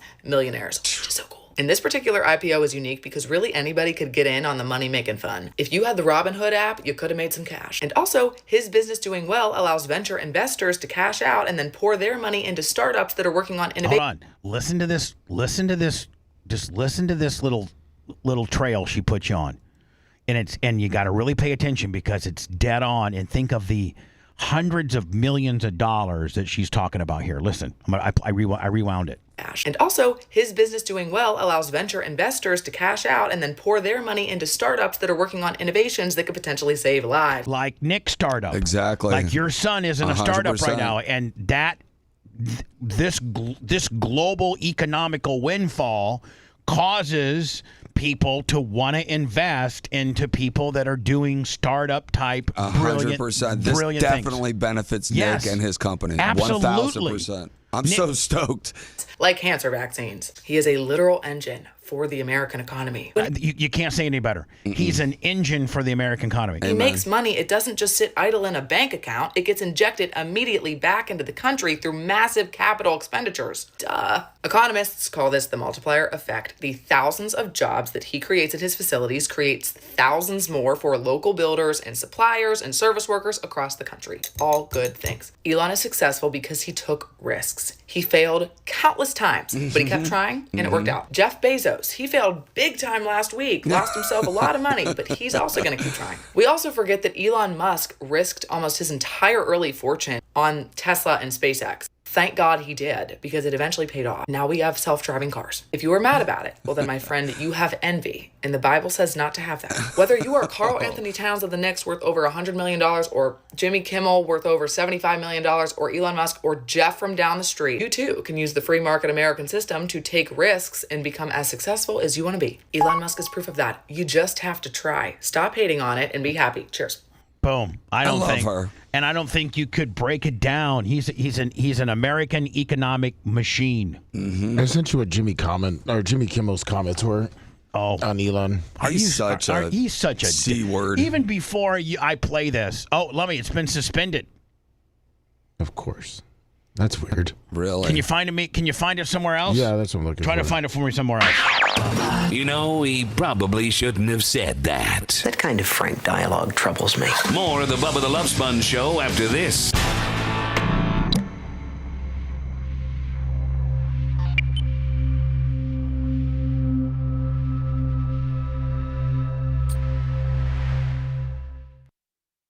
I'll give you a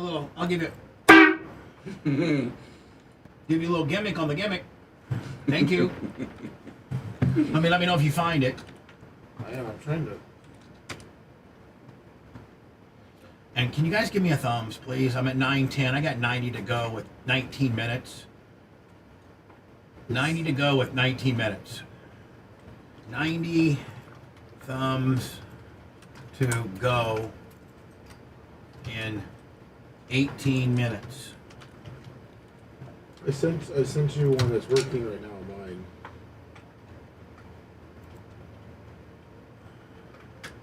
I like that girl, man. Who is she? I'm gonna follow her. I don't know who she is, but she's hot. Sexy, isn't she? Yeah, fuck yeah. And that mouth of hers. Oh, this is okay. Trillionaire, the richest man, first ever trillionaire in the history of the world. This man, our first trillionaire, the richest man in the world, is also one of the weirdest people we've ever seen on this planet. This obscenely wealthy weirdo has the ability and means to blow up the moon if he chooses, and also to put a lot of other people's money in his pockets.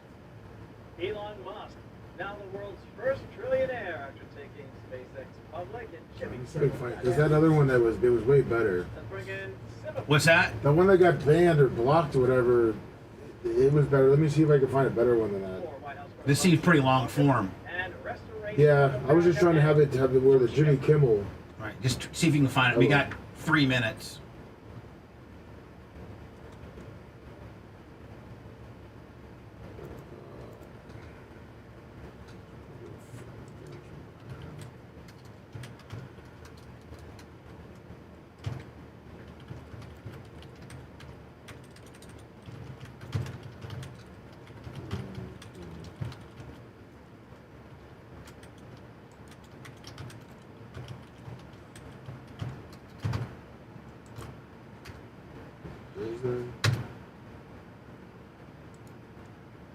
What's up, Riz? Big E 7375 $25. What's up, Rumble? Give me some comments. Give me a thumbs up. Oh, we got 109 over there.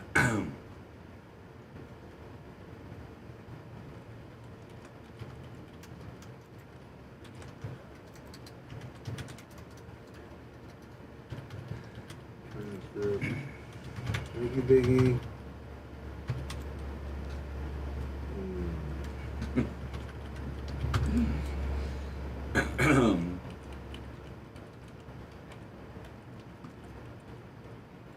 Biggie. Any luck, Lum? Yeah, I'm on his thing. I'm just trying to pull up the time for it. 802. Here, I'll send it to you. It's his the actual show from YouTube. Got it. 802. Don't forget, I got the podcast today. No problem. And then we got the glass coming today. Yeah, I think they're out there waiting. What's that? They're out there waiting. Are they going to bring it in here?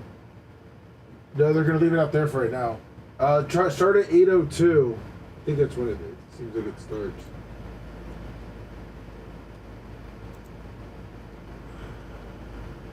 Will reportedly launch the biggest IPO in history. And IPO Taco Thursday now, everybody. So this is, how long is this monologue on the deal? Looks like it's for him talking about Elon about 2 minutes. Okay, perfect. That'll align perfectly with us getting out. Thank you for finding us.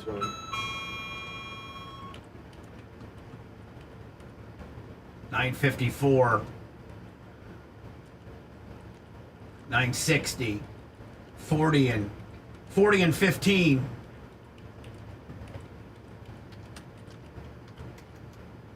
What Cooper Lips? Oh, it's there. The glass is here. The glass is here. Thank you, Cooper Lips. Do you need to go out there? Okay, 30 seconds. No, let me just stop this. I don't need you for the last segment. All right, if you want to go out there and... Now, let me. If Yeah. it would be easier for them to bring in here, they can bring it in here if they want. Okay.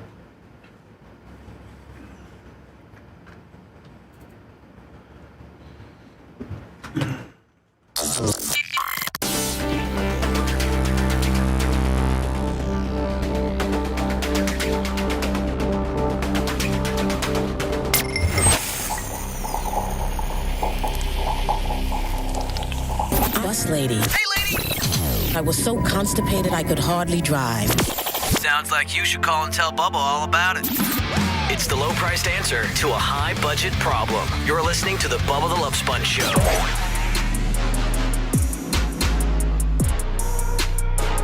Lummy is out. Yeah. Dealing with the glass caper. I'll bring you home. So, yeah, me and Steve will dance this thing together for the remaining 8 or 9 minutes. God knows we need our glass, but they for 6 weeks they've been whatever. And then they just had to deliver today. And I got a full day of podcast recording. And they just got to deliver today. Even though it's taken 6 weeks to get to this point, they can't give me 2 or 3 extra days.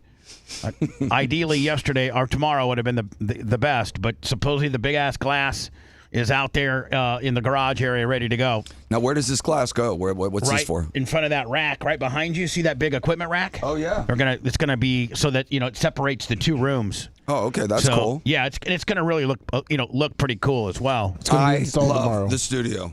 Are they gonna install now? Can they keep it out there without breaking it? Yeah, that's where they're gonna put it. They got a whole spot set aside. Okay, perfect. This is just a shined up, nicer, newer version of the old one. I mean, this is stunning. You did a great job. Thank you, my friend. It's amazing. Love it. It's kind of like when Jay put together the new Diaco Law Building.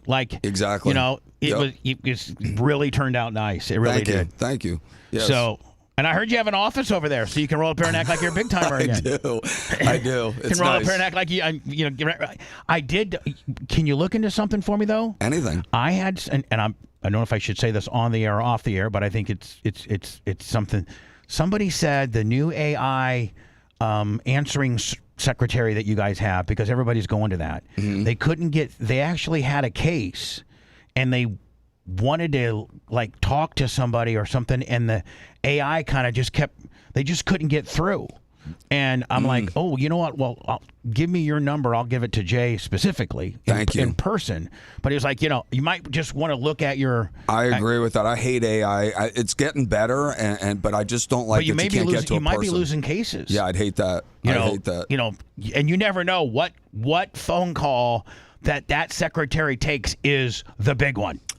Right? Yes. I mean, you could pick up the phone and it's a $50,000 bumper, or it could be a $5 million one. Yep. You never know. I hate missing calls. It just makes me insane. So I just have Jay look into that, or Yes, sir. that would be more in your department. I got actually. it. I'm on it. Yeah. Yep. So, Lummy, this is the 2-minute monologue of Jimmy Kimmel. God forbid that you're happy for a guy to have, be the richest man in the world and the first person ever to hit $1 trillion on some unbelievably great companies that help us globally.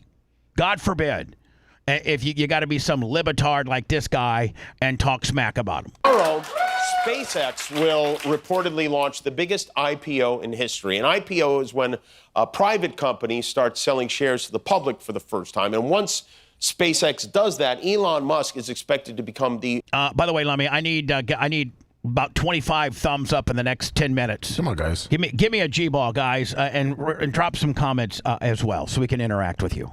First ever trillionaire in the history of the world. I'll hold for applause. Okay.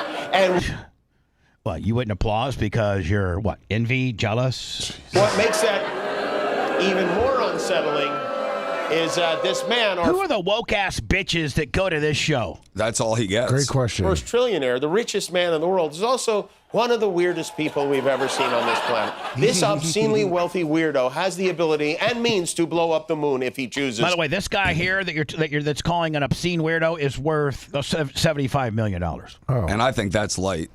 And also to put a lot of other people's money in his pockets. SpaceX, it will enter the stock market so highly valued, a lot of 401ks will get triggered to invest in it automatically. That's how it works, which could be very risky for retirement accounts because SpaceX doesn't make money. You're sitting here and you're dogging something that has a 25 or 30% chance of actually happening. What about the 401ks that invest in it at what was it, 130 it opened up, Lummy? Yeah, about 150, 140. What about everybody? What about the 401ks that bought in on the ground level and it goes to 500 next year? What about that, Jimmy? Are you going to do a follow-up monologue to let you know? Oh, you know what? When I dogged out the SpaceX IPO and said that these 401ks were going to lose money, actually it's a 5x right now. It's a 5x right now. It lost $5 billion. Let me do me a favor, and I want you to next June. Write down on your little pad of paper that on June 16th of next year, 2027, let's discuss what SpaceX is, and write down 190 right now, because that's about what it's trading at, isn't it? Yes. Dollars last year. Typically, public companies that don't make a profit aren't automatically added to your 401k. But SpaceX would be so gigantic at the IPO, the index would just have to take it. Nobody wants to get their financial. We want jokes, Jimmy. We want you to joke. We want jokes. Don't use your platform for your political, ideology. And the person who said you don't need to save for retirement because in 10 to 20 years, the robots I sell you will provide everything you need, will be rolling around like a pig in your retirement account. Basically, this maneuver could make Elon a trillionaire and your parents Walmart greeters, okay? Wasn't he supposed to be going to Mars? Can't we chip in to help speed that up? It's It's hard for our brains to conceptualize that. I mean, we know trillion is a number, but it's so large. The same way we can't fathom it. The same way we know, Elon has a lot of kids, but we can't fathom him getting laid, right? So now that actually is pretty funny. That's kind of funny. That's kind of funny. Mm-hmm. Getting into your 401ks and your mom and dad are going to lose all their money and all of that. What you just said was funny. That's the only thing you've said that's funny. Let me try to illustrate it. If you tried to count out loud to a trillion, you would be counting until the year 33,736. $1 trillion is 10 billion $100 bills. If you stack them up, the pile would be almost 700 miles high, as tall as 123 Mount Everest. With that kind of money, Elon could buy every NFL team, all of them, and wow, this is crazy. Hold on, this is crazy. Wow, he'd still have $773 billion left, which he could use to buy all 30 Major League Baseball teams, every NBA team, every Wendy's, every Target store, the Beatles' entire music catalog. He could buy Nike, Macy's, and every Hyundai Elantra ever produced, and would still have $260 billion, $50 million left over. Elon Musk came to the United States from South Africa in 1995, the son of a humble emerald mine owner, and he is so grateful to this country that allowed him to become a trillionaire. Tesla paid almost no federal income tax over the past 3 years. You know, for a guy who has been openly cheering immigrants getting kicked out of the country for stealing from us, sure seems like an immigrant who's been stealing from us to me. Now, what a jack. There is no word on What a moron. Completely doesn't break it down like the other woman did. He's so stupid. He's How's just he even petty. still on the air? He's just whether not our new funny. trillionaire will be attending our president's big birthday bash this weekend. On Sunday, Donald Jiggle Jugs Trump will turn 80 years old. And what do you get for the man who steals everything? Not only is Donald Trump expected to be our oldest president, he is our healthiest president, at least according to the doctors he ordered to say that. A report in the Washington Post said today that at his most recent checkup. Whatever. I got Glassgate to deal with. Right on. Steven's been good seeing you for 2 days, The my best friend. time, guys. Thanks for having me. Thanks for all you guys do for Diaco Law, too, guys. Thank you. Diaco Law and Diaco Plastic Surgery Center USA. That's right. That's what I call it. Titties and torts. Let me we'll deal with the glass gimmick, okay? Sounds good. And then I'm doing podcasts. I got like 3 or 4 hours to do that. Good luck. With my buddy Pete. Good luck. See you tomorrow. Thanks for letting me finish. You've been listening to the Bubba the Love Sponge Show, starring me, Bubba the Love Sponge, co-host and show historian Lummet. It's Brian Matroni, king of counter program. Gene Lasker, voice of the people.